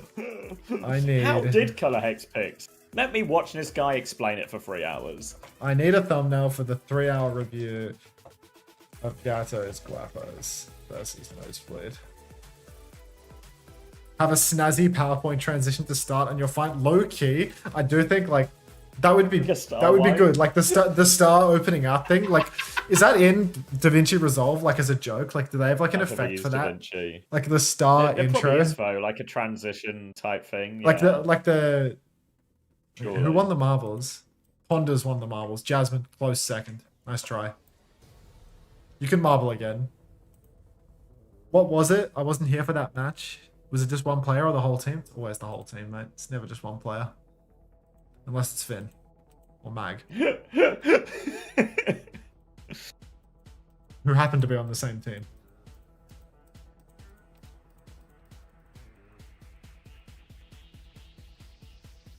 was something in there. There is a course. There we go. Endurance test. Play again. Star Wipe, DaVinci Resolve. Let's see if I can find it. I feel like it's such a rogue intro. I feel like it's going to be a default one. I mean, I imagine is DaVinci. Is it similar to a lot of these things where anything it can't do, you can just standard download edge what? Or like add in. Jesus. It's like a major effort. To create a Star Wipe in DaVinci Resolve, use a combination of the standard edge wipe transition, a feathered mask. Like, come on.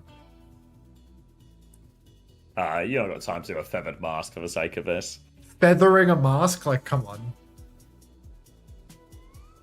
on. 4 teams, Destiny. Top 2 from Pacific, top 2 from Japan. Alright, you can play. Let's Suki back.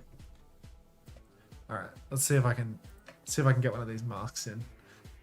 Band wipe, blobs. Star Wars. Oh, thank you. Star Wars. Radial shape.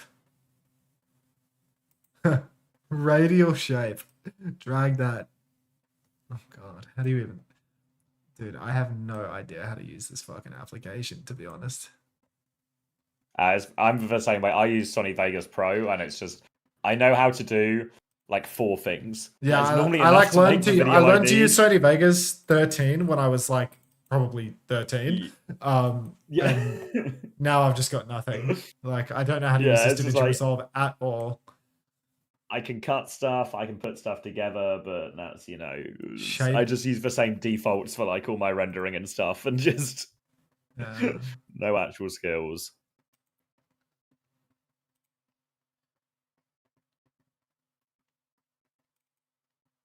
Oh, the EMEA highlights is up. You want to watch that, chat?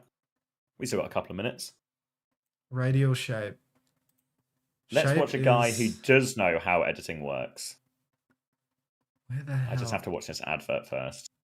Shape sides and shape angle? You've got to be kidding me. It's a triangle. It has 3 sides. I don't want a triangle. I want a star. How many sides does a star have? 5 or 6. It depends on the star. Go for this. It's not making... I feel like 5 is probably the classic. Yeah, this ain't happening. This ain't happening, I'm afraid. No, we've got a second advert. What? A double Star Wars? No, I was going to play Rowan's release for... has put out the EMEA highlights, so I was going to watch that. Oh, God. What the hell is You want to watch as well, or are you deep in the edit? I am so deep in the radial shape. Like... You're deep, so yeah. So I hope to God as well, Rowan included a star wipe in this just to show you up as well. Yeah, I mean, it would be good. It would be nice. Yeah. A wipe. All right, ready, chat? I give up. Out. Too much resistance. Let's see the rollout.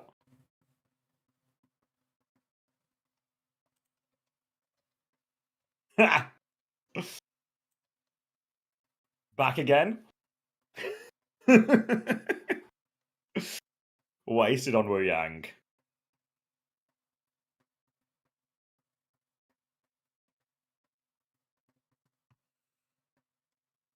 It's just render this shit, man. It doesn't need to be edited. I give up. File name? 3-hour Gassos.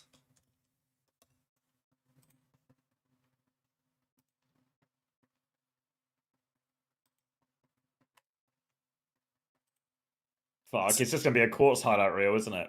See what this does to my computer.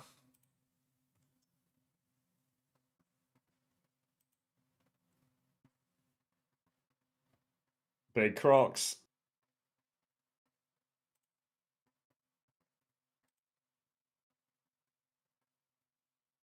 This is when we were full of belief still that Chuji could do it.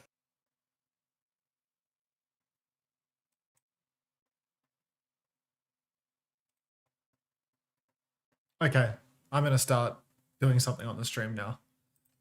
It might be Overwatch related, but that's life. Who won the race? Butcher Brady's won the race. Second place was Zeke VR4. Ashley 69 in a respectable 10th place. These things can happen, but let's start bonking it. I swear to God, every EMEA highlights just has like a nice Sodial overclock in it. Regardless of what happens to Genji, good or bad.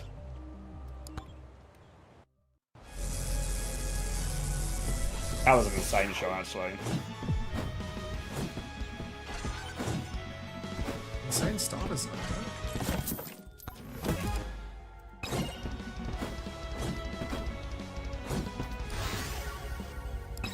This is the clutch as well. Like, fuck, how does he... It's not even Astro's fault, I think. It's literally always Astro's fault. I don't know, man. It's just a Kevster moment. Kev doesn't have moments. He's not a moments player.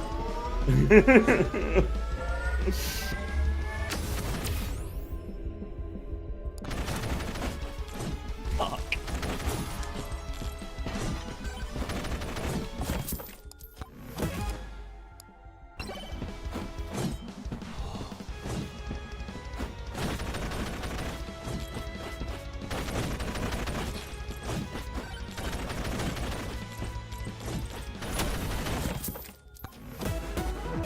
Nice. Yeah. Top work by Roa as always.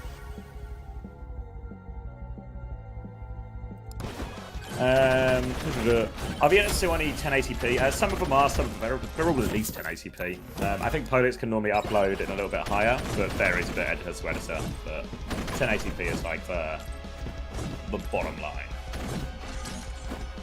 Let's check the progress of this render. What do you think? I think my food's here as well. 2 seconds. This render is 16% of the way through. We're killing it.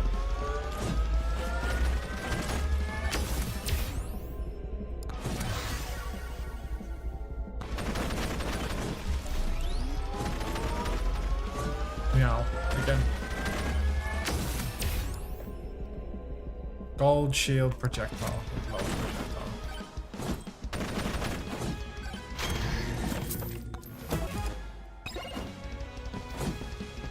Almost boobs here. So close.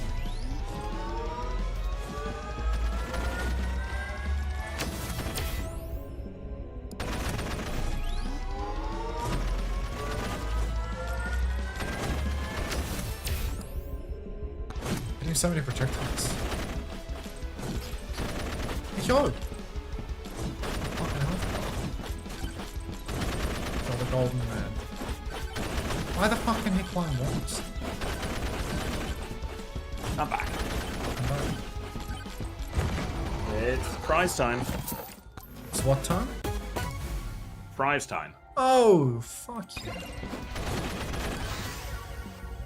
Luckily, someone put the fries in the bag, and now I've got the fries. That's Joshua Block posting.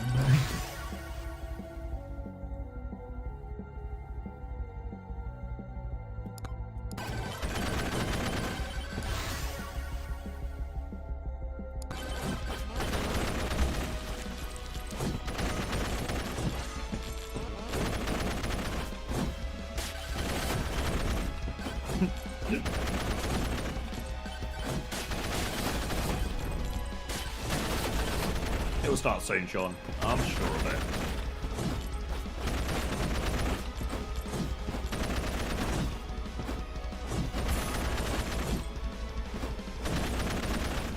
The golden man actually styled on me. I mean, when he started fucking climbing up the wall, like... Health max? Or just 100% damage increase? 100% is a lot. Yeah. I'm not a numbers guy, but... big number.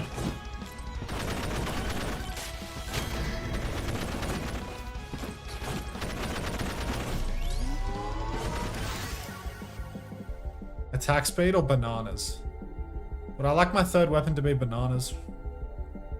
Axes, guns, and bananas? I think you can never go wrong with the bananas.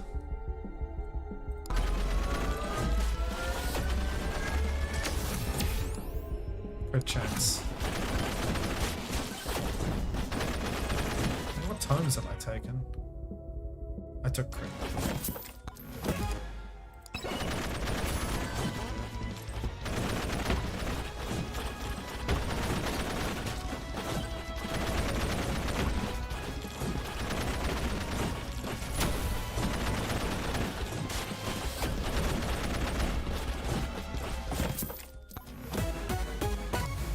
Another one? Oh my god. This is the run. Items that, if I'm gonna die, it stops me from dying.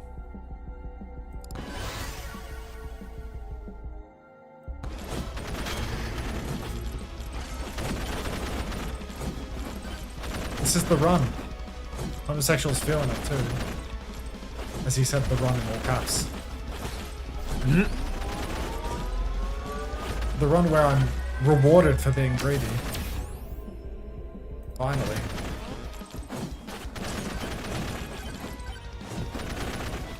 Swarm in a couple seconds. Oh, I think it's the run. Hang in there, guys. One more game for another way collapse. one more cock up for way.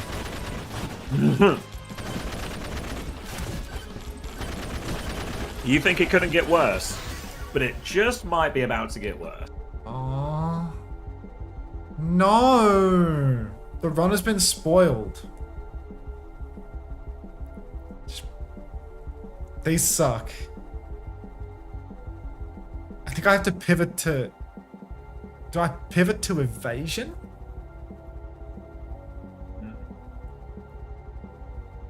Like I don't have lifesteal, I don't have quantity. Do I pivot to evasion? I was waiting for a quantity tome that never came. Because I think if I go projectile speed, I'm just gonna die. I don't know.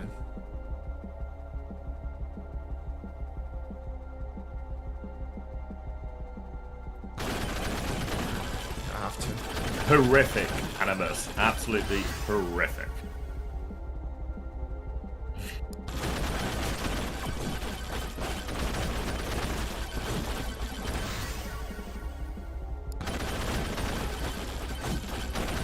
We got some 9s, we got a 10.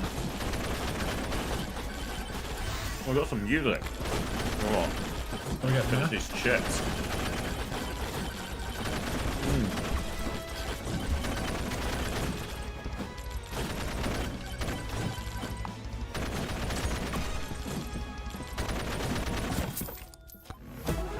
Hey, are we in game? Yeah. Let's tap in. Alright, you start, mate. I'm honestly, I'm 2 bites to win. 2 bites to win. That's better than being 1 bite to win, I suppose. Should we sync up now? I just hit live. 25, 23. Oh. 24, 23, 22. Perfect. All right. Orisa versus Ramatra. Sim for both sides, but the Orisa can have a real hard time versus the Microwave. Rouge Hong has found a trade on none other than Milgaru, though, which is as valuable of a trade as one could possibly ask for. Unfortunately for poor little Heiser, he's got nothing to do against Aid's fully torque beam. And a tank advantage will rapidly evaporate. Kibisa's traded Sonjin though, so we are 3 vs 3 at the moment. 8 is about half HP, TP being broken up. Suzu forced out of Maka. Old Ocean have bodies on the point. Milgaru should be back very, very soon, though. You can see him stepping towards the point, trying to deny the cap. He will deny the touch. Sounds like this guy is no longer 2 bites to win, but not to be trusted. Could just be squeaking in a word between bites. Now the cap will go the way of Old Ocean because Milgaru is speared off, but dicey that Way allowed that to go through. Yeah, not great, Old Ocean. Interesting to see that they're still actually sticking the Orisa and all of this, even though difficult. Into the sim, an early aggressive push, but Alien gets a 1-for-1 trade out of it. Milgaru is awfully deep. Taking a lot of damage as well, but they haven't got any position out of this yet, Way, but they can swing back soon. Trying to take control of White first. Kitsune Rush ready to go from Maka. Give it still needs 5%.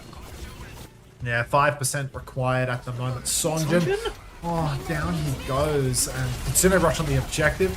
Now you can just see head-to-head scrap. Becky traded out, so now it's a 4v4. Beats available for Lee Soo-min if they want to invest. He's about half HP at the moment. Spear into the wall, but he can't drop the beat in time. Down goes Aid. Simwall is up on the point as well before Aid has fallen. Ru Jae-hong with a big trade. No kills coming through for Old Ocean at the moment, but Heiser, Pulse Bomb, forced to use the Terror Surge just to stay alive. Milgari takes no damage, but Old Ocean, they've maintained control of the point. Heiser still has to fortify. He's going to have another spin. Simwall is up now for Old Ocean, and Wade is getting bullied right out of this one. That later beat for Lee Soo-min, the death of Aid, and now his swap over to Sojin has cost them oh so very much, because Old Ocean, they were just able to go ult for ult again and again.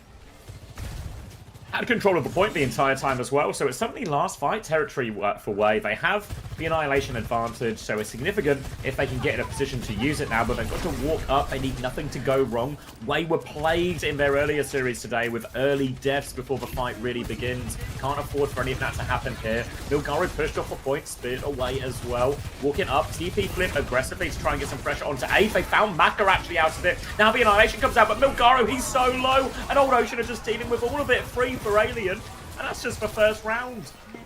Oh, yeah, easy walkthrough right now for Old Ocean, and Wei just falling to bits right now. Talk about crumbling under the pressure. 100-0 to Jae-hong Lucio, Sim to counter out Orisa, and they're still going down. Everything about Wei's matchup feels better for them right now, but they're just getting manhandled by Old Ocean.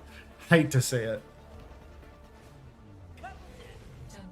Yeah, this is really rough. If there was any sort of cope that maybe it was just a bad game, they'll be back, normal standard, anything like that. Just not convinced by that first round at all. Heiser getting through a lot of work on the Orisa as well. And all of a sudden, feels really scary for Wei. Going to be starting on the ball here as we move over onto Night Market as well. But actually, you know, Orisa, Sim, Cass, I think is a really fine matchup into the ball if Milgari 6s as we come out of spawn. Will be a TP from Sunjin as well. Think he's more liable to swap to the Tracer afterwards. We'll be doing that now, as we'll see if Old Ocean. They're going to TP onto point initially. Milgari's there a little bit, but he's booped and speared into it as well. Milgari manages to get over the rooftop or through that window away from all the danger. But now they have set up on point Old Ocean, and it's on Wei to make the next move. Yeah, Wei, they do have an ideal situation comp-wise for them now, but Old Ocean bunk it up at the back. Slam comes out. Down goes Kibbies immediately. Flashbang will slow Alien. Perhaps that's what caused Sonjin to die there, but still there's an advantage for Wei. +1 at the moment. Maka playing slow, needs to avoid as much damage as he can. And you can see Old Ocean, they're actually going to kite it out, not even trying to clutch. Now Wei, pole position. 8 on the Freya can play very safe up in the skybox. Becky trying to kite out through the open, just goes down. And this is more like it. This is the way that we've come to know, and you know, some people have come to love. Can't say it's me, but you know, some people are there. Ball, You're not ready Freya. to say it yet, Max? No, I'm not ready to say it. Maybe another 6 months. Milgari's going to go for an early slam in spawn now. Suzu comes out, preventing a lot of that damage, but it does mean they're out without that cooldown. More boots coming through, just getting harassed from all sides. Hinder onto Milgari, gets something that Sunjin dies to Jae-hong. How on earth? TP towards point right now. They're eyeing up the boot, but they meet that one. Milgari didn't quite have the boot ready in time to follow that one up, but they have found a kill onto Alien now. More rolling through. You can see Lee Soo-min looking for a boot on the side, and they are just deleting them as they try and come round here. Heiser's pushed forward and found a kill, but he's left his backline behind, so Milgari knocks Jae-hong off, and they'll get the cleanup kill onto Heiser as well. Why are they all so dark? Come on, homosexual. Come on. Now Wei. Minefield available, bowler shot as well. The fact that they keep winning these fights without needing to invest is disastrous for Old Ocean. Jae-hong's only 75% of the way to the beat. Old Ocean are rotating the far side of the point right now while Becky plays up top, goes to the TP angle, gets slammed out, Suzu forced. Heiser's dropped, so he can't even take the TP. Beyond a meal of this, as Sonjin comes in and taps Becky in the back of her head. Lee Soo-min, the only Lucio in the world to go even with Ru Jae-hong on beat charge, will go down. Kibby's is taken out by the bowler shot though, and Aid gets it done. That's stolen valor for that joke. Nix wrote that in my chat like 2 minutes ago. Credit where it's due, Nix. Now it's going to be one last attempt for Old Ocean to get through. Alien going on to the Sombra to help with this touch. They will have beat for it very soon as long as Jehong gets his last 3%. But they have to run the gauntlet. They have to get past all the slams. They will go into a support ult disadvantage when they get there as well. Heiser is on the run. Stops to throw a javelin as someone else has got the touch. Heiser now onto point. Kitsune Rush comes through. Jehong has the beat ready to go. Beat round the corner looking for some money here. Slam comes through. Lee Min 12% away. Terran Surge comes in. Hits the javelin afterwards as well. No kill conversion from any of that though. It's Jehong who goes down first. That's player advantage and beat advantage now in Wei's hands. The beat comes through from Lee Min. Catches everyone except for Milgaru. They force the Sombra out. Sunjin tries to predict where the Sombra was. He was about a postcode or two out on that one. But Wei ties us up regardless. We'll be tied up, and that's more like it for Wei.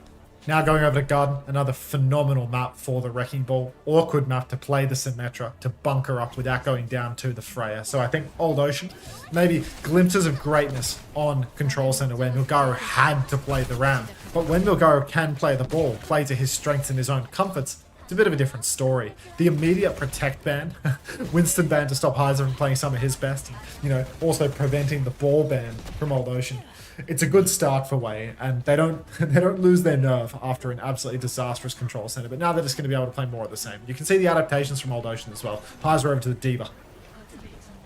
D.Va, Sim, Cass, Kiri, Lucio as well. TP to flip across early on for Old Ocean as they want to take control of this room. Big slam through or roll through as well. Gets hindered on the way out, but Milgaru taking a lot of damage actually. He will have to regroup, get topped back up, and this gives Old Ocean a chance to take a bit of space on point. They found a pick onto Lee Min as well, so loads of space. Aggressive TP to hunt down Aid as well. Alien will finish that one off, and going Old Ocean's way. 2 picks. They'll get control of point. They'll kill Maka as well, and yeah, that's what paying dividends. Yeah, nicely done there for Old Ocean. A bit of a scary look for Wei now because they have to deal... Oh, nice silver bullet there, mate. They have to be very careful now that Old Ocean actually have control. It's harder for Aid to work his way in when he doesn't already have position to float up on those rooftops. And Becky, I mean, he can just ping pong back and forth, mark both sides on the Symmetra. Sonjin trying to work his way in through the back. He's pressuring Kibbies a little bit, but we're just fast pushing to spawn, and Lee Min caught out again. Aid as well. Now they're going to take the TP back and hope they might not be able to deny the flip. No, don't give a flip, and now actually Wei can play to stall this one out. Garden, one of the maps you can come back quickest into. They get bodies on point. They're trying to clear this Tracer. Recall has been forced, slam through from Milgaru as well. They want damage on that ball too. Not really meaningful damage though. They still get harassed. They actually have to TP defensively to stay alive, Old Ocean. It was a great fight for Wei in at the end.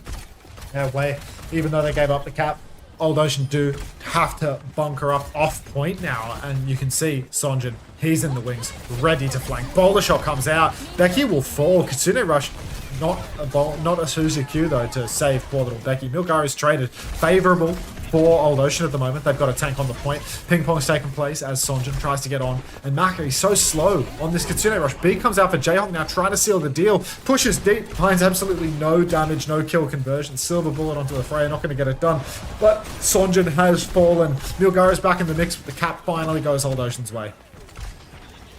Back in control now. Had to use the beat for that one and the Kitsune Rush just before it, so Old Ocean are behind significantly in support ults. Luckily for them, Lee Min is charging his beat comically slow, so they have a bit of a window still, actually, Old Ocean. They can use the Sim Wall to counter out one of these support ults, buy themselves a little bit of time. Milgaru, you can see already, going for a slam. Top rope onto the Cassidy there. Alien under a lot of pressure. They don't use the ult just yet, though. Kitsune Rush now around from Maka, but he dies going for it. Symbol is out as well. Alien can free shoot into this Kitsune Rush as well. There's no beat to keep going for now. Lee Min is low, but Sunjin has found the trade. The symbol is stabilizing them for now, but it's about to fade, and that's a chance for Wei to keep going. Mine's on the point now coming through. Aid's going to swing aggressively onto Heiser as well. We've still got a decent amount of health. Has the self-destruct. Tries to turn onto Aid as well. It's Aid who has to give the space. Beat comes out now. Bomb is there. Bowler onto the baby. Splash damage, but Susan he lives back in mech. The supports have died, though. Heiser can get more time off the point, but not actually all that much at the end. Immediately demeched, but Wei had to burn everything for that. As pricey as can be right there for Wei. Only a pulse bomb remains. Jehong nearly 2xing Lee Min on B charge is not on my bingo card for today. But alien bedtime theory, you think so? Milgaru hiding behind now. He's already going for a hit in spawn. Goes to the slam. Has the bubble on his E to keep him healthy. Transfers the overshield to his teammates too. Maka, Aid, all have that green health. Pulse one for Sonjin. Gobbled up by Heiser though. And you can see Old Ocean, they're doing a classic retake. We see this from Alcatia all the time. TP Dojo, wait for next TP, get to point now. Now they're on the objective, the Kitsune rushes out, and it's hard for Wei to keep fighting the objective. They might actually have to give this one up. Sonjin dies. Oh, no. Yeah, they have to give it up, but they have no choice but to fight pretty soon. You can see Old Ocean are keen for late kills. They get Maka late as well, and can they hunt down Aid? They're going to leave him. They don't want to give the flip like they did in the previous fight. They push into spawn. So Old Ocean going to take the fight here, but they've got beat advantage for it. They've got a high noon, the beats, things that can make this touch so difficult as Milgara gets the first one. Milgara right now, he's just rolling on through, getting ready for the slam. In he goes. TP's out, so he won't be able to convert the kill. High Noon is out though, and Aid has to play very conservatively. He's only a bit less than half HP, so he can't keep peeking. Milgara takes a beating from that High Noon. Forces Suzu, but one more tap and they should be good for it. Beat push comes out. Aid is gone. He had bowler shot, can't convert. Alien hits the shot. It's not bedtime theory at all. Minefield on the point. Sonjin trades Kivis though. Now it's a 4v4. Milgara flashbanged on the point. Suzu goes wide. Milgizzi, he's escaped somehow, so it's a 4v4. Heiser loses suit. Wei might just be doing it here. Unbelievable juggle on the point there. Shades of Anthony Gasso and all of that as Wei keep it alive despite the onslaught of ults from Old Ocean to try and clear it. And Wei have kept themselves alive in this first map. Maybe not even just alive. They actually have beat Bowler and Pulse Bomb to throw into this next fight. So Old Ocean, they can TP to point, sure. But there is going to be an onslaught of ultimates once they do. Yeah, right now. Aid just playing main. And it's so hard for Old Ocean. The ult bank is just way too large at this stage. Hit in spawn already. Milgara rolling through. Pulse comes out. Everyone is TP pointed. Aid with a 4-man. Is that an environmental bowler? That had to be, right? Those aren't kills. That has to be some like insane, like sucked off somebody in the sky. Not like that. No, I think it was like an environmental because of the grip. I need to see. Yeah, I need to see that. I don't know if we got an... I presume they'll try and catch it in the replays. Yeah, surely someone caught it in the replays, right? They die so quickly. Hold on. I don't know, they are all low.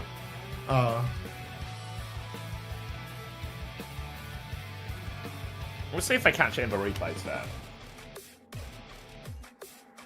But, it could have been like a Lee Soo Min boop into a bowler on someone and it pulled everyone off. I'm not sure.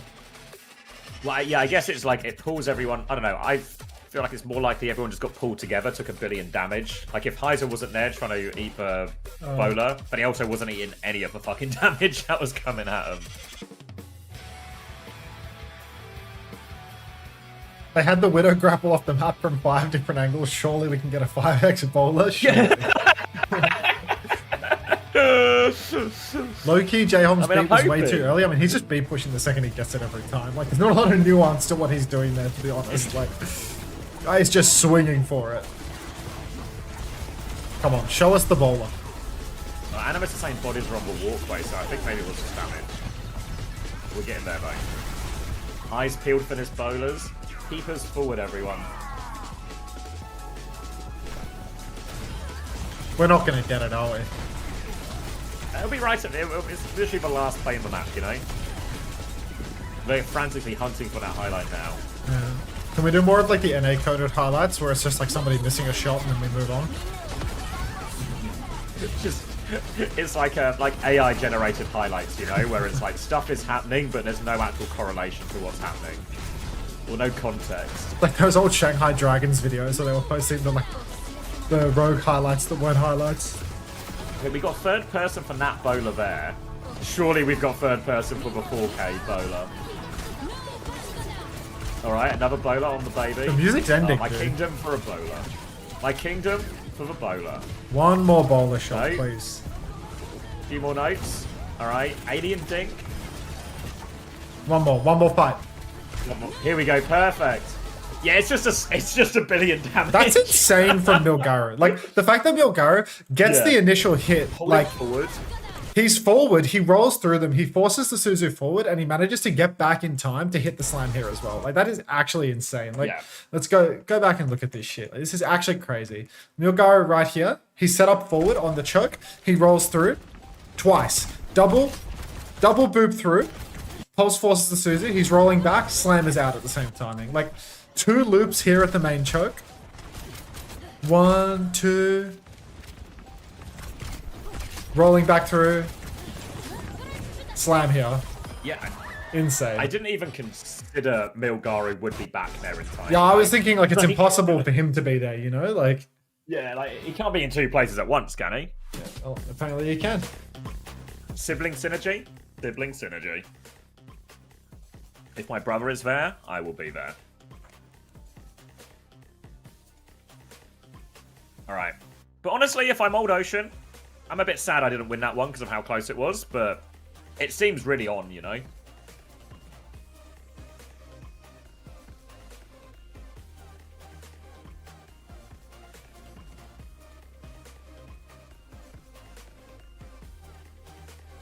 Alright, time for a chicken burger.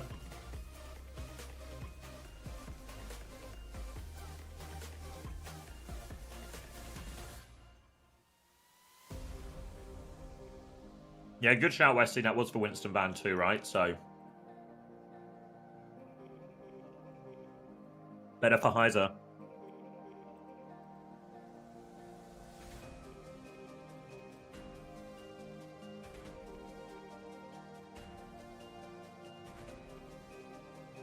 And we're all done with this video. So save current project. Lop Gatto's review. Do you edit on your SSD? Nottingham. Was that for me? Edit on my SSD? Yeah, do you edit on your SSD? Why did you say Nottingham? Someone asked where I was from. Oh. Yeah, no, I wasn't just saying. You edit on your SSD? Nottingham. Yeah, that's exactly how that played. Yeah. What tank meta in Korea I now? just edit on my, what have you called it? C drive? Your C drive isn't an SSD? No, it's one of those. Is it an SSD? What are those thin ones? That's an SSD. Yeah, SSD as well? Okay. I thought it had another name. Solid state As in drive. like the strips. M2? That's still an thank you. SSD. M2 That's just SSD. Okay, yeah. It's like the fast technology for SSDs or something. Yeah, I wasn't sure if it was a different. It had like a different name. But okay then, yeah. Yes, then is the answer. Ah, nice.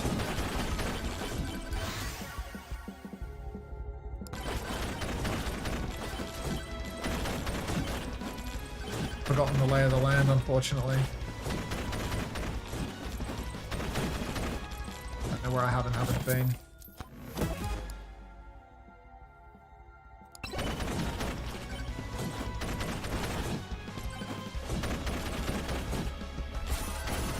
What is she doing? Something happening in the crowd right now? Oh, I mean, I know it's meant to be a punch in motion, but it's just like, it's very fist coded. Pardon? We're like, Fist coded? it's fist adjacent. Yeah, we're really fist adjacent here. Like dong fists, or what are we talking about? There was a sign with a little cutout for her to put her hand through, and it was like a picture of like a punch. But she was just moving her hand back and forth, and it was a real fist in motion, you know? I see. So I don't think it was intentional, but cathedrals are nice and all that. Huh.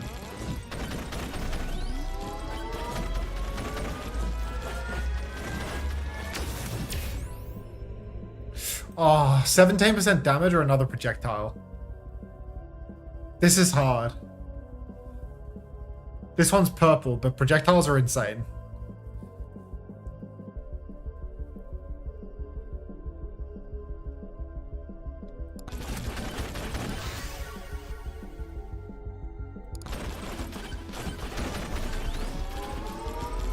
Ignore offer? Yeah, good shout. Lifesteal crit chance.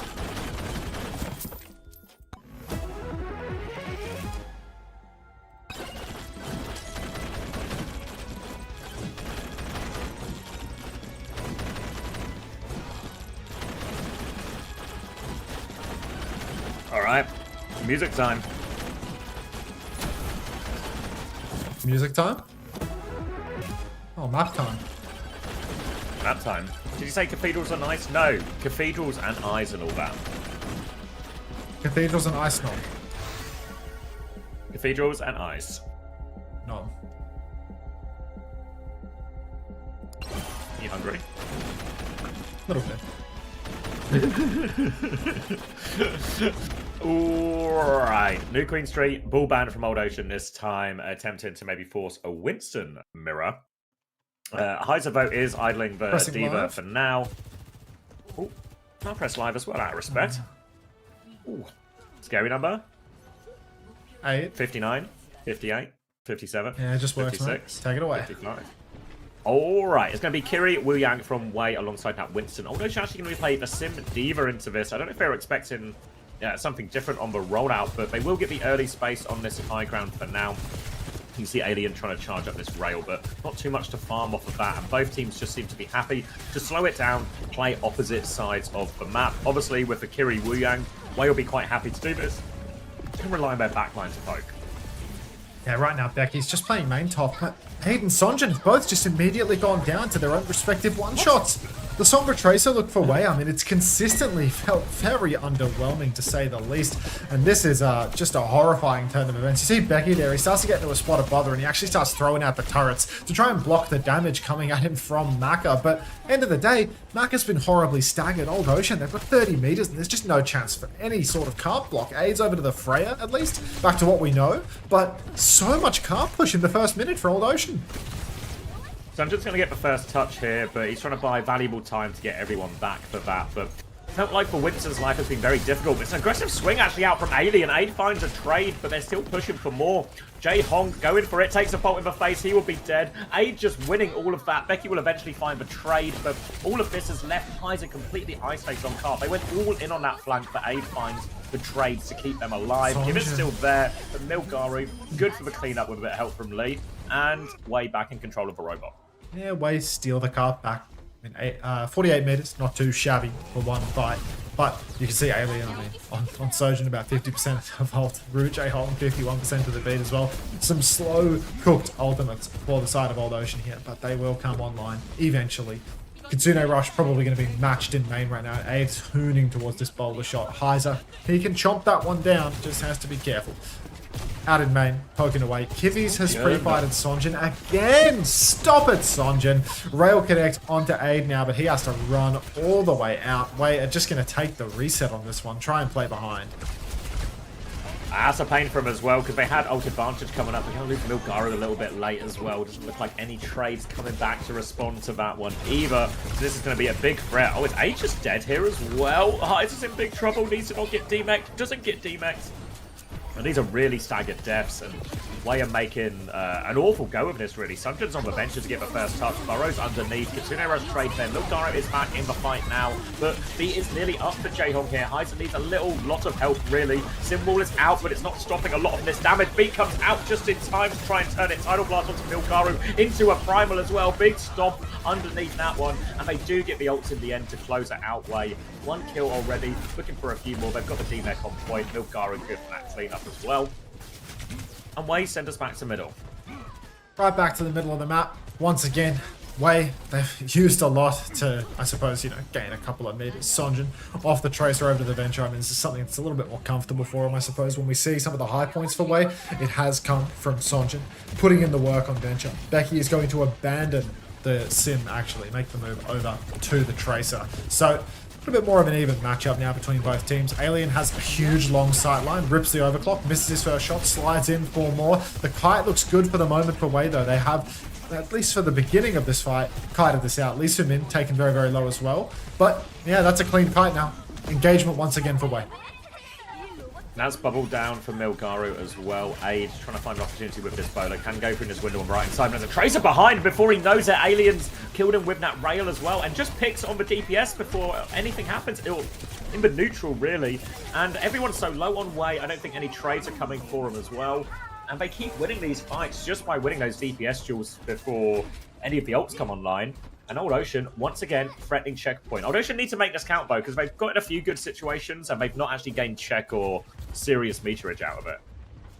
Yeah, I mean, ever since the first fight, essentially there hasn't been a whole lot added on to them. How the hell are there two reactions in a DM and I didn't bring? How the hell? Alright, Becky throws out the pulse bomb. Old Ocean now just taking it slow. Double DPS ultimate online for Wei. Support ultimates around the corner if they take it slow. Boulder shot comes out on the high ground, does not connect. Showed that train who was boss though. Bubbles exchanged in main, but Heiser has to backstep, does not have the primal rage. Sonjin wants to press the advantage, drops the tectonic shock. He's burrowing for more. Up onto the high ground, gets the drill, down goes Alien. Nicely done. Kivis throws in the Kitsune Rush though once more, wants to keep fighting. And now Sonjin is just going to flank around, see if he can get an engagement from up top. Aid falls down in the middle of everything, and Old Ocean have the lead. They keep pressing, they're threatening the check now.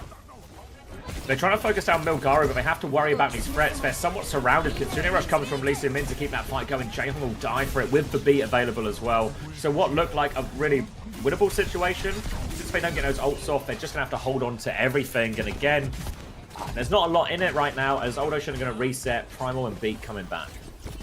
Aid onto Sombra now. Oh, the Aid Sombra. The dagger. Old Ocean. They still don't have check, and Aid's over to Sombra to make sure that Old Ocean can even up the scoreline 1-1 here. Beat push available for Ru Jaehong, and we know that he loves to drop it. Jump on for Heiser. He has the primal. Beat will be dropped just straight away. Guy literally cannot hold on to that shit if he tries. Self-cast the title blast on to Maka. Keeps him going. Aid on the run, incredibly low. Massive meat shot onto Sonjin as well, but everybody has survived this ultimate exchange. And now Milgaru, Heiser, they both have the primal rages. Old Ocean's backline have had to quite far out of this for a little bit as well. So Pulse Bomb on Valand as well, going to force for Primal Rage out. Heiser's going to get a slightly later one now, but it's Milgaru trying to find the juggle, but Reaper clears him so quickly though. He's 100 HP. He's dead. Find the kill on the way out. Heiser preserves his life, nearly just catch for Sombra as well, trying to pocket him out of that one, but Aid won't make it out. And this is Old Ocean's opening now. A chance to get this checkpoint, a chance to force it forward. They're going to kill Sunjin behind late as well. And this is their opening. Oh, they're getting packed up by Old Ocean. Now they get pushed all the way. I think that it's going to be very difficult indeed to contest this checkpoint. Sonjin only just now respawned. Aid does not yet have EMP. I think the checkpoint's just going to go through. There it is. No jump, no attempt from Wei. Milgaru and Lee Min are both incredibly low though. Now there's a back jump from Milgaru, but he's so low. Needs to be oh so careful. That is going to charge up the Tidal Blast and the Kitsune Rush for Wei. Deep jump in for Milgaru and a Kitsune Rush to match, but Aid has to TP out at the same time. Tectonic Shock inside this Kitsune Rush. It is just a meat grinder, but no kills have been converted. Still, Aid solo EMP on Heiser. As he jumps, he will die on landing, but there's a lot of ultimate spent by Wei for what exactly? They didn't even contest the check. Becky's found a trade actually with a Pulse Bomb as well, but they have got control of the robot during all of this way, so they're getting themselves in a good position as long as they avoid any trades. Alien's actually stalling it out for now. The Unburrow comes through. There's a Wraith available, and it's forcing a lot of peel back, and Old Ocean might get another fight out of this. This is back in the fight. I mean, Ru Jaehong's got the beat, so, you know, count the seconds. He is about to drop it. He's going to amp it. 2, 1. Didn't even get to the end of the countdown. The Tidal Blast comes out at the Sonjin, but he backstepped when he received it, so a huge misplay there means that he cannot connect the stun. A waste of yet another ultimate for Wei, and the close spawns just remain online. Sonjin, Unburrow. Heiser taking an absolute beating, has to jump deeper to try and save himself. He may just have done it as well. Becky's found Maka. Lee Min will trade the Tracer, so 4v4. Alien's got a spin. He's in the wings right now, pushing towards Milgaru, who does not yet have the Primal Rage. Cart control has been lost as well, but Alien, he goes deep, he pops the spin, and Lee Min rips off his head. Now Sunjin coming back, able to clean this one up as well, and there's not a single clean fight in this entire map so far. We're down to the final 90 seconds. Old Ocean have the lead by checkpoint and a little bit, but look at the ults for Wei. 4 on the board here, and powerful ultimates as well. Wei need to be efficient and clean with their ults here. They should be able to, they can trade 2 for 2 and then maybe keep, or at least keep one of these ultimates for the fight afterwards. They could be in a position to take the lead here, but they need nothing to go wrong. Oh, Kitsune Rush is mirrored in main. You can see Becky trying to creep in towards the backline. Sonjin, he's Ajaxed his Tectonic Shock. TP from Alien keeps him nice and healthy as well. Old Ocean, one-man advantage pushing in. EMP from Aiden doesn't want to let it go. EMP's absolutely everyone from Old Ocean, but the pulse onto Milgaru doesn't even convert the kill. It's back and forth right now. I want to say 3v3, but I didn't go to counting school, I'm afraid. Nobody from Wei is pushing the payload at present. Sky jump for Milgaru. He does do some pretty significant damage to Kivis, but no kill. And Wei, they're down to their last life, essentially. 40 seconds on the clock, maybe 2 fights. Chase onto Milgaru. Heiser once more. Great pocket from the Wei backline, a backstep for Old Ocean, and now it really is closing in on last fight. Beat for Jae Hong, Tidal Blast for Maka here. Wei have no choice but to commit to this one. There's not a lot to work with at all. You can see them looking for the opportunity. B comes out in response to that Tidal Blast. It was on Milgaru. Now they're pushing forward with a B, looking for kills. They've got eyes on this Reaper behind, but Aid's tucked in safely. They flipped the map here a little bit, Wei. Awkward one for Old Ocean to deal with. They're trying to go back. They have a slight Kitsune rush advantage, but they've lost Becky. Choice now for Old Ocean. Do they choose to invest? They still haven't given the checkpoint. They've actually stolen the robot. They're moving it away. Wei have to chase them down. Old Ocean are going to try and turn this into a fight zone. I mean, Old Ocean, they are just going to go for this one here on the checkpoint. Surely, they're not going to concede check here, are they? They're surely going to jump on for it. They are just going to give it away. Wait, what? They gave the check and now they take the trade, so they don't even get the close ones. Heiser's dead. I mean, that's a game-losing blunder right there. Heiser's dead. Still fighting on the payload right now. Heiser's coming back on Doomfist to get the fast spawn. Pulse goes wide. Does not convert the kill. Only 5 meters until the map is over, Xavier. Heiser's back into the mix. There's nothing online for Wei at the moment. Alien's 95% on the spin. Alien finds Lee Soo Min. Heiser just needs one last tap. It's one tap to win. Alien's found Maka as well. TP's onto the payload, looking for a chance to spin. Milgaru, he's 99%. He gets the Primal Rage, but he's 2v5. Milgaru finds Kivas, jumps off the payload, and Old Ocean even up the scoreline. Got to talk about conceding the cap there. Like, when they went for the touch, if they fight before the checkpoint goes through, then they get 2 fights. It doesn't matter if Heiser gets one shot. Yeah, like, it's actually still fine if Heiser gets one shot. I mean, it's not fine, but it's a manageable situation because then you come back with your own ult swing. Yeah, you get the fast respawn, and there's like the butt scratch animation. We need a better name for that. We need a better name for it. But the check just call it like the 8-second unlock or something. Checkpoint unlock rolls off the tongue. Okay, well, it's like we need something that isn't butt scratch, you know.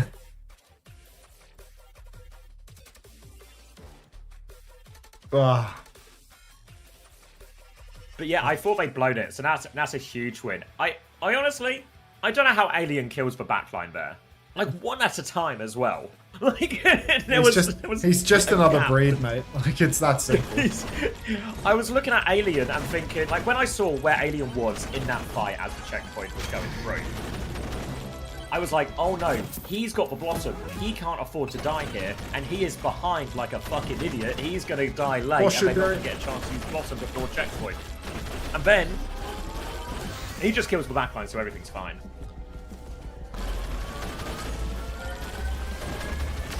Alright, grabbing a drink. It feels like we might have a series on our hands. I don't see it. Look at your hands, mate. Tell me what's on there. Oh shit, it's a series here. Oh, I'm telling you. You called it.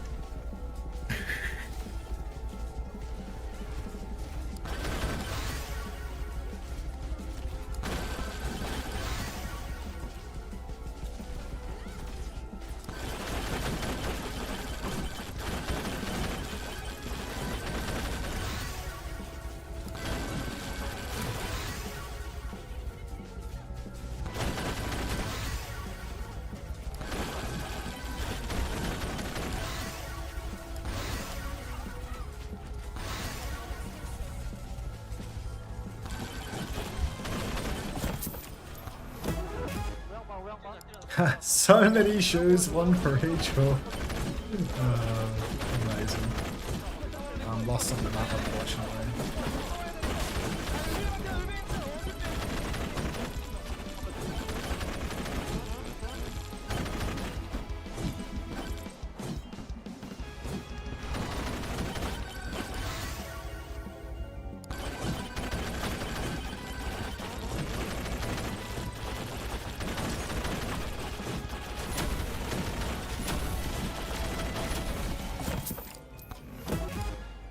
I hate this item, it's so bad.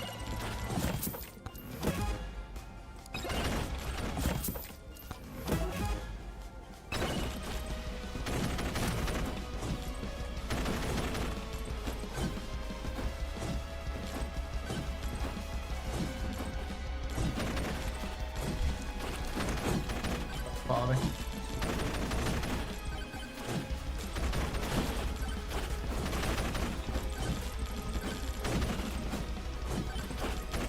Another horseshoe.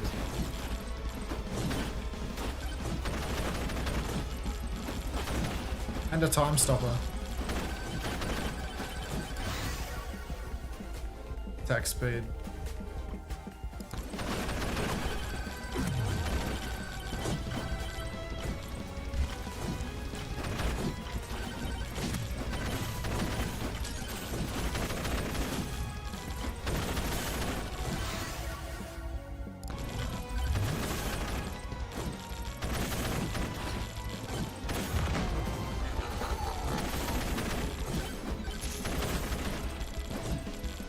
Vampire survives in 3D. That's what people keep telling me. Can we get boobs? Yeah.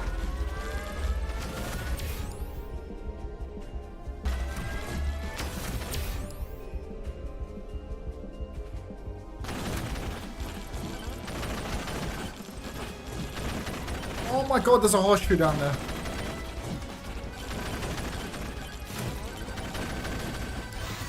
W shoes. Elevation a little bit. Safety.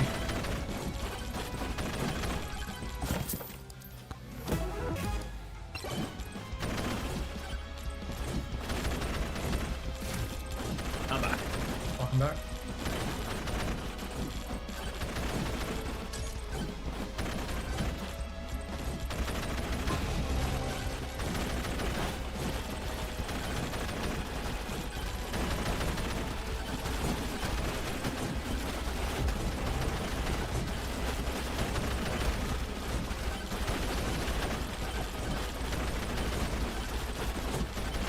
As much as this feels like the expectations shifted after Wei's Game 1 performance, shouldn't forget that Wei should actually still be massive, came in massive favourites for this last chance qualifier. Yeah, everyone was saying that it's Wei's tournament, you know, so... Oh, fuck. Yes. Not feeling that way at all, and now Aldo should have a map on the board. Was a nervy end to that Queen Street, but... Yeah, you're not the only person that's nervy right now, Xavier. I'm not what? You're not the only person? It's nervy, yeah. I missed a projectile.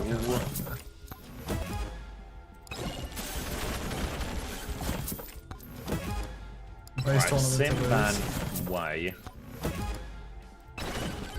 Old Ocean used the ball ban already. Honestly, could target backline. It's a rare situation where Old Ocean wants to force for Lucio, and it wouldn't feel bad. And they're going to ban for Lucio. Not quite enough faith in the old man.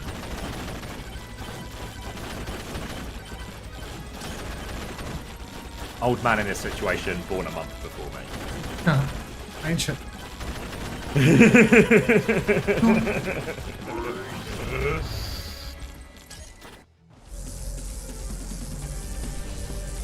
Yeah, no, I agree, Westy. As much as it used to be a lose con for Old Ocean if they had J-Hung forced on the Lucio. It actually feels really okay in this match. Move speed or crit chance? Speed. Thank you.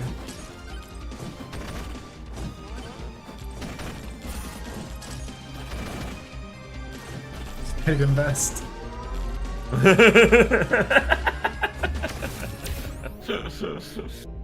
Nice deal.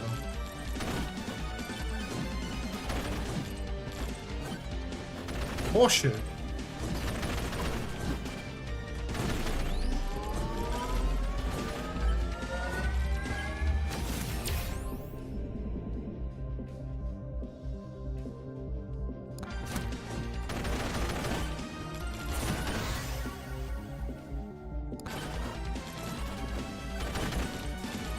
Oh, it's happening. Game time? Game time. Looking into this. Target emoji. The reverse.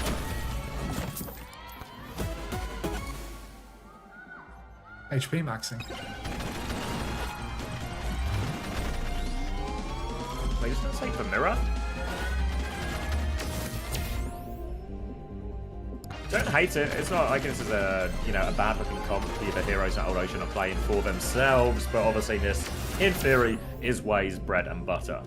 But they have actually struggled to butter their own bread a lot today. Yeah, I mean, they've been having a real hard time with anything to do with bread or butter. I mean, wouldn't even begin to dream of them doing anything around fish today because it's just looking brutal for them. You can see. Don't ask him to make you a sandwich. Yeah, no. WCO streamer? Yeah, of course. Of course, homosexual. You know, we distribute the stream content very well. Milgar creeping around the side, getting his early setup. He's found the enemy tracer, goes for a little combo with his own tracer, but will not get hammed up. He's looking for an angle to actually engage, and here he goes now, trying to find a backliner. Rolls up onto the high ground, hits the slam onto Alien, and damage connects from Maka, but still, Alien lives to tell the tale. Miracle. Heiser now on the backline here with Becky as well, looking for something in response to that. Shields will come out, transferred a bit over to Becky too. They will be forced back, but Old Ocean got the first flip out of this. Another slam from Milgaru, looking for that Freya again. The Alien gets away again. That's going to be Old Ocean hanging on now. It's Becky and Heiser's turn to look for something. Suzu out onto that slam. Stuck on the low ground for now, looking for more. And Alien's found Sunjun across the map now, takes care of that one. And now it's really difficult. He can take this Freya duel, full pocket coming through, 8 down to half HP. Becky and Heiser looking for the follow-up. No kills just yet, and they are getting back into the fight now. Sunjun should be there again soon. Old Ocean seriously going to knock out Wei in the LCQ? Like, this is what's going off here. Just mirroring the comp as well. Yeah, like so disastrous. Slam into the back line for Milgaru. Thuzu's perfect to save Rujai Hong. He gets the Guardian wave off as well. Pulse goes completely wide for Becky, feeling the pressure, but can happen. Bowler shot comes out, connects onto Maka, cross map. Alien just so good for it. Heiser's found Lee Soo-min as well. There's no healing for the side of Wei, and they just have to completely back off. Sunjun drops a pulse bomb, kills Kivis, but wait, he's found Rujai Hong as well with the help of Milgaru. Is this a 1v1? It's a 1v2. He's not even touching. He has a tracer with it as well. He's not. Is he going to go for it? No. Not going for it. So they just concede the first point here, and we're going to move over towards point E for this next one.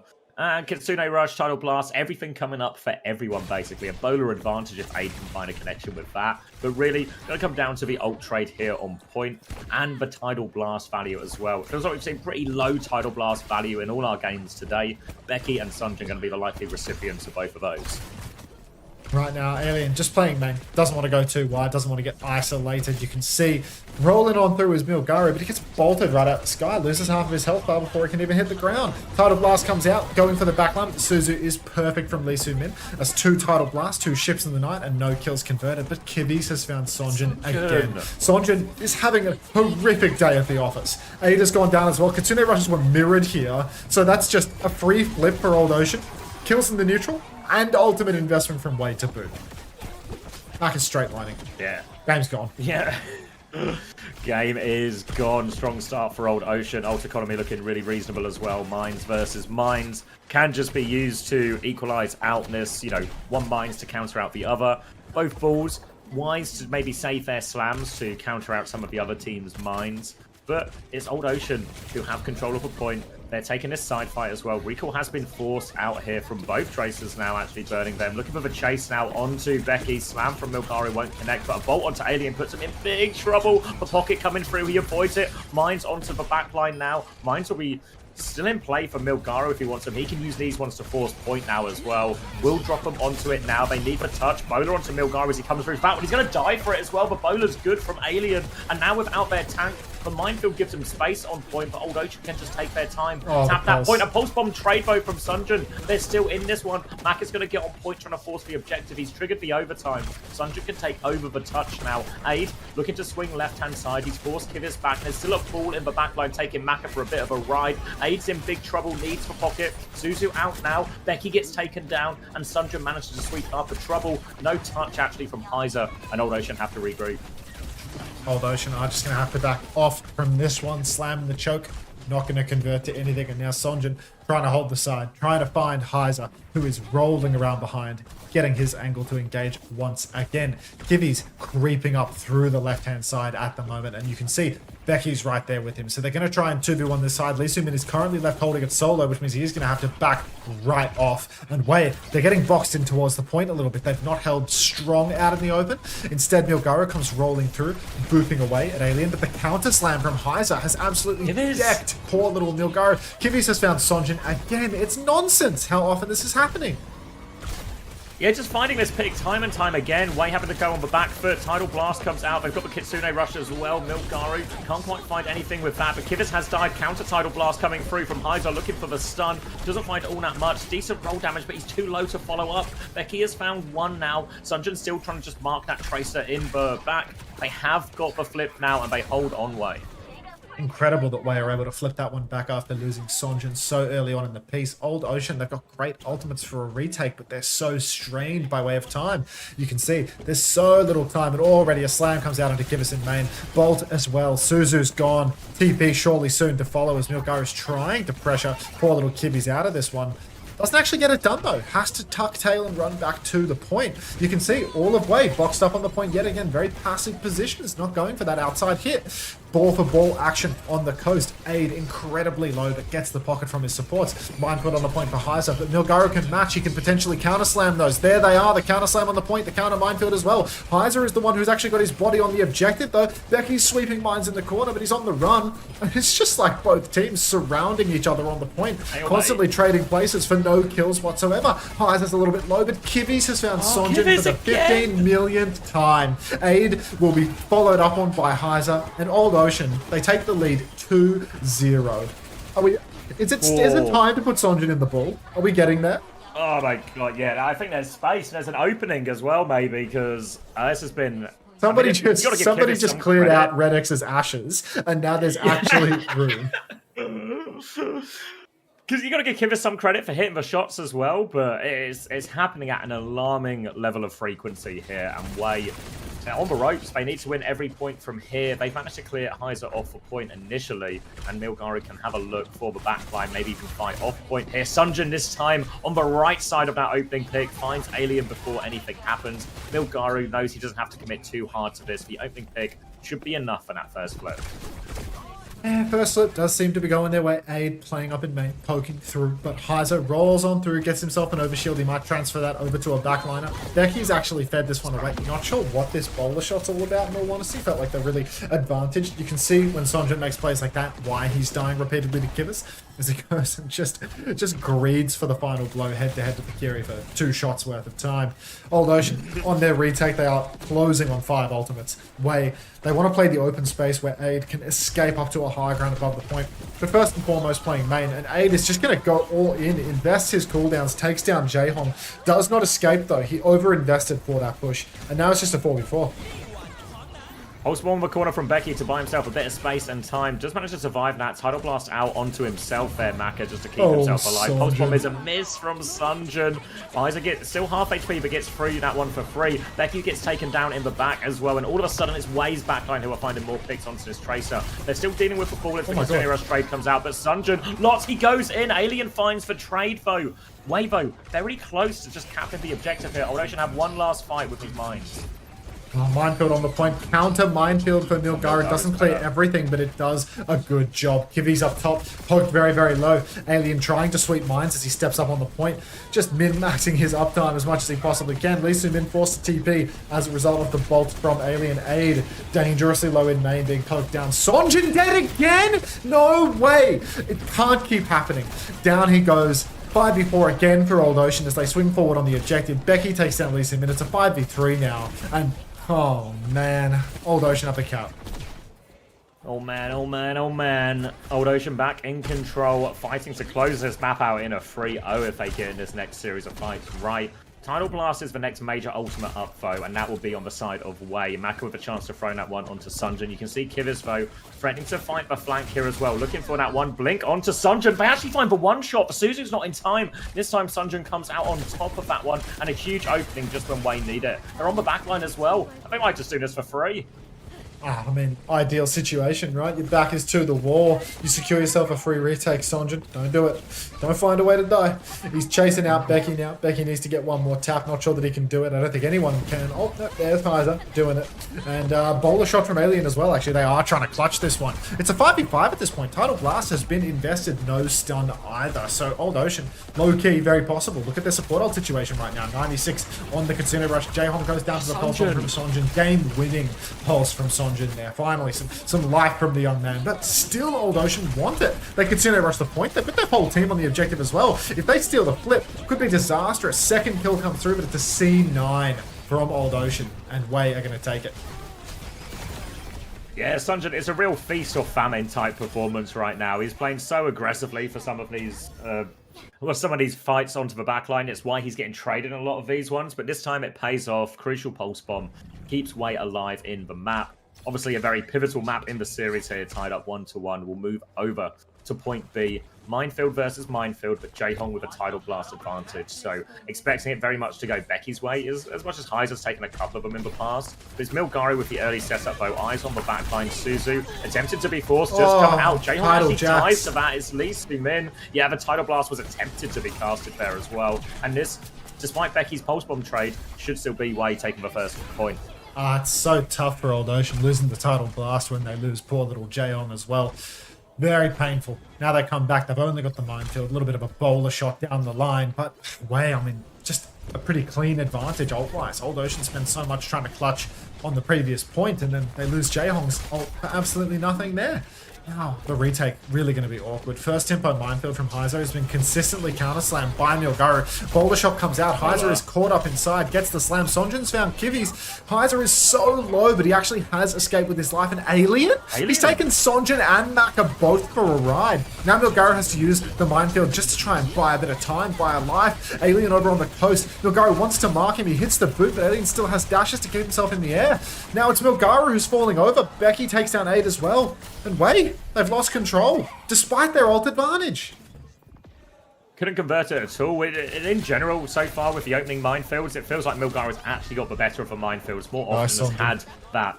Sunjin has just smoked Becky on the flank though. Old Ocean come and respond here, but it's only the body of Becky they will find on this flank. Now Sunjin and Maka can keep pushing this side.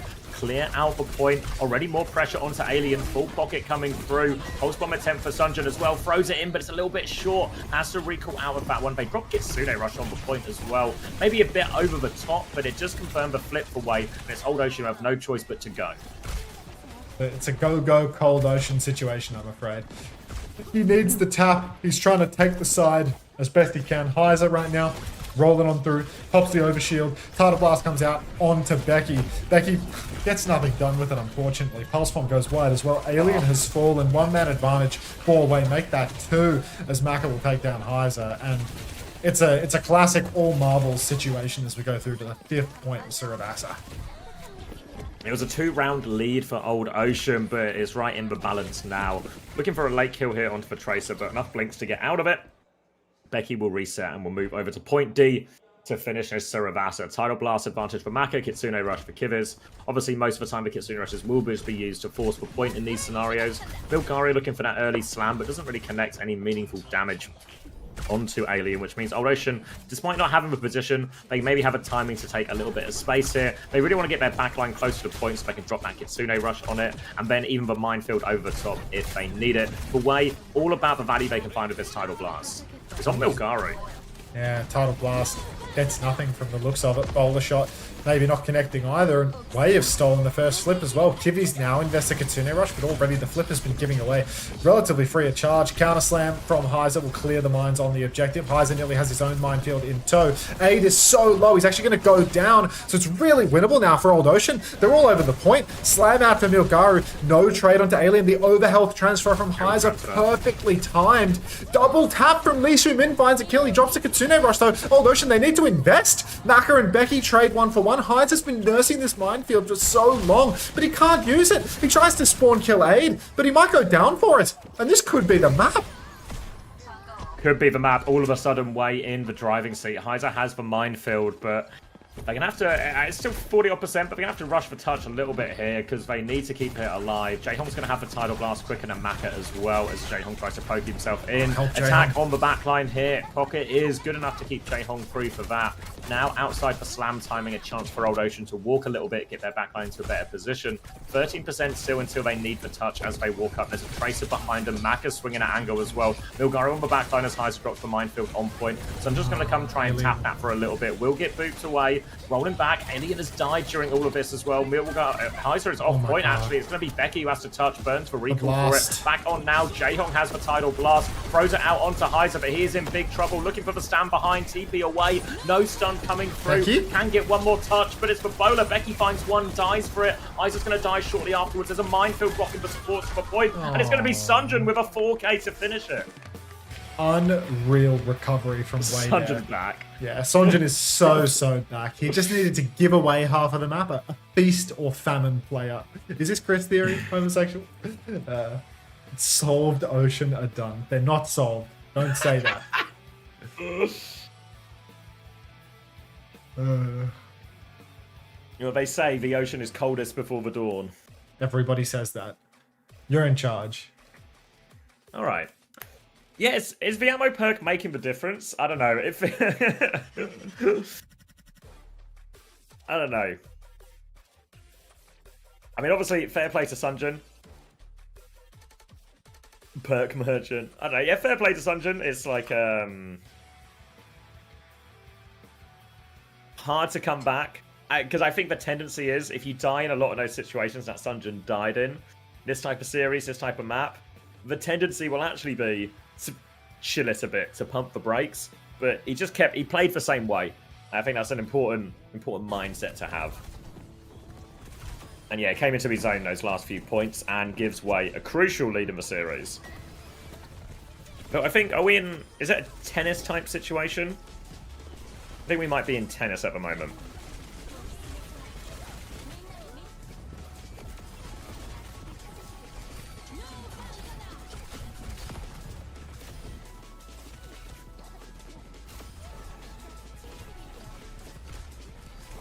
Fuck, if it's just good for it.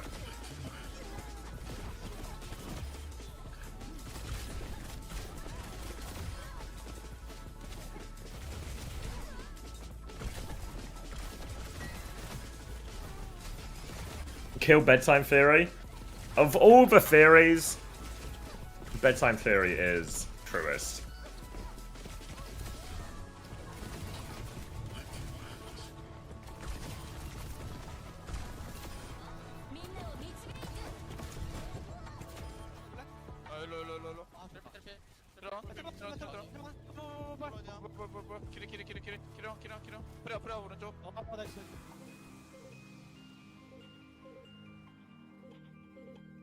I got work in 5 hours and I ain't slept? Shit. I don't know, it does have 5 mapper written all over it. Bedtime Theory is, the closer you get to bedtime, the longer the Overwatch will go on. The Overwatch will never let you go to bed.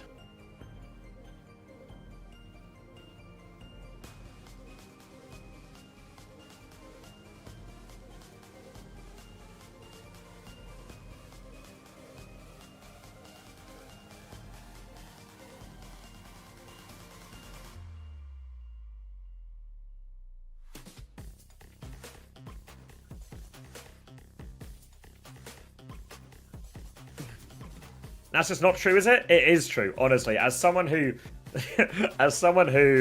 streams all the regions, you won't believe the number of times NA will refuse to let me go to bed. I remember those Extinction Map 5s. Versus, was it Nightmare? Fuck. Come on, Extinction. Just to lose both of them as well. Fuck's sake, Extinction. If you're gonna keep me up, at least cause me upset, you know?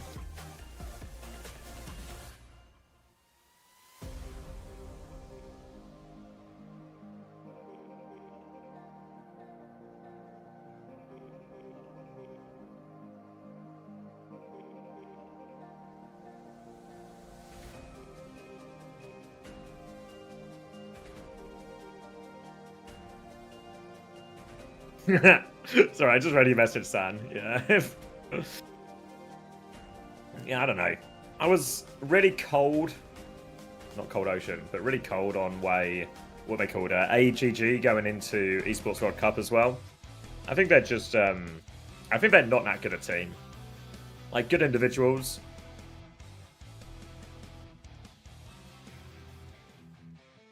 But I don't agree with a lot of their map picks, a lot of their bans. Always feels a bit rough.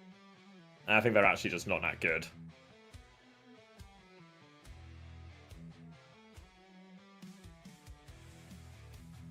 Ooh. What's left? Escort now? Escort hybrid?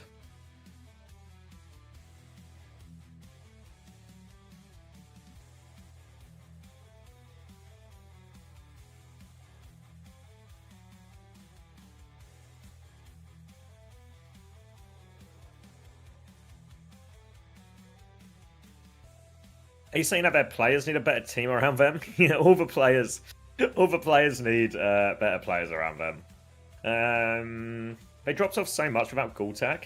Yeah, I don't know. Did they even... Were they ever that good? Like, how closely does the Wei situation just mirror the Yeti situation? It's not as egregious as the Yeti one, I don't think. I think we've seen more, like, Wei have shown more signs of life. But is it actually that much more?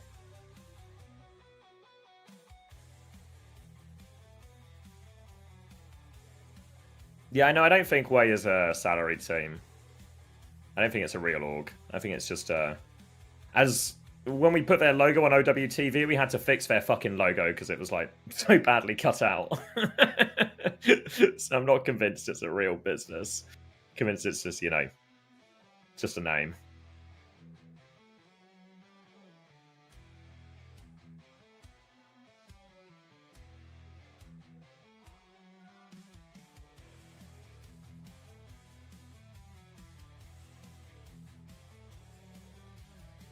They stopped getting paid and became shit. I mean, but this is what I'm thinking. Were they ever actually that good, or did they just have? They had like a couple of good results.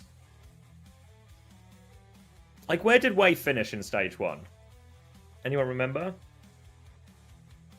It was Wei 1 map 3 power Puika. It was close though, real close.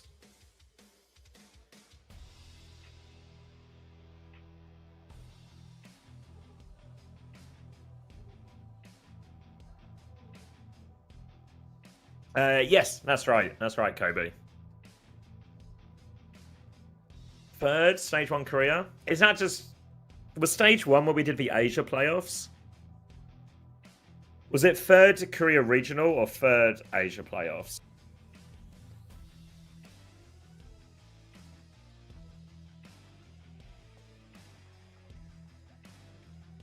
Huh. Third in the regional playoffs, fourth in Asia playoffs. Yeah. What's this? They're talking about like how severe Wei's fall off is, or if they just were they ever actually that good.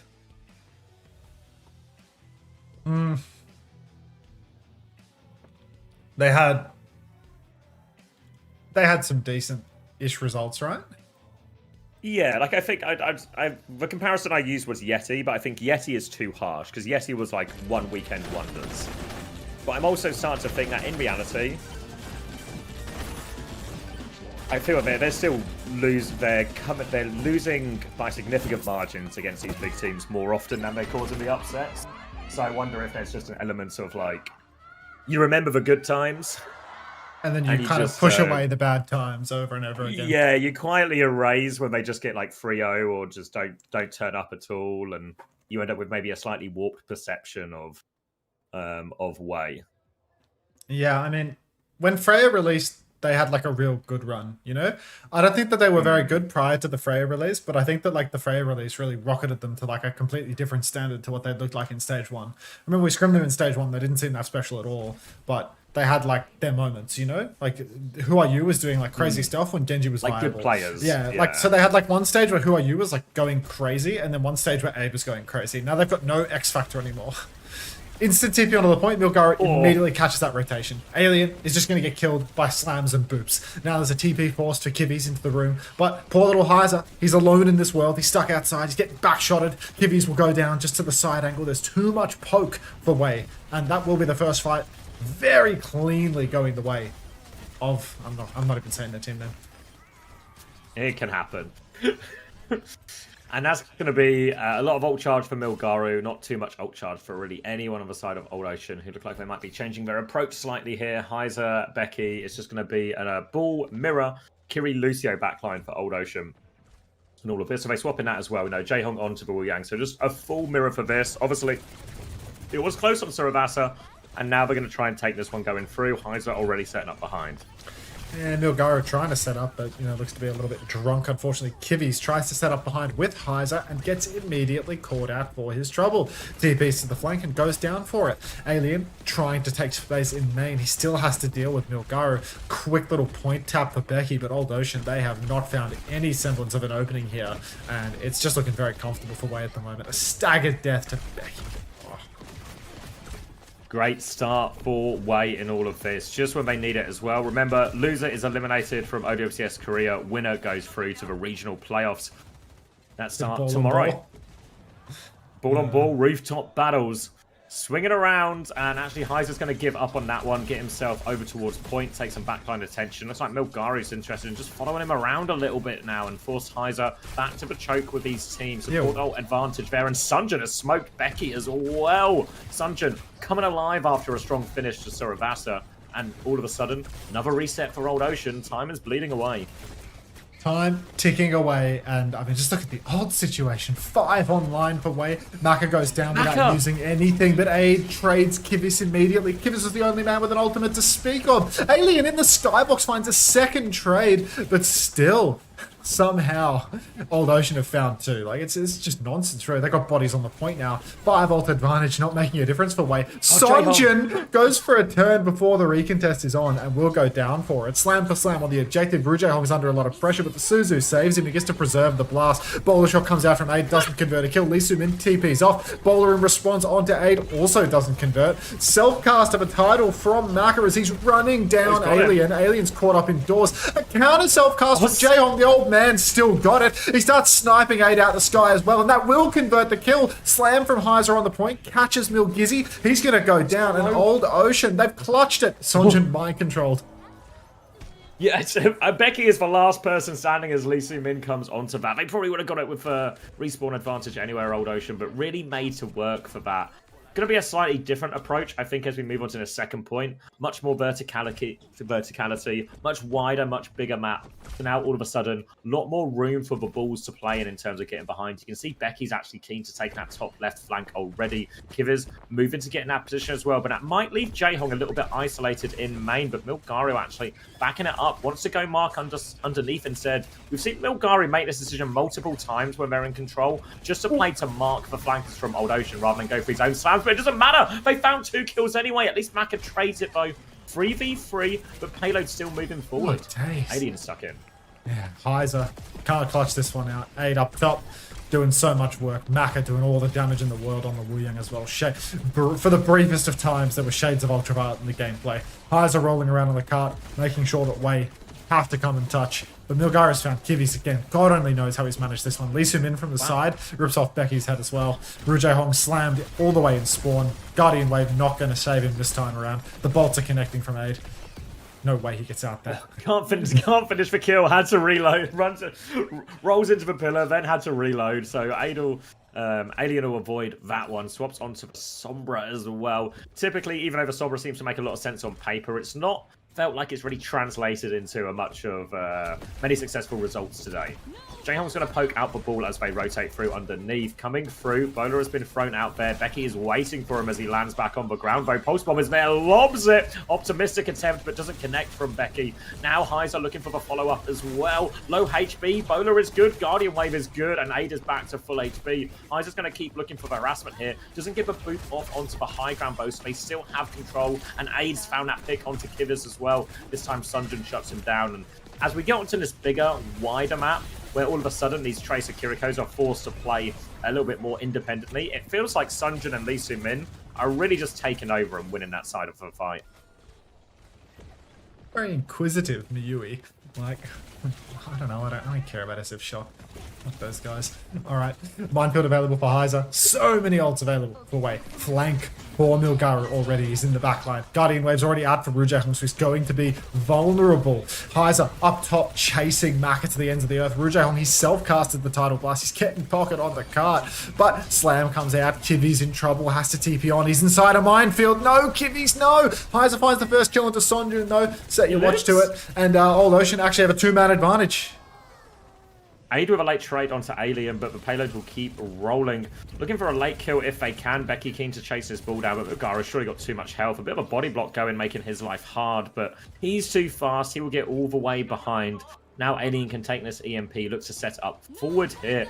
20 seconds left on the clock as they are going to throw out the bowler there, looking for something, but Aid doesn't find it. Kivitz with a 1-for-1 trade onto Jaehong here. Aid is so low, Heiser finds that kill. Now they can start pushing it forward. You can see Wei, they're going to concede, they're going to play for a late recontest, but Jaehong is not going to be here for the start of the fight.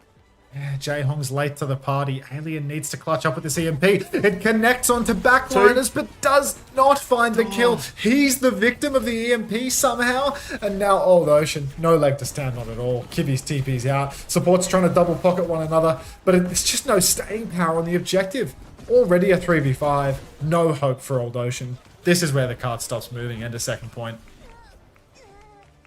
Just one more touch for Becky after the recall. Actually going to save KD, blink into spawn with that one. So right at the end of second.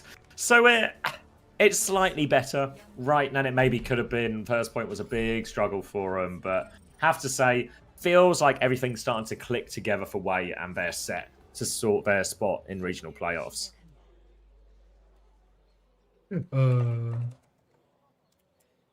Not a trans pigeon. Meat, maybe pigeon. I think we've had these conversations before, but we do need to connect these two dots if possible. Just says what?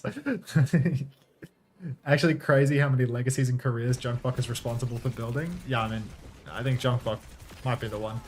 Might be the one. To be honest. Hot take. It's piping hot, but seems like the common factor throughout it all. 9K's not doing too bad either, but you know, 9K also honestly like got something wrong with personality management. Because like, where is Stalker? You know, you know what 9K is? 9K is a slingshot merchant. Think of all of these teams that take a massive dip and everyone starts to write off, just for them to come back when it matters most. Guy sells catapults, like that's what he's doing. Where do you think Chris learned slingshot theory? He did work with 9K, didn't he? Exactly. Do you think he invented that, or do you think it's just a repackaged teaching from 9K? Maybe a stupid question, but if Korea Road to Finals has 6 spots, don't all teams that make playoffs automatically qualify? Do the playoffs even mean anything at that point? I think their meaning is literally just prize money and seeding, right? Well, it's seeding, but the gap in seeding between the top 3 and 4th, 5th, and 6th is actually quite significant in terms of the advantage you get in the bracket. So it's do you skip around? Because there's a play-ins. If you're in the bottom 3, you go into a single elimination play-ins and have to play life or death games. If you are in playoffs, you go to the double elim period straight away. So you've got like a second life to begin with. Thank you. All right, Ru Jae Hong has taken Sonjin again. Poor little Sonjin down. Not out yet. They've still got a map to, you know, potentially give away here. But just a little bit of backline pressure for Wei right now. Heiser has Aid boxed up on the high ground. TP up top. But Heiser's actually missed his grapple and could be an opportunity here for Wei to clutch out as a result. Heiser so late to the punch. There's so much damage going around inside though. And yeah, Becky's just done it. Heiser rolls through to finish the job. Jaehong will fall, but Sonjin's probably going to get staggered even worse because of this. Yeah, just a few problems with the grapple, but once Becky had that angle, just every right click was connecting in that room. And, I mean, chat have been saying this is why they call him Full Hold Ocean. Looking good. And now, actually, Milgaru harassing them in spawn now as well. And there's a TP to help Jaehong out, but he's body blocking the TP. Jaehong gets through there eventually. And Old Ocean do manage to regroup on this point. Old Ocean. They get the regroup. That would explain why he's not a top Korean team. I mean, he coached Falcons last year, and then Falcons like wanted a change of staff or something. Like the players wanted different staff, so Junkbuck and Frosty both left, even though they won the World Finals. I don't know. Those players seem like unbearable drama queens, to be honest. Every single year, you just hear more and more about how they're all toxic and all unstable. And where's Stalker? You know, like it all just keeps happening. Jaehong takes down Aid. Where is Stalker? Literally missing in action. Sticky though. Now we can see. 2 minutes already bled off the clock for Wei here. So yeah, this is looking remarkably winnable all of a sudden for Old Ocean. Same clash of the balls up top as they both grapple and tap away at each other. I gotta watch more of that, you know. Sonjin snuck in on the side. He's been marked out by a sim turret though, so a little bit difficult. Roll on through to the objective. Heiser regroup, transferring his overhealth over to Becky and Ru Jae Hong. Oh, massive bowler shot indoors, but Alien is the one to go down for that one. Suzu might counter that one out. Kivitz finds Sonjin Sonjin again. So good in these duels, a little bit of Minesweeper as well, hunting down for another head to look, but it's a Bola over the top actually here. Takes down Jax. Tidal Blast just go. Does it Jax? It was Jax. Maybe it did. It was a transfer of shields. Now all of a sudden it falls apart for Old Ocean. They have the minefield if they really want to fight this. Heiser says yes, really wants to fight this. Difficult one for him as well. Tidal Blast comes out onto A to counter that out, ensure no one gets traded. They can recontest. And yeah, with the ball, they can actually go for it again. They've got a bit of a HP disadvantage here. All of them about to flood through. No ults except for Sunjin's Pulse Bomb, and Alien's looking for this swing timing onto the high ground. Wants to take the duel. Becky's going to die for it, though. One bolt hit. Alien wins that duel, but he needs more help in the sky. Drops down, gets the mini. Still fighting for it as well. Pulse Bomb goes wide from Sunjin. His recall's been forced as well. He's trying to get onto the Freya here. Alien turns around. Can't find the 180 shot. Kivers is there, though. We've seen Kivers do this one before. Heiser taken out. Jaehong and Kivers have to go onto point, and Lee Soo-min will get all of the cleanup. But a 3.5 minute hold there. Really nothing to turn your nose up at. Poor Ru Jaehong getting bolted from downtown. He's just too slow with the judgment to pop the Tidal Blast. Cannot get the self-cast off, cannot save himself. And now, deleting that ultimate costs a lot. Potentially up to 3 fights here on the third point if Old Ocean can have really solid cart control. Hold it here, hold it beneath the bridge, recontest at the end. 3 fights just turned into 2 because Kivi's has been pre-fighted by Nilgaru up top. God only knows how that's possible. Sonjin looks to be on the low ground. So not sure if that was a solo or follow-up on some bolts, but an incredible pick for Nilgaru. And now you can see he's just rolling on through the high ground, making sure that Old Ocean cannot peek, cannot block payload at all. Can't progress for Wei as they turn it into a more and more manageable situation. Heiser's going to come back through for a touch. Looks for a slam on the rotation. Becky's there as well. Pulse Bomb sticks actually there. Blocked out in the end. Jaehong in big trouble up top against that minefield. Old Ocean have all survived, but they conceded a lot of space, which means Heiser's a little bit isolated. Down to half HP, has to go flying out of that, and Wei have a chance to take the high ground themselves. Support ult's about to be online for Old Ocean, but Alien needs a lot of help. The shield transfer going a long way from Heiser here. Lee Soo-min in really deep, has to TP back to his team. Bola out on the high ground from Alien, forces Nilgaru back, but again, no kills converted.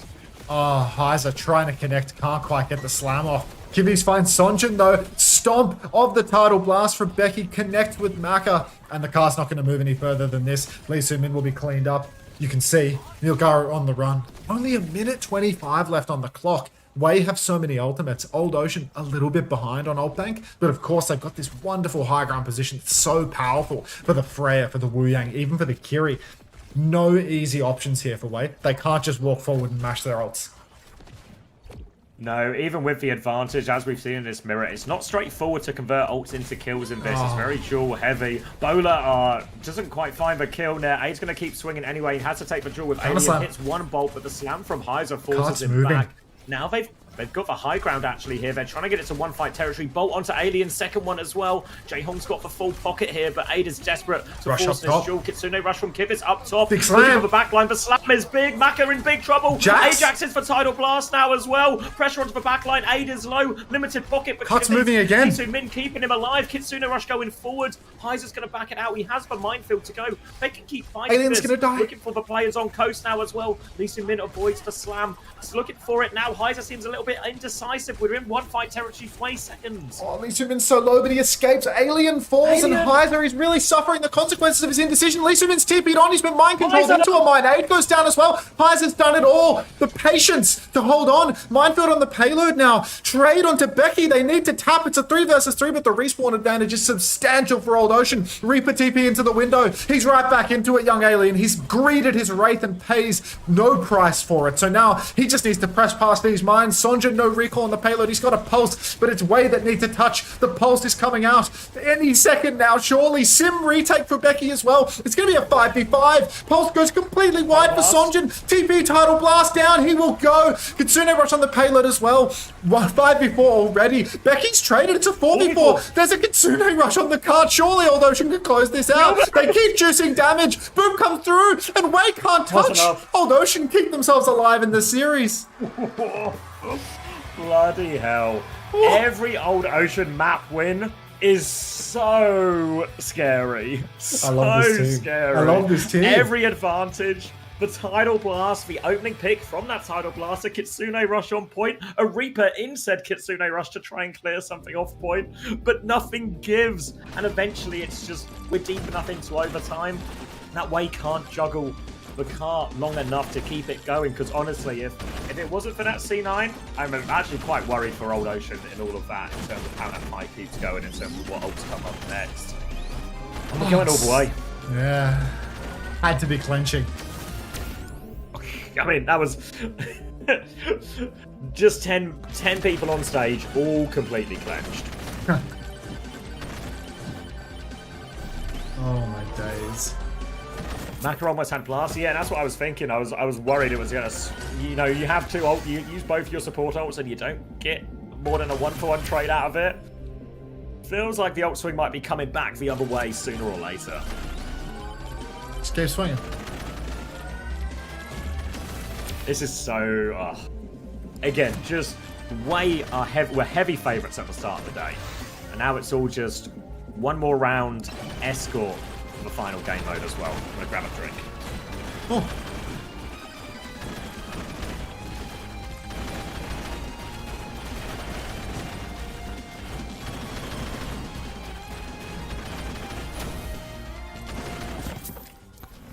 Are we mega bonking? A little bit. I need more evasion and more lifesteal.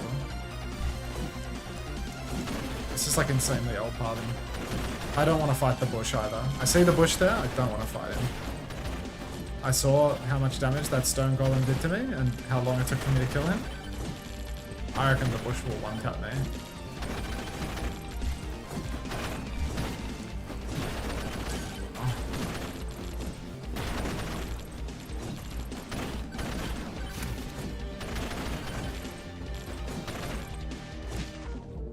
Oh crap, and I'm poor.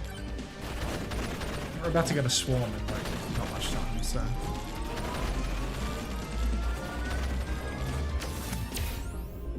Good chance.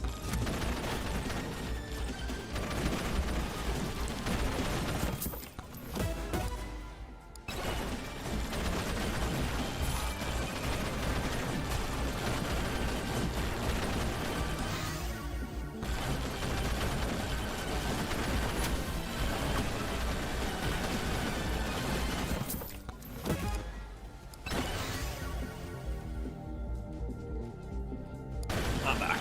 Welcome back.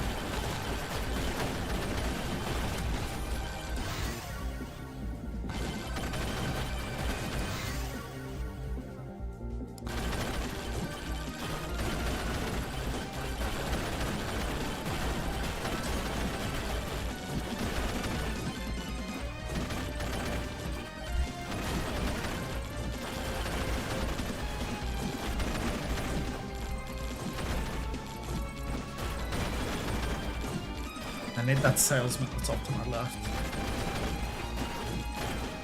You reckon Craig is like well chuffed about this series right now? What do you mean? I reckon Craig is like a big time Rouge Hong fan. Yeah, I could believe it. He's like the right age for it.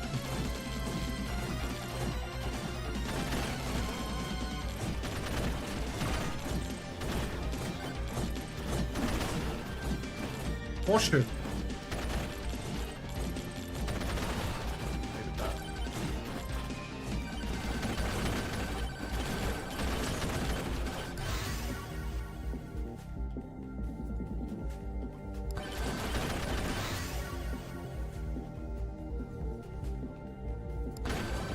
Am I alive? Yes, awesome. Thanks for concern.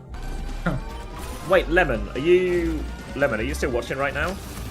Looking for a lemon.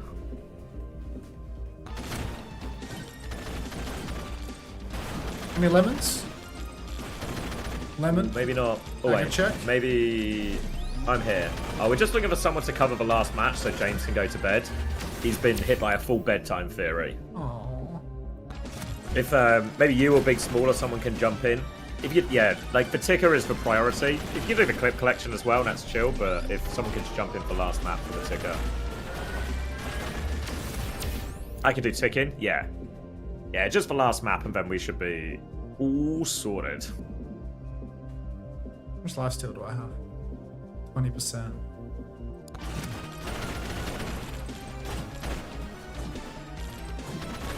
Swarm soon. In before a draw? Shit. His escort, there's no way. There's no way. Attack speed, crit chance.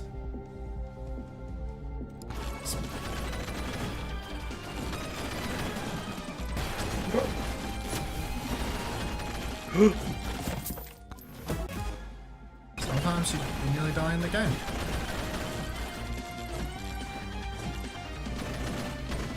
We all see that horseshoe, right?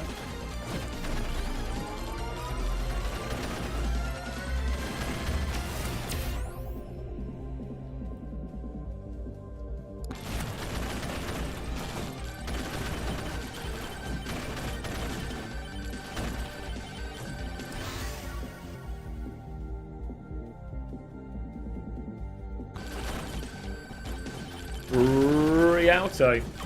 What are the bands? All the marbles. Oh, I'm not done yet. What will I do on Sunday? I'm probably going to watch the Overwatch, San.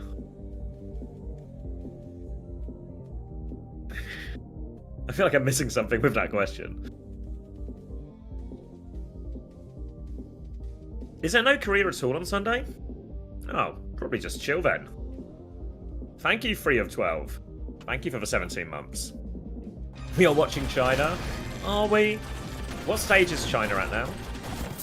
The stage where you don't watch it until that one game with Rock comes. Get ready to learn Mandarin. Maybe not. Yeah. I'm chill on that. It's week 5. Yeah. Yeah. Last weekend of regular season. It's not super convinced me. It's Not a super convinced. Nah, honestly, not even a regular convinced either. Jeez, that's brutal. That's a pretty alarming level of unconvinced, in all honesty. Tune in for Weibo CC out of respect?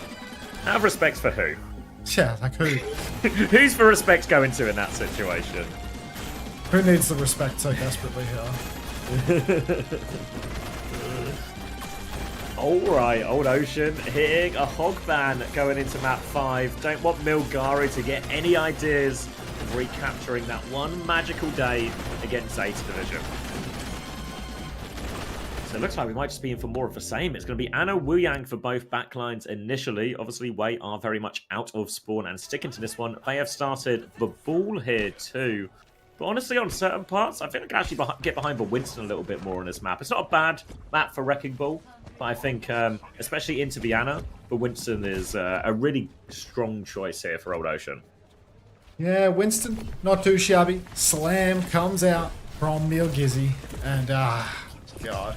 So many marbles on the line right now. 8 on the Freya, Milgizzy on the ball, Ana Wu Yang as well. Just all the classics. Interesting to see the Kiri band come out from Wei, in all honesty. I know Kivers has been putting in the work, but sort of the Lee Sumin special, is it not? Rouge Hong trying to fight the side, slammed out, hits the Guardian Wave, sleep, connects. There's 5 members of Old Ocean on the coast just about. And it's just unbelievable. All the goons pulled up for that one, but no kills converted, and not a lot of car push either. Yeah, Wave came in just after the sleep, so woke him right back up as Milgari goes for another rotation. Avoiding the sleeps is going to be part of the game here for Milgaru. He's beaming it, but he has to reload. Alien's still 1, actually, as Kivers will turn around and top him up eventually. Now looking for the next go, but Jaeong has died on the coast, asleep onto Milgaru, but again, just woken up immediately, and it's Heizo who's going to get booped in, jumps back, will get out. The nano charge is pretty even between both teams. Yeah, nano turns pretty decent for both, but I'd say that, you know, if I had to give it to one side, probably be the 10 to Winston always goes well. But maybe that changes with the state of the game, you know, with Freya, with Wu Yang as well. 2 heroes that are very difficult to nano Winston dive. Maybe, just maybe, it's easier for Milgari to get the value. Tidal Blast comes out, Pulse goes wide, still does damage to Rouge Hong actually, but no kill. Aid forces recall out of Becky, I want to say, gets back up onto the high ground as well, and here comes the nano turn. Jump deep, but it's actually Alien that receives the nano. He connects a bolt. Jaehong's gonna get traded in the back while this happens, and Alien has found no kills with this Nano as they go forward. And now with only Kivers as their support, you can see Milgari's just gonna start the harassment, bullying him back, forcing Kivers to deep-peek a little bit, isolating them on point. And now Alien, does he have a pocket in this? He throws out the bowler, he catches it as well. Nano comes through from Milgari to keep him alive, ends up killing Heiser on point, and now Milgari, tail end of this, will beam down Alien, and Wei looking good for the hold.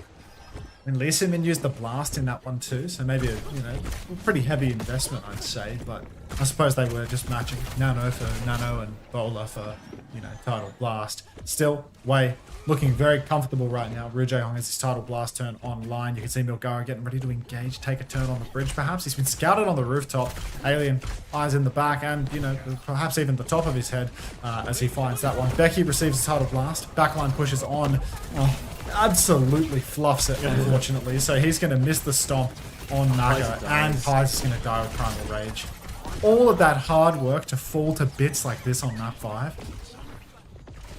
They've gotten so far, but it's suddenly the final minute. They're not even round the corner. They need to give themselves something to work with for the defense. All going to have to come down to Heiser's Primal here. Wavo, Bowler, Mines to throw at the backline here. They need to try and do it cleanly. Heiser's already been forced to go all the way around again. Naded out as they go for that swing, looking for it. Bowler throwing up a choke, pulse bomb in as well. Heiser is out with the Primal. He's taken so much damage, though. So he's cleared a little bit of space. They're swinging the corner at least now, but no kills out in this Primal for Heiser. What a disaster. No kills from the Primal. Alien gets picked by Sonjin and Milgaru. They push deep, they find that kill. 23 seconds on the clock, Xavier. Kills here could spell the end of Old Ocean, and the backline just evaporated on the coast. Heiser trying to get back towards the spawn. He's already half HP. Sonjin taking the ego duel with young Becky, but somebody's got a touch now for Old Ocean. They have to try and make it. Heiser's coming back on the Winston. He's going to get nanoed early to try and help him get the touch. Needs one more shift. Does get round the corner, but this nano has been used entirely to touch. Now Minefield to cut off the exit. But nano onto Sunjin as well to hunt this one down. Deletes Heiser off that. Alien's been taken care of as well. Now it is a 3v5. Pulse Bomb is wide from Becky, and it's all falling apart for Old Ocean. We'll deal with him in the back, and that is a full hold for Wei. Oh, what a shame. Old Ocean put up such a fight throughout all of the maps in the series. Long day at the office, but it's just bedtime theory in its most brutal form. Poor Ru Jaehong. A pointless extension of the series. He had to get to WDG Studios at 6 p.m. Korean Standard Time. He is exhausted right now. He is all tuckered out and then some. And yeah, you can see finally ran out of gas, the old man. Now all Wei really need to do is win one fight, right? Like with the current state of the cart, even a recontest is a bit optimistic. Cart wasn't pushed past, like meaningfully past the first corner. It's in like the halfway zone. Yeah, it has to be a perfect hold, and not a lot of. It's just really tough. I know, obviously, of all the maps you would maybe have to defend this position in, maybe Rialto feels like one of the more possible. Heiser will be starting on the ball for the defense here as well. Going to be more Anna Wuyang 2. Alien starting on the Freya. Do you think this means they would be better with Lee Soo-min on Wuyang and instead of Kiri? Now, I feel like Kiri is Lee Soo-min's best hero. I think the problem isn't the heroes they're playing or the way around they're playing them. The problem is they're just like their willingness to shit the bed so often. Hibbies is just having his way with poor Sonjin anytime the Kira tries to match up. Yeah, put a third support and it doesn't stop that happening, you know? Alright. Let's get a marble check. Let's count them up. Old Ocean now. 1 bite, 1 win. Anna Wuyang, same mirror as before. Gonna have to do God's work to make this happen. Back high ground for Kivvies. Ru Jaehong on the Wuyang. Old man, new tricks. Milgaru rolling over towards the coast now. He's found an opening already. Starts closing the gap towards Ru Jaehong, who's poked to about half HP. Steals the mega health pack. The dive comes through, and Ru Jaehong, he survives. Lee Soo-min, not so much. Heiser finds the opening frag, and the first attempt at a side fight is a failure for Wei. Alright, that's 25% of the way there for Old Ocean. Decent start, And they're in control again. This is going to be a little bit of a pattern here. You can see Milgaru just tapping that payload, make sure it doesn't roll backwards at all. And it might just be another explode onto the side. You can see Milgaru going through onto the backline. Aid looking for an opportunity to peek in main. Spots Alien there. No. Lands one bolt. Actually, the follow-up is good from Sunjin. Nade is out. Forces the recoil out of Sunjin. Now the sleep onto point as well. Heiser can't leave point now either. So he's going to have to be glued to that. The rest of Old Ocean, they need to find kills. They're still 20, 30% Heiser's off so low. their support ults, and Heiser is in big trouble. He has to get off. It's going to be Becky forced to touch now. He has the pulse bomb. He's going to delay it as long as possible. He gets on now. Goes for it. Pulse bomb up in the air. Dies. Doesn't get the recall. Pivots dies. 16% short. And just like that, after all their effort, Old Ocean will fall short and Wei will go through to regional playoffs. Wei punched their ticket to another semi-meaningless series of seeding matches where they will... I believe their next opponent is Team Falcons. So, yeah. It's a grab a Bible and start praying situation if you're a Wei fan, because it's not looking too hot. Nothing ever happens. Yeah. Cold Ocean does not need to go into the ball. They put on a good show. One of their support players is 35 years old. They don't need to go in the bull. They need to go to bed. Alright, I'll finish up this Mega Bomb game and then I'll call it for the day. Yeah, Jasmine, Ru Jae-hong's 35. He's a legend of the game.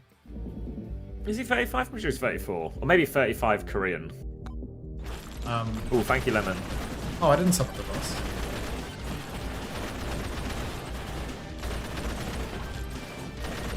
Sunjin player of the match. Have to forget the first half of the series a little bit, but good for it in the end. Honestly, I think Milgaru would have been a decent shout for it as well. You're not a fan of the current What's his selection? pose? It's a Genji.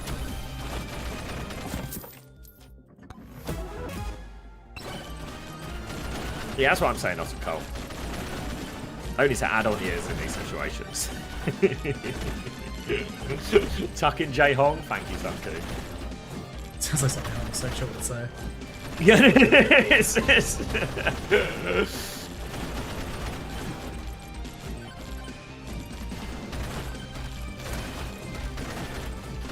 Has anyone else used the, what do you call it, the melee perk?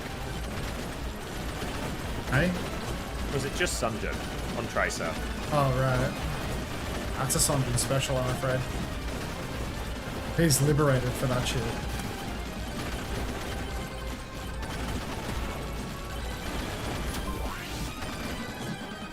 Power up Last method, time I saw we seeing someone this? play a melee build, it was you in Stadium, and it didn't look quite like that. did not have legs, I'm afraid. Crit chance, attack speed, crit chance, attack speed. Projectiles. Crit chance. Box. Yeah.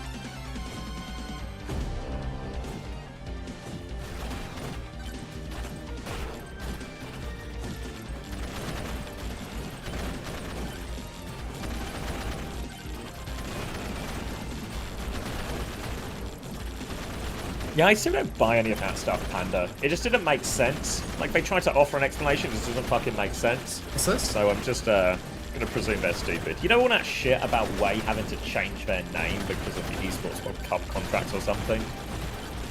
Huh? You know the difference from going Wei with a Y to Wei with an E? What was Just the, sounds like hot how was nonsense it? to me. Yeah, I don't know how it was rationalized.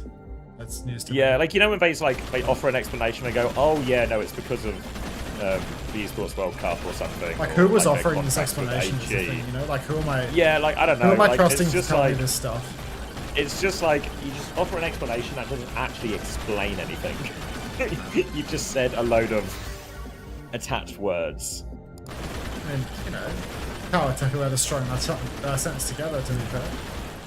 I mean, it's Thanks clearly for got the, enough traction that I'm still answering questions about it. Like, Thanks for the 5 tabs, Julian. Appreciate that. Ending my stream too, so that's all good. But yeah. Watch 2 minutes of ads for you. You're a fucking king, bro. A king. Thank you. Stream's done though. I'm just finishing this game.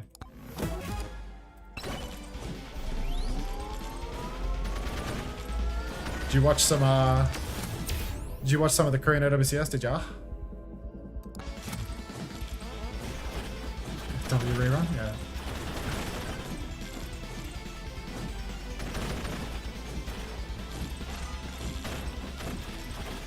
Let's get a play. If it's nonsense, why even bother to change it? Just because they probably thought it was funny. Like, at the end of the day, like, I feel like a lot of people were trying to assign a lot of reasoning to what is just a group of blokes who have to fill in a form and say what their Overwatch team is. And probably went, I think it'd be funny if it was like Way, but without, like instead of a Y, it was an E. Yeah, it's a little different, right? Yeah. You know, like... I like the theories that the old mate wasn't letting them use the Way branding even though they're wearing the Way jerseys. Like, yeah. yeah. like what's that? Is it something Razor or something? Maybe that's something else. What's the law where it's like the simplest explanation is often Occam's the or explanation? Is it Occam's Razor maybe? I don't know. I'm not a Razor expert, but it's someone's Razor. Yeah, it's like if you've got Occam's or any Razor- Hanlon's, one of those. Like, Occam or Hanlon. Oh yeah, Occam's. Yeah, people were saying Occam's Razor. We were on the right track. Yeah, so I feel like you know. The burden of proof here isn't on us. It's on Way to explain why they had to change the name. Well, they're never going to do that because they're a Korean OWCS team, unfortunately. So, yeah, 9K can literally bury Stalker 6 feet underground with cement shoes and not say a word about it. So you want an answer about Way's? You want an answer about Way's slight name change? Good luck to you. It's just pure delusion to think that they're going to get an answer. Ever.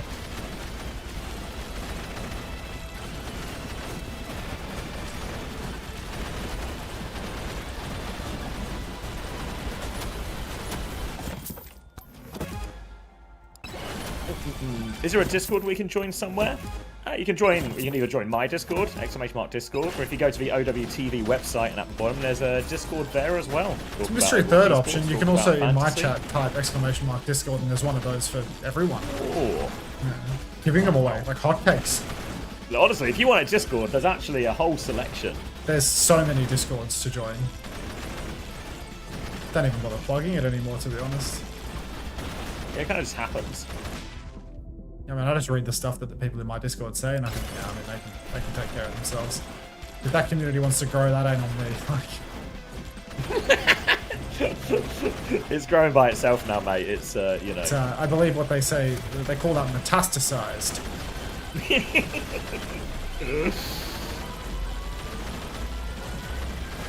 Did ONSIDE just pound him? Yeah, there's no other way to dress it up. They got pounded. It wasn't even remotely close. Oh, you were making a joke about the way name change, but I'll join out of respect. That is actually very respectful of you, Westy. Thank you for the respect.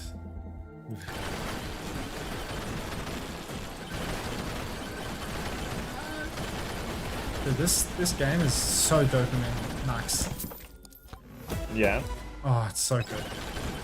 I've seen it's, yeah.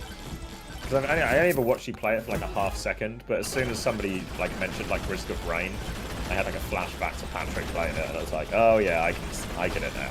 Yeah, it's just very Moorish.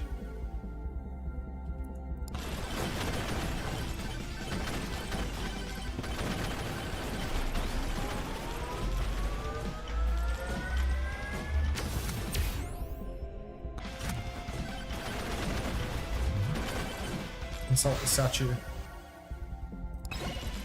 Am I going to watch the Japan Grand Finals? What day are they? Is it tomorrow or is it Sunday? It's at 2 PM my time. It's in 14 hours. Oh, it's tomorrow? Yeah, it's really is it not going to overlap with Korea? Or is it going to be just before Korea? Oh, 14 hours. It's 4 hours before Korea.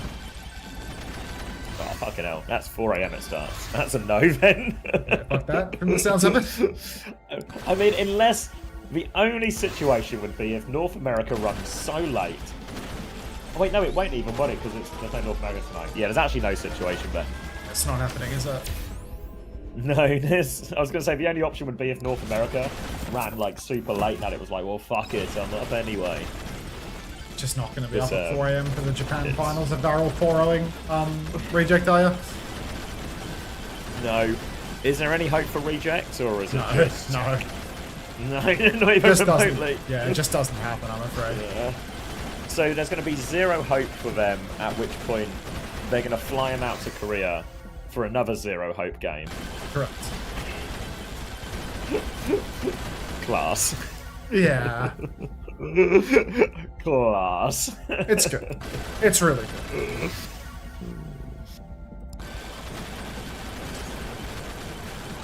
No other Overwatch matches today, but there'll be North America and EMEA over the weekend. Headline fixtures.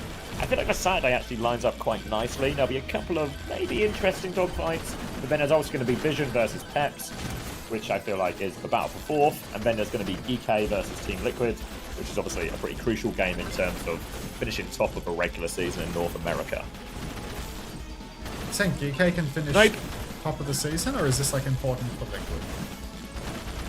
That's important for both, right? Like, I think GK's going to finish at the top. I'm still not buying the propaganda of GK being like that. I'm not saying they're going to finish at the top. I'm saying the GK versus Team Liquid match is an important match in determining who finishes top. Because yeah, I think which I feel I feel that side of things is fair. I'll pay that. But yeah, I think if you want like actual power rankings, I think most of the consensus from what people say is that Team Liquid and SSG are the top two, and then GK are the third team. But obviously tomorrow we'll get like the live action test of that theory. Good when we get to do it in live action. Not pre-recorded. Yeah, I hate when we have to pre-record to find out.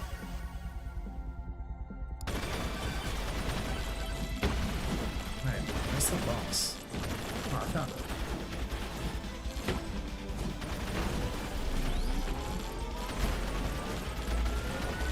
Wait, Japan get flown out? Both teams get flown out for not for their regional playoffs, but for the is it just called Pacific versus Japan Showdown or something? I don't know. It has a funky name. Oh, it's the Japan versus Pacific Road to World Finals. Oh. Cool. And they have the Korea Road to World Finals. Honestly, Craig there's like so many there. roads. He's quite literally paving the way. All this tarmac is going down just so everyone can make it to Stockholm. Surplus road. It used to be hard to get from Korea to Stockholm, but luckily Craig has paved the way. Craig seriously came in clutch with all that road work he put in. I'm just picturing Craig now with like his high vis. I mean, no job big rollers. Who's the player you enjoy watching the most? Doesn't have to be the best. I don't know. I don't really care, to be honest. I'm pretty indifferent. I wouldn't say that I have a favorite. I like watching my friends win when they play. But to be honest, I just like good Overwatch. I just like when the matches are close more than anything else. Playing well, you know. I just want to see a good game.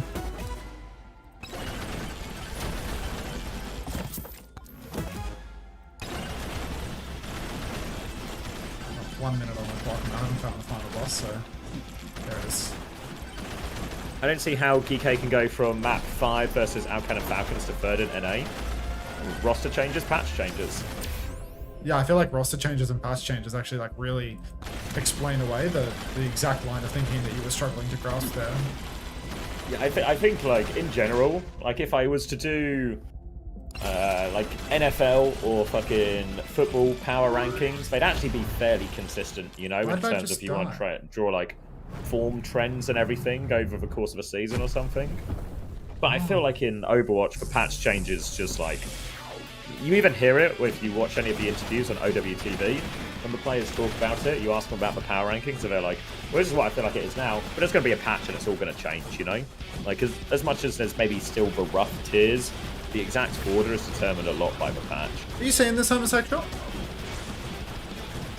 He stole my weapons? Do I get them back, or...? Get robbed. I mean, I just got robbed by Bark Vader. But, like, I didn't realize that I shouldn't go through the portal. Like, I had time. Do damage to get them back? I mean, dog, what am I doing right now?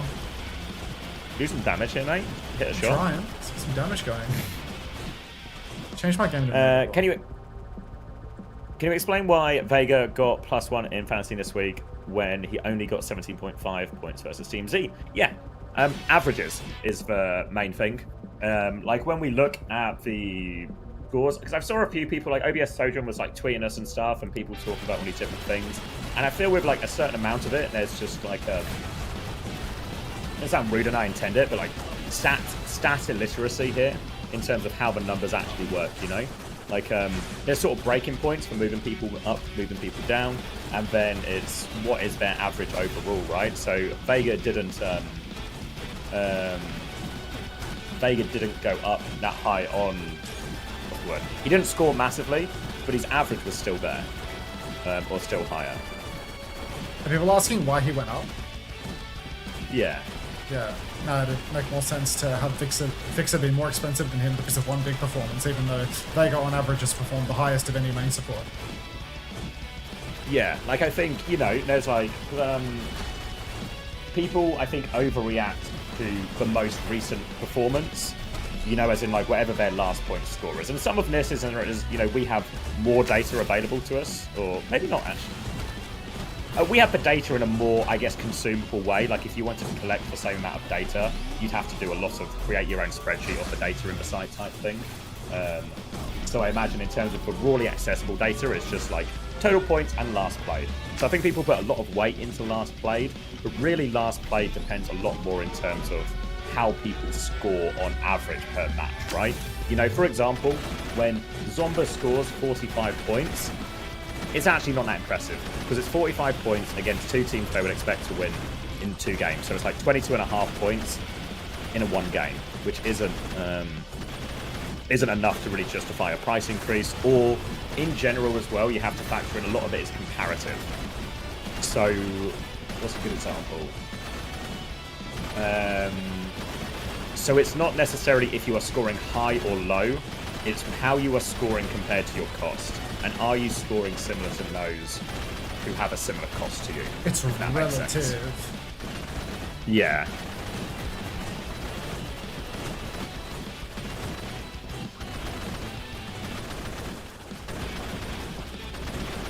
So he didn't have a big enough average for a +2, but enough to get a +1. Yeah, I think it was... maybe I'm butchering my memory here, but I'm pretty sure he was pretty close to getting a +1 last week instead. And then his average was still quite high, even with a lower score in that. Stats don't care about your feelings. Yeah, because to be fair, and I'm going to talk about the OBS Sojourn one a bit, because I guess she commented publicly, if I can find it. The shield is so OP. Where is it? Just any shield is so broken. I need to take a shield in every single run. I need 4 more hours of these drops, but not going to lie, it was an amazing match. You might struggle today. I don't think I've got 4 hours in me. But if you're missing anything, come back tomorrow, same time. There'll be some drops. Or go watch Unter. Unter might get suckered into playing this game for another 4 hours. No, I changed my game to Mega Bomb, so there's no drops here anymore for the rest of the day. Oh, really? Okay. Oh, right, die the second same time. Tomorrow. When I can't lifesteal in this phase, I just get hit by everything. I'm not going to kill the boss. Where's that going? Is it in response to this one? Wait, what the fuck? I'm so immobile for this final phase. Shit. Yeah, it was a comment kind of like this, right? Like Vega +1 for 17.5 versus Team Z, while Zia gets -1 for 20 points versus Team Peps. And this, I think, is like another example of... It's got like... A few people liked it as well, you know, so clearly some people agreeing. But it's the same type of thing, right? Like, Ziad is a 25 cost player scoring mid in a game that they won quite aggressively. Oh, that's you? Yeah, so it's the same kind of logic here, where it's like, versus Vega, who I think would have been 22 cost. Vega was 22. Yeah, so it's like, if anything, the fact that Vega scored 17.5 points and 20 points, and that they scored quite similarly, but there is a 3-point cost between them, it actually also implies they should actually move like closer towards each other, you know? Maybe it wasn't on this tweet. Maybe it was the other tweet. Was it a leaderboard? 3 deaths. Yeah, because... Sounds like it's going well. It's over. I was so dog shit. So yeah, like the long and the short of the answer is, there's a lot of moving numbers here. That can mean one thing or the other thing, you know? Like again, we look at the actual numbers, but then there's also an element of like taking the strength of fixture into account. I have the unlock. Yeah, like, yeah, what Wesley's saying about, you know, the idea of like, we're hesitant to do +2s unless it feels really egregious. Like, maybe I'll talk about it in this order. So, like, yeah, because I think what OBS Sojin is describing in her message is actually, like, the problem she has described, I think, does exist, but I think her diagnosis is incorrect. So, to talk about that, I guess, in more detail, is she sort of says, sadly, not enjoyed fantasy as much as stage. Feel like you have to have Crocs or a bench player to be able to get the place you want. Regions are just too top heavy in a stage, and the cost reflects that. So I think actually there is potentially a problem here in the sense that some of the highest scoring rosters have often been the iShow Finance rosters, where you start, like, think week 1 was it the Nevermind rosters all went top, and then the Crocs Gambit has been really strong, then the Rhino Gambit has been really strong as well. So people have sort of been able to jump from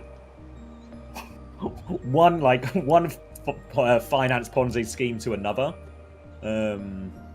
and sort of find a lot of success through that. And I think that being a viable strategy isn't a problem. What you want with fantasy is multiple approaches to be viable, right? Like in an ideal world, something like that is like a high risk, high reward type thing. But maybe if you just go middle of a pack, that's also, you know, like everyone's around about 21-19 type thing. That's another viable strategy. So I think there is an element that it's like that type of stuff is like too powered or too powerful this time compared to previous.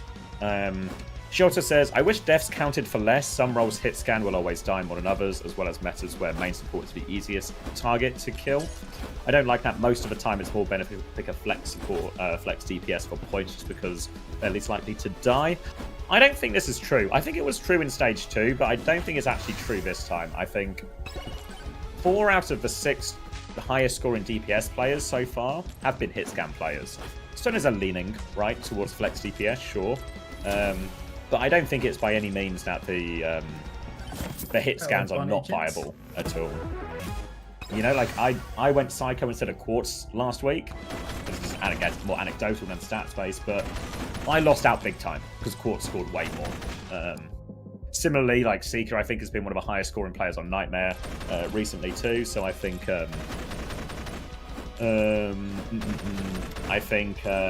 actually the hit scan DPS thing is fairly balanced. I think if the only problem I would say with DPS is DPS have probably become one of the lowest scoring roles, but they're maybe priced like a premium role. Like at the start of stage 3, I think tanks and DPS were priced as the highest scorers, but the changes to the healing formula actually meant that maybe more support should have started higher. And then she says, I have very little fantasy experience, but I'd rather see most players go positive, so picking budget doesn't feel like a pro and can get excited about more budget players, or I don't feel like I need bench players so I don't lose points for a player who will probably go negative. I mean, I feel like we fixed most of that with the healing thing. Like maybe if anything it's overtuned the other way in terms of the supports are scoring too highly. I think people can still go negative, but if they go negative, it's like rare. You know, like Crocs got 3-0'd, right, by was it Twisted Minds, and got 3.5, which obviously isn't you know, isn't the sort of score he's going to tell his grandkids about or something. But I mean, he does talk a lot, so it'll probably come up at a certain point. But I think for the most part, you know, like if a team gets 3-0'd ultimately, it's kind of hard to fucking protect their score too much, you know. And then you always get no sort of like, I'm going to use the term, hidden gem players like Frothy Philly or like Jonte, who will score like 14 points in a 3-0 loss or something. So I feel like that's actually, I feel like, I think her overall like bit that she's feeling in terms of a problem, I think is true. I think for problems, I don't think we can solve it at this stage. I think like we've created an inflation economy in fantasy this time around, where there was a couple of players I think were probably just mispriced, like bad prices to begin with, and then we played catch up with those. But then also we've done more price changes than we have done historically. But I think then what happens is this weird thing where, like, for example, I'll use the Fixer example from this week, right? Where Fixer was 21 cost, but his average is actually probably higher than 21 cost, and then he has a big score week that bumps his average up quite significantly as well. And you factor in that Virtus Pro have now completed their most difficult fixtures. All things are looking up for Fixer. But the problem is, because everyone else's price has already gone up, I then feel compelled to match the inflation, if you know what I mean. Like, Fixer has to go up to 23 to match the people he is scoring alongside. And then, because the alternative would be, why not just lower everyone else's price? But I think that feels really shit to do partway through. You know, like if I just chunked money off UV, Vega, and like Astro or something. You could take from Daniel. He's off my roster now, so... Yeah, but you know what I mean? Like, then we've sort of, like, created our own... I mean, I guess this is actually just how inflation works. Because some of the other prices are inflated, everything else has gone up to match those, you know? And then you just get in this weird situation where everyone is actually quite expensive. And I think that is maybe causing more of what OBS Sojin is experiencing. Like, I feel like most of the people who are maybe listening to this now and are maybe like the active players in both like mine and Unter's chats who are probably quite engaged with fantasy are probably also quite rich right now in fantasy in terms of the money they've gained over the course of the sort of first 4 weeks. So everything probably feels really fine or even broken for them in terms of the players they can afford.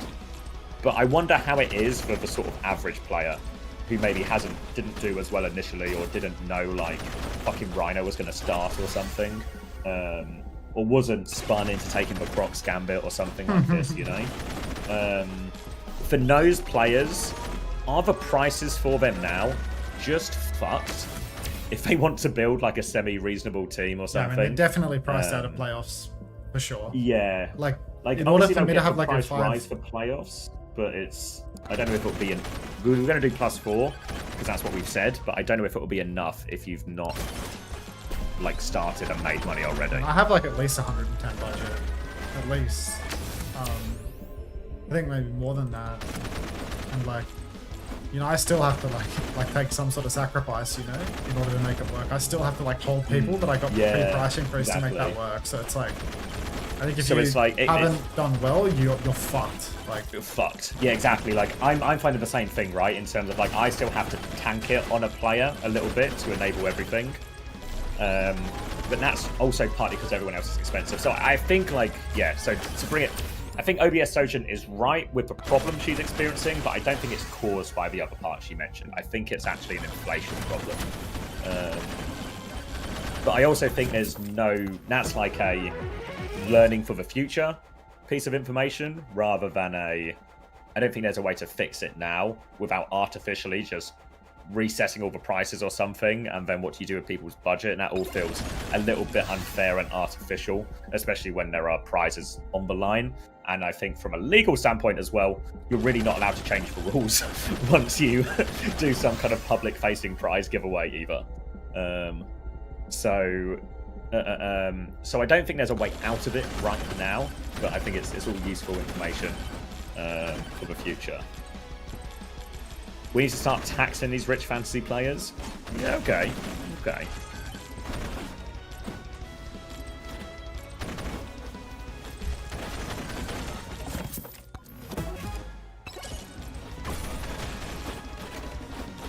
You're totally right. Sorry, I'm catching up with chat now. Yeah, my lowest cost player at this point is 21. Yeah, like that feels like that maybe could be true during playoffs, but that shouldn't be... It would be impossible for that to be true during playoffs for the average player. Like, that's what I mean. It should be possible if you've done well. It should be like, hey, I've got myself to a great position. It shouldn't be possible for the average player by week 4.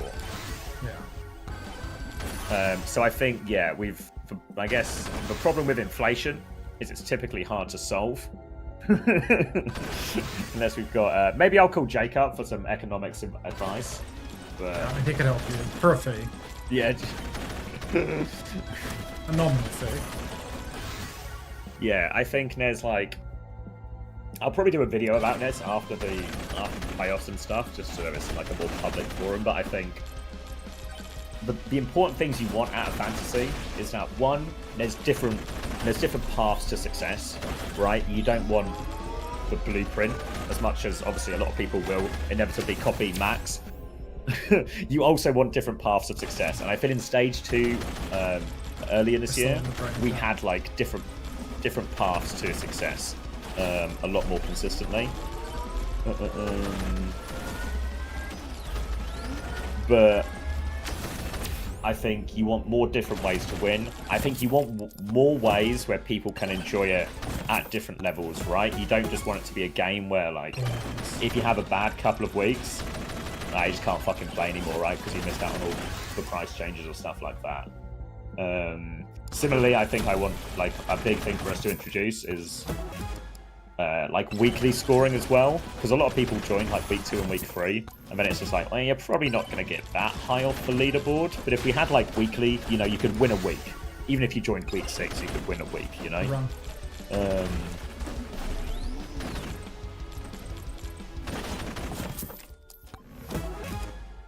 What am I playing? This is a Mega Bomb. Pure unadulterated slot. Extra job. Oops.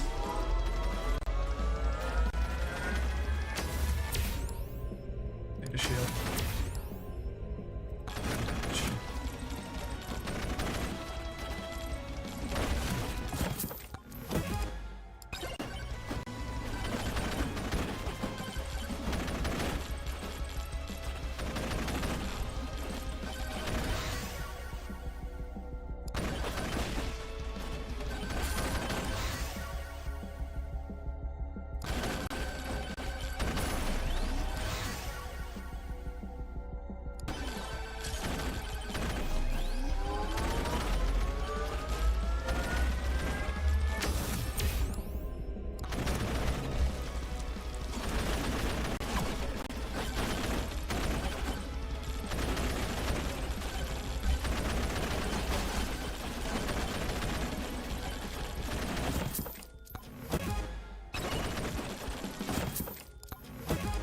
Is this peak? It's pretty fun.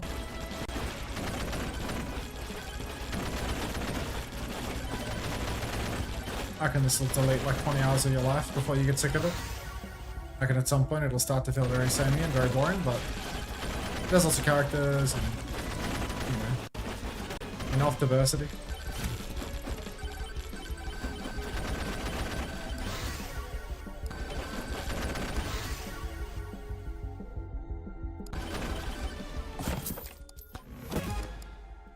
It's good stream slot. I mean, it's good like filler. They do it based on ownership. So if a player is a certain price, but then their ownership goes up, every time their ownership goes up as a percentage, their price increase correlates to that. My only worry is like how manipulatable that is if you just start making like dummy accounts. Because we have, what do we have, like 3,000 players maybe? So I wonder how hard it would be to genuinely manipulate like the price of a player in that. Because then the nice thing about that, I guess from our POV, is it takes the... It just, you know, the market just takes care of itself, essentially. Free market. But the problem is, because, for example, in FPL, there are 11 million players. So to change the price artificially by making new accounts, you either have to have some kind of bot that you've programmed to create on these accounts, or you have to have a huge amount of time, and maybe some child labour mixed in there as well. So it's really hard to manipulate the prices in FPL. But is it that hard to manipulate a 3,000 player game? Probably not. Silver game, not broken. Back into a silver game. Grind versus this game. Stuff. Back damage. Damage.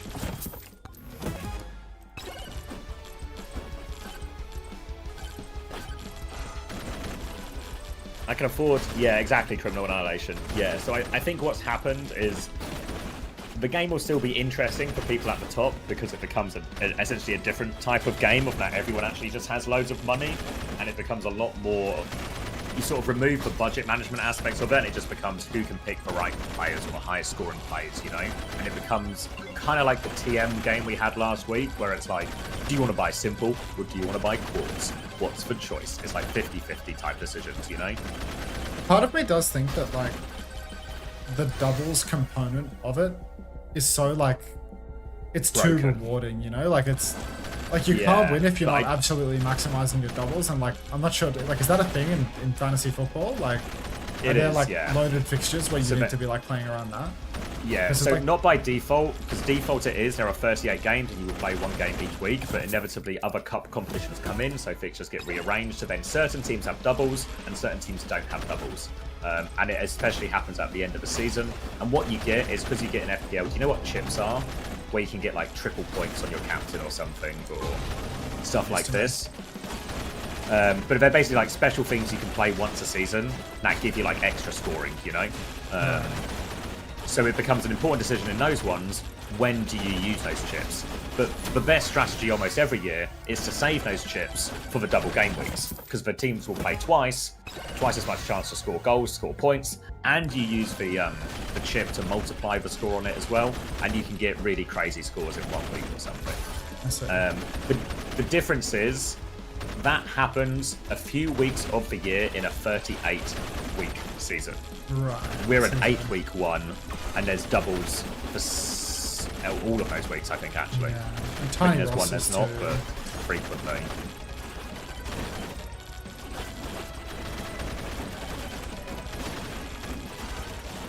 Imagine if you triple captain Pork week 1. Well, exactly, right? You know, like if you just triple captain on the double, it just becomes broken. Will the percentage pick rate be fixed? Yeah. The full disclosure, the fantasy website, this turnaround, actually there was, if you remember it from stage 2, there's been zero work done at it. We basically just turned it back on again and did an updated set of prices, but it was very much a backseat compared to OWTV. But obviously as we go into this off season, there's going to be a greater opportunity to actually do stuff with it to improve the functionality, the appearance, and a lot of the stuff like that. Next year is going to be a huge year for fantasy. Yeah. So we just figured, you know, because we didn't have time to like integrate, you know, we didn't even have time to integrate it into OWTV. So we didn't even integrate it. We didn't really change the rules or the setup or anything. But we figured, even if it's not perfect, people would rather play than not play. Yeah. It's simple play theory. Anyone in chat feel like typing the word play even though I'm not running marbles just to prove the play theory? Play. Yeah, my chat's been dropping plays a lot today. I like playing. Is one of my tones a crit multiplier? I'm getting nothing.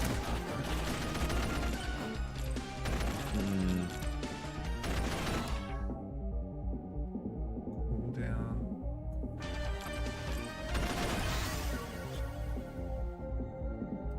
It'd be great for low-cost players if teams got Theo stop the still to be viable. Yeah, I mean, kind of. I think, like... But I don't know how to distinguish who should score and who should not. Because if everyone just scores every week, we don't actually, like... I could stop players going negative by inflating the scores, right? Or or like reducing the death penalty. But that doesn't actually change anything. If that makes sense. Like... Because the differential between the low-scoring player and the high-scoring player will still be the same. And that number could be +5 instead of -5. Yeah, death penalty mentioned. Thank you. Cheers, Joyshi. You know, I could change that -5 to +5 by lowering the death penalty. Bye, It's something death penalty. But then all that will happen is the player who scored better than that player will just score 10 points more. So you're still getting gapped by the same margin. It's just, it'll look prettier, star emoji. Exactly, you know? So, I mean, we can do that, but I don't think that actually affects the state of play or how you play the game, you know? Oh, my jump Fancy it's something impossible. Made me care about Overwatch in the West. Why bonk homosexual? You convinced me.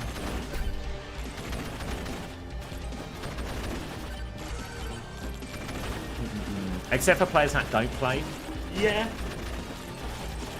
Yeah, I guess. But I don't know if anyone... Is anyone actually taking a sub player who's done well? Like, because there was a week 1 where everyone had Nevermind, right? But really that was just like... I don't know if we have anyone here. Does anyone here have Nevermind week 1 and has transitioned it into a consistently high position in the leaderboard? Were people able to go from a Nevermind to the Rhino to the Crocs Gambit or stuff like that?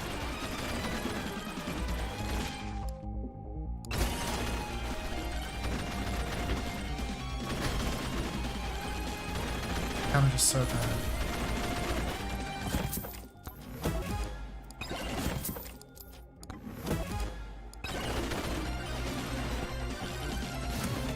If you reduce the death penalty, wouldn't that buff doubles since a lot of the time you don't take a double because the team will lose? Yeah, potentially. I mean, this comes back to what Max was saying about the doubles, where the doubles do feel broken, right? Like, when we posted on OWTV, the highest scoring fantasy players from week 4. And it was just 5 Twisted Minds players. It was the entire Twisted Minds lineup because they were the only team to have a double and didn't even win both of their doubles, but had scoring points in both doubles.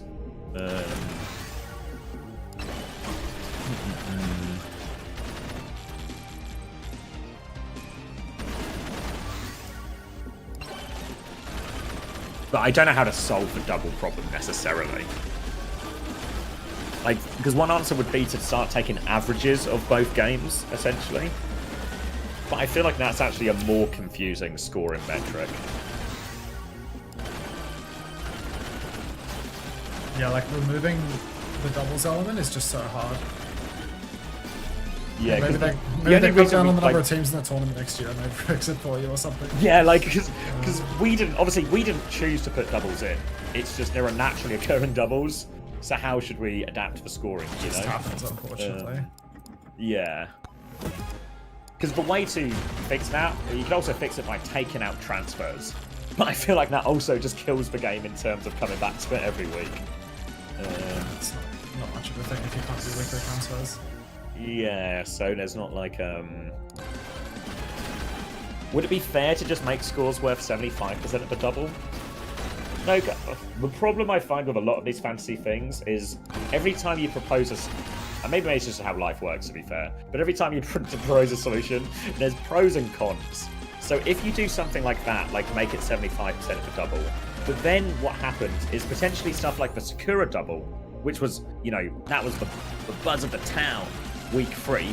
How are you getting into the Sakura double? Where you're taking a negative to get into the Sakura double, everything like that. Stuff like that just goes, oh, if it's just a weak team double, then maybe we shouldn't do that. So there's always going to be give and take with all of these things, and there's not like a correct answer. It's just whatever we think will feel best.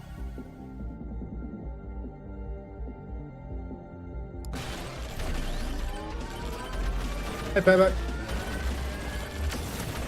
What time is it right now? Yeah, I think because while the 75% will like feel fairer potentially, I also know like the more convoluted these things are, the harder, like the more convoluted and the more layers or the more rules, maybe is that way to say it, the harder it is to get into. I think, you know, I want it to be like as accessible as possible.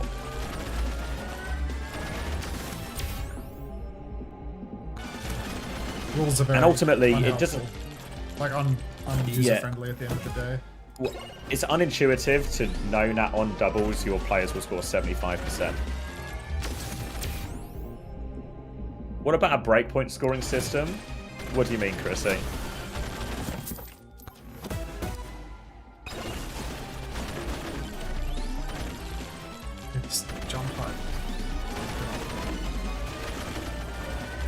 Oh, so you get like +5 points if you reach 20 limbs, as opposed to it going gradual.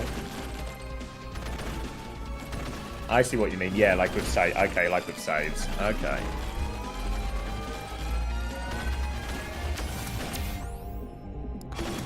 Then the doubles are more of a gamble. The games are really good, Payback. Like, really good. First game was surprisingly dog shit, but the rest is good. I would say W games, to put it in terms that most can understand.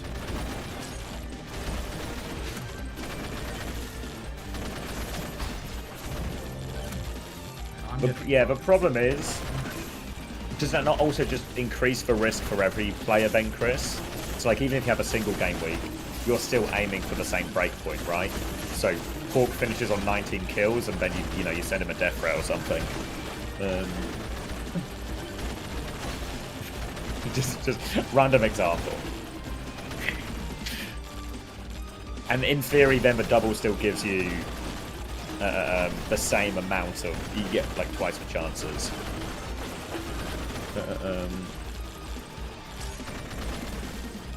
Maybe give fantasy players a set amount of transfers per stage. I mean, maybe 10 transfers, no refills, so you can swap around for doubles, but maybe you can't swap for every double.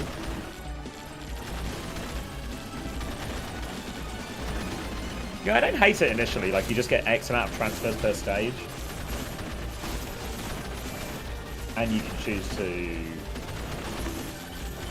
hold them, or you can choose to just int your fucking brains out because you hate your team. I mean, some people will 100% just use 5 transfers in week 1 after they don't score well. But maybe that's a fair problem. You can't force 1 transfer per well. week. Yeah.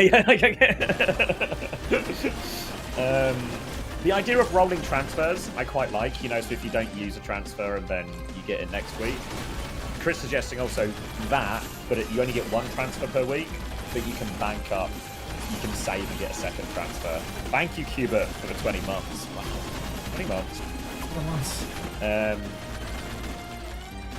months. My only worry is, if you only have 1 transfer per week, can you actually play? Or do you have, like, no moves?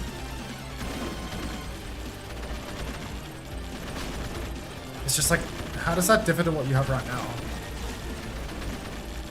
Doesn't change the problem of doubles at all. No, I think it's just like people talking about different things as well. Yeah. Oh, okay. I don't think I can win this run. You still watching Homicycle? I'm so weak. I have no damage. I legit need to go run over to the final boss and just spawn.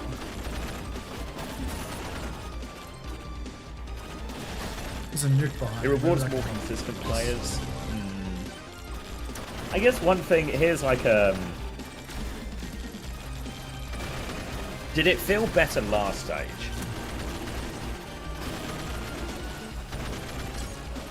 Like, did the doubles still feel broken last stage? They were.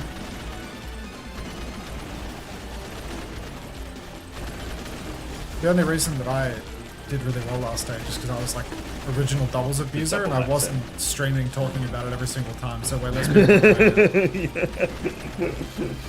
Yeah. Yeah, I think the doubles one is hard to solve because it's also hard to plan for, right? Because if OWCS just changed the format next year, then we just have to change. Like, we have to work around that either way. I'm gonna upload it tonight, Tomo. So it'll probably be up like in the next 6 to 8 hours or something, but it depends on whether or not the editor people thumbnail it. It looks like they haven't done that yet at a glance, so yeah. I mean, if you really want, Tomo, you can watch it now. It's not like it's already in my YouTube VOD. Although if you wanted to, you know, AFK to source me some analytics help, then I, respect. Thank you. But yeah, I mean, if you're itching to watch it, you can watch it right now.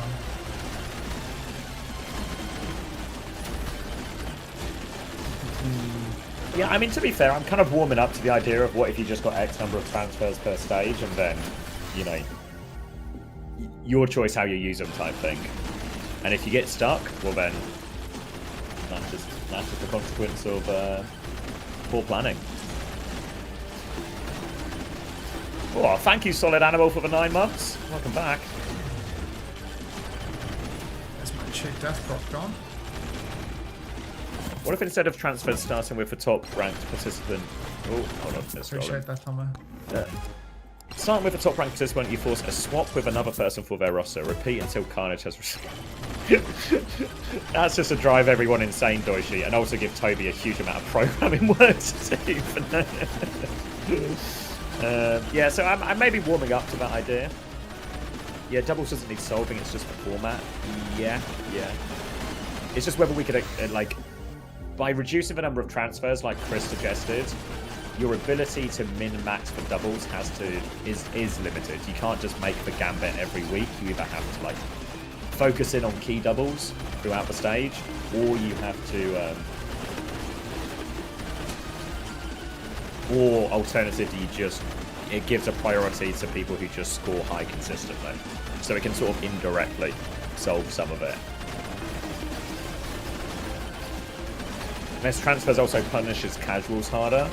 Yeah, there's something nice about just, you know, I can change a cheap player to an expensive player, and an expensive player to a cheap player every week, so it feels like I can have big impact on my team. Which is, you know, with FPL, one of the things that always feels a bit rough is I get 1 transfer per week for my, whatever it is it 15? Yeah, 15-person roster, which is like, fuck. Really hard to pick.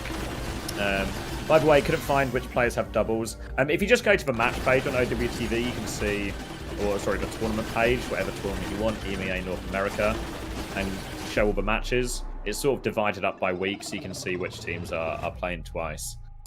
Razor, hold these ads, bro. It's not exactly what you were talking about, but I think in general, like, I think next time we do fantasy, it'd be nice if we had, like, a lot more content focused around that.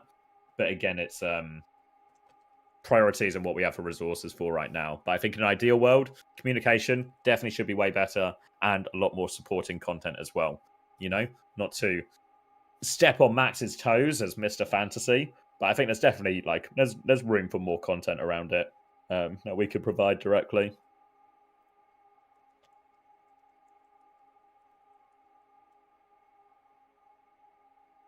You think that'd be good if we kept the -25 penalty?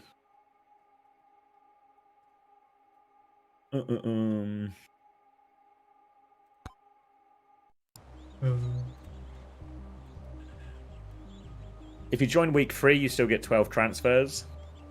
Yeah, I'd guess so. You know, because the penalty is you might get all of your transfers later in the season, but the downside is you don't get the first 3 weeks of points. Yeah. What if you had a coach slot to roster building? They get some sort of scoring. There's a version of that in FPL where you can sign a manager for 3 weeks, and then based on that team's results, you score a certain number of points. It's also multiplied by if they get a good result against, as from an underdog position, they get more points than if they win a game they're favored in, and so on and so on. You need to do FPL this week too. Deadline tonight. Oh, I think I'll show you my team while we talk about this, Chris. But I think I'm actually just okay. Like, I think I'm in a bank situation. Tell me if you feel like I'm on one or if it's all right. Hey, RKVA. In the twilight. I bet you still can do stream. the penalty for more transfers. Yeah. Agree with me? Perfect. Wait, does this mean the draft transfer? I need to do my draft picker team because I forgot to pick my draft team. 6-7 points, cold. Cheers. Yeah, 6-7 is what I scored. Yeah. Yeah, I need Semenyo. He's the truth. Yeah, but how do I get Semenyo in? If I go to transfers, you can see I'm working with 0.1 in the bank. It's a little bit tricky. Is this truth homosexual? You might be onto something. You broke as fuck. Yeah. Cheers. Well played. Thanks. You're so clever.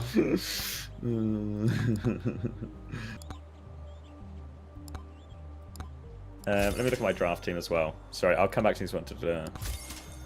Are these single Fortunately, use? if you do career fantasy, you don't have to worry about doubles being broken. Well, everyone will just have a double all the time. What were we saying? I know you can only do so much, but has WDG Blizz given anything about Asia scores for fantasy? No. Made all the requests, and there's maybe a backup option as well, but it's all very slow moving / non-committal. A lot of moving parts.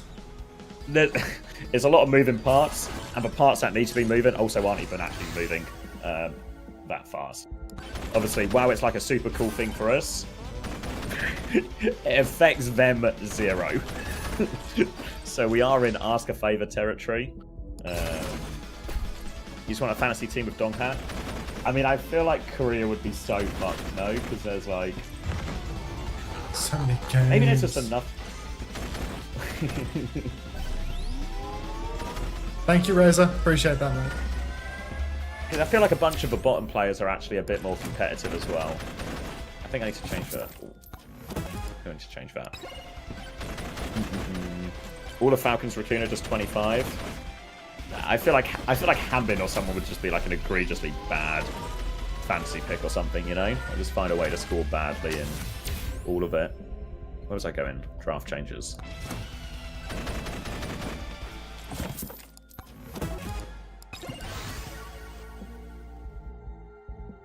Pick a team.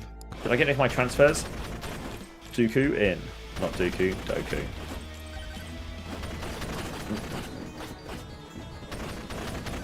Who do I want to bench here? Just remember my character can climb up walls. Out Dooku. One and the same. If all of Asia is one region, yeah, it'd be Korea. It would be Korea or anything. You think Stones? City do. They do always concede 1.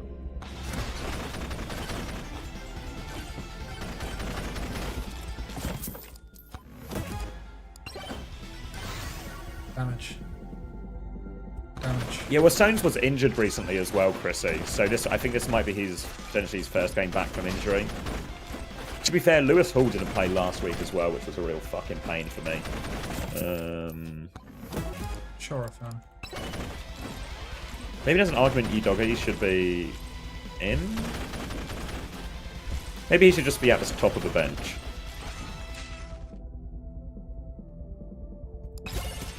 Imagine a Pacific Fantasy. Fuck me. It's Pacific Fantasy, but all the players cost single digit and your budget is 15. It would just be rigged. Yeah, it would be rigged so hard. There would just be, you know, we talked about, like, what if there was just a Hog and a Lucio shooting each other, farming damage and healing? I mean, it would just be that every that, game. Yeah.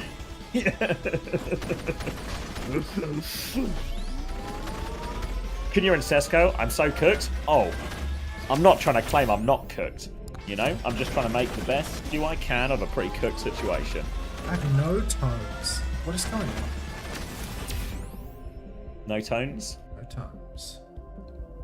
I mean, you have no C tones? Nobody wants to see tones, that's irrelevant, but... Get Sharda in. I mean, honestly, I'm really considering a João Pedro bench, even though I know that's fucking crazy. The problem is, all my expensive players on draft are just complete fucking whack. Sesko gets me no points, Wirtz gets me no points, Kunya gets me no points. João Pedro's been fine, to be fair, so not quite all of them, but all right, 3 out of 4 bad is trouble. That'll do me, everyone. I've deafened Xavier. I'm not going to bed. I'm going to the gym, actually, because I haven't been to the gym in like a week, and I think I need to throw myself off the balcony if I don't go. So I will, you know, in order to prevent any sort of balcony-related incidents, I'm going to go to the gym. So I'll see you tomorrow. There is Japanese finals at 2 p.m.